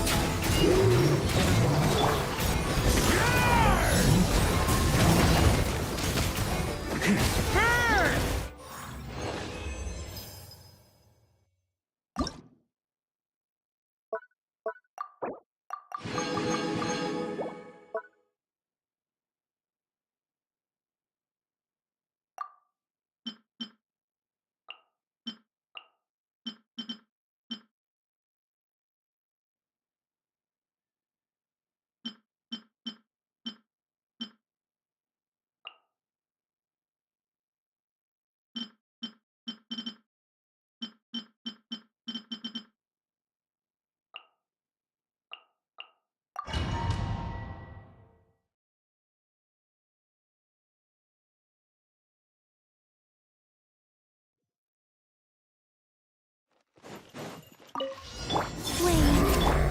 Into the wind.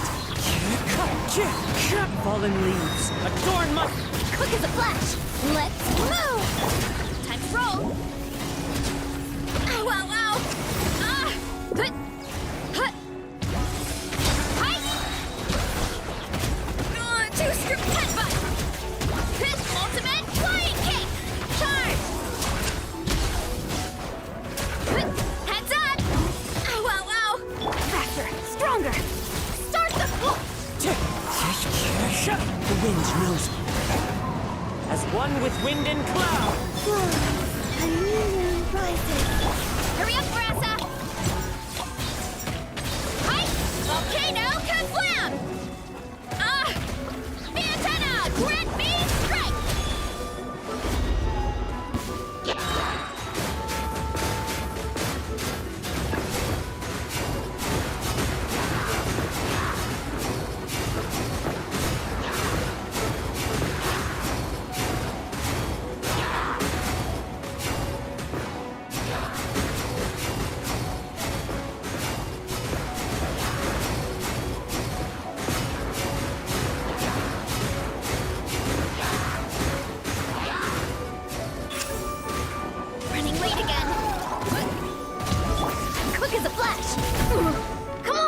Get back!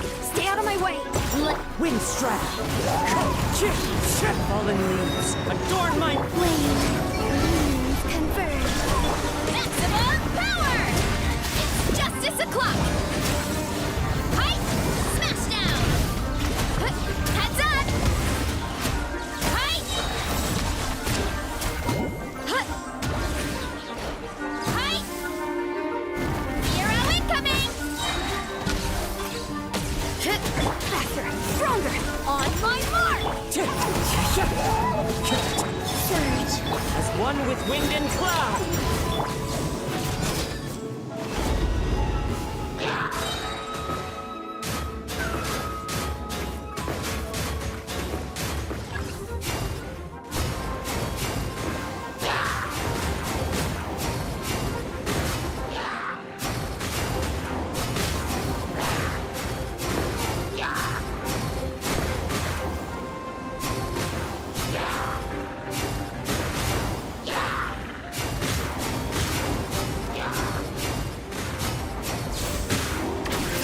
Step aside! Start the... Wind strike! Clouds high. The birds... Running late again!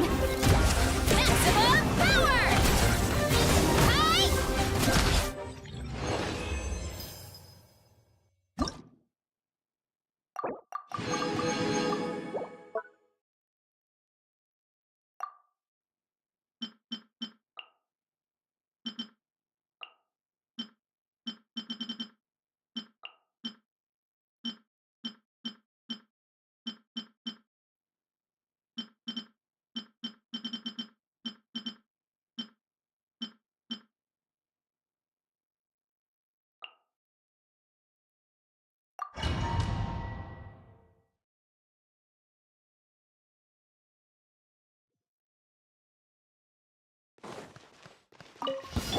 Rain outlines your fate. Rank Flame, a moonlit night for all. Be gone, shadow of dark! Be cleansed. The sky's clear. The glazed moon shines.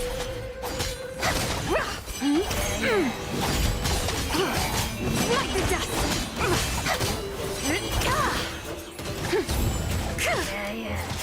Without further ado, light the dust.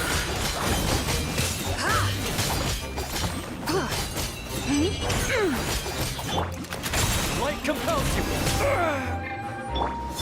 A new moon rises.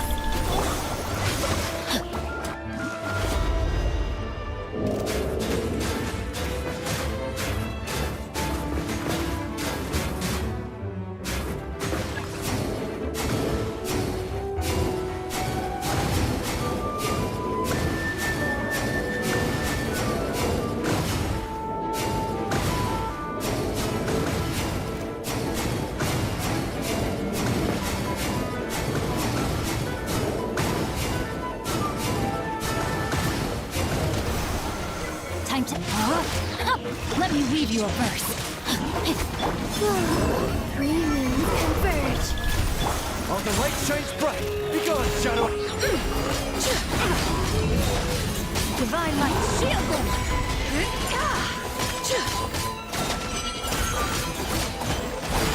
Light the dust! Light the dust! Go get him, Aiden! Light compels! Surge. A new moon rises. No, my sword! Rain cutter! Be cleansed! Lofty wisdom will show us the way!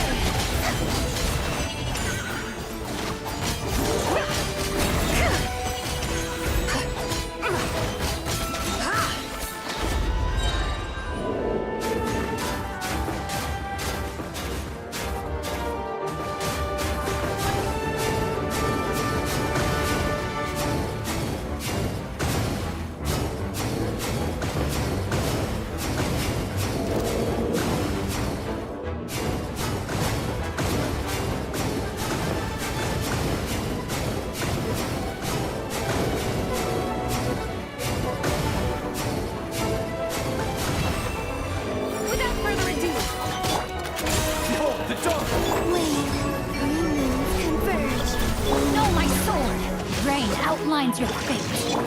The sky's clear, the glazed moon shines!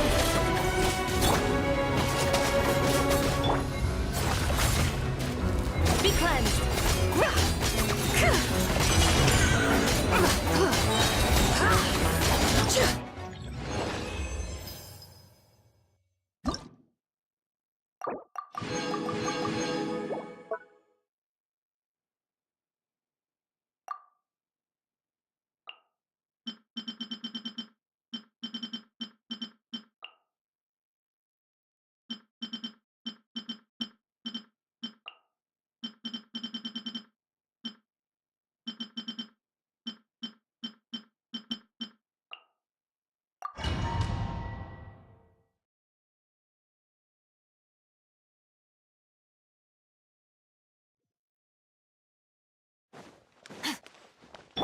I'll protect her.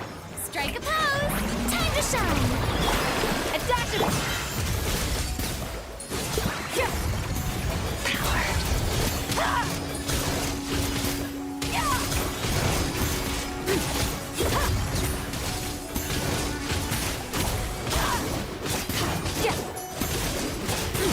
Shower me with praise.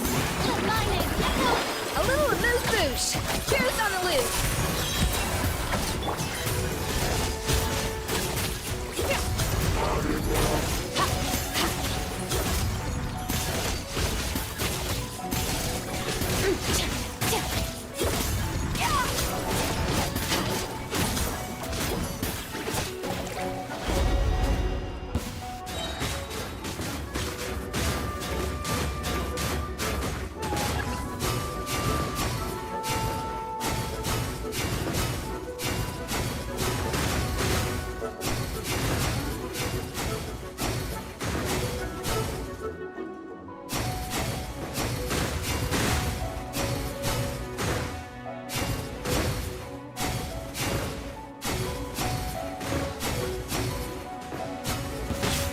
Merciless. Yoo-hoo! Time to shine. A burst of flavor. Up to the brink. Let's dance. Mine to wield.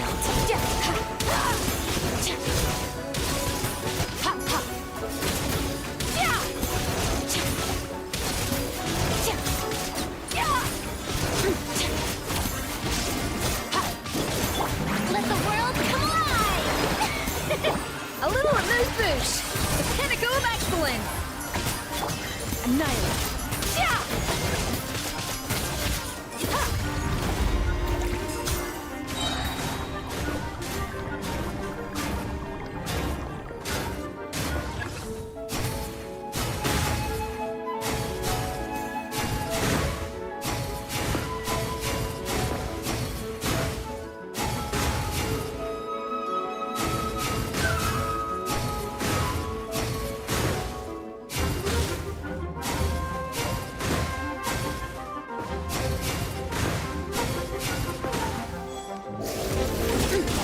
Yoo-hoo! Let my name echo in song.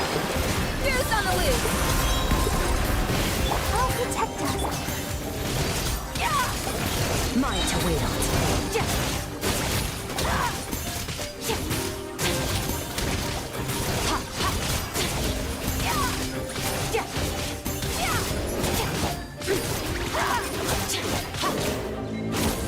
Shower me with praise.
Watch out! The story has only just...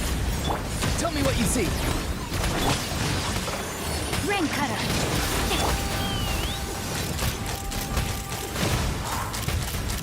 Bullseye! Bullseye! Fire in the hole! Leave it to me!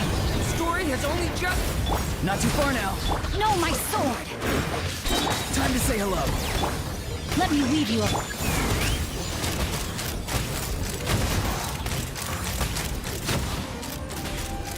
Open fire!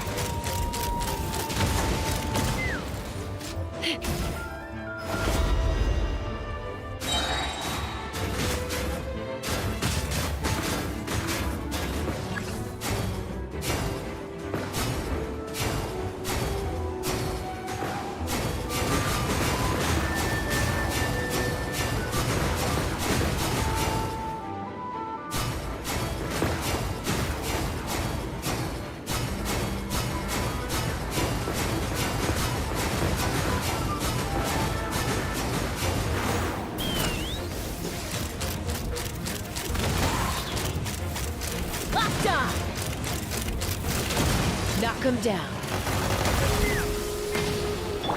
Leave it to me! Turning point! Tell me what you see. Be free! Rain outlines your fate. Ring cutter. Take me up! Bullseye! Bullseye!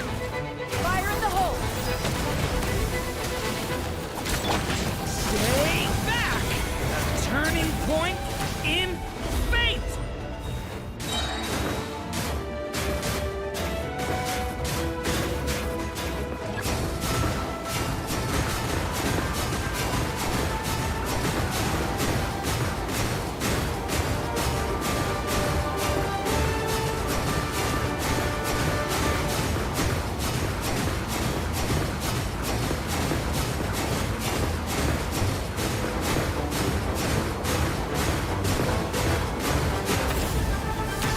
Watch out! Okay! Farewell! Time to say hello. No, my sword! Let me weave you up. Let's fly! Locked on! Open fire! Knock him down. Stay back! Decay! Huh? Up! Witness the power. Ha! Locked on!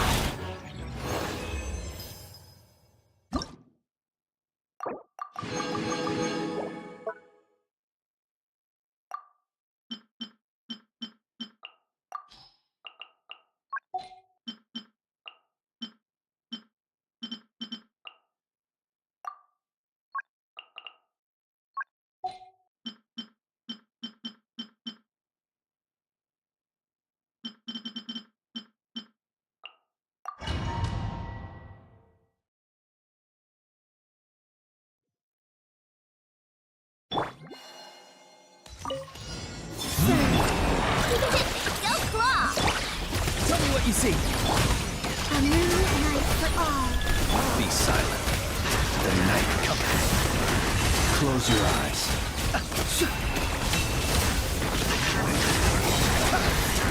Observe. Fear the dark.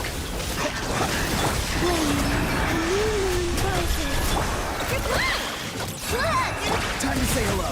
Be free. Beware the creatures of the night. Be silent. Do not fear the dark.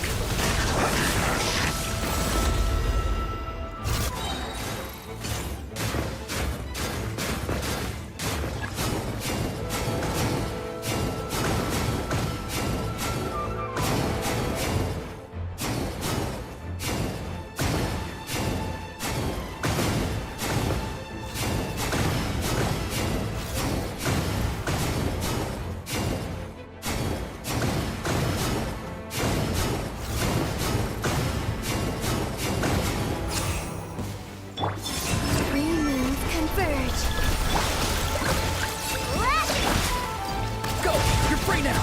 Farewell. Observe the night cometh. Be silent.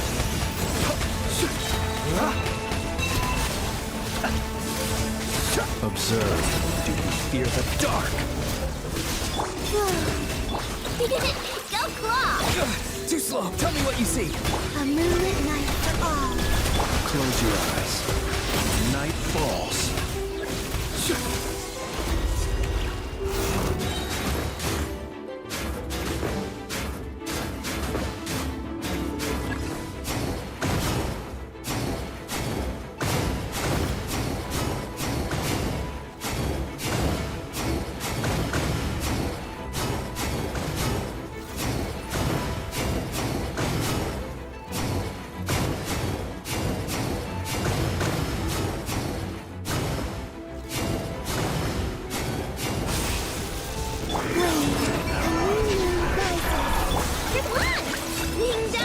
Go! You're free now! Not too far now. Be free! Beware the creatures of the night. Be silent. Do you fear the dark?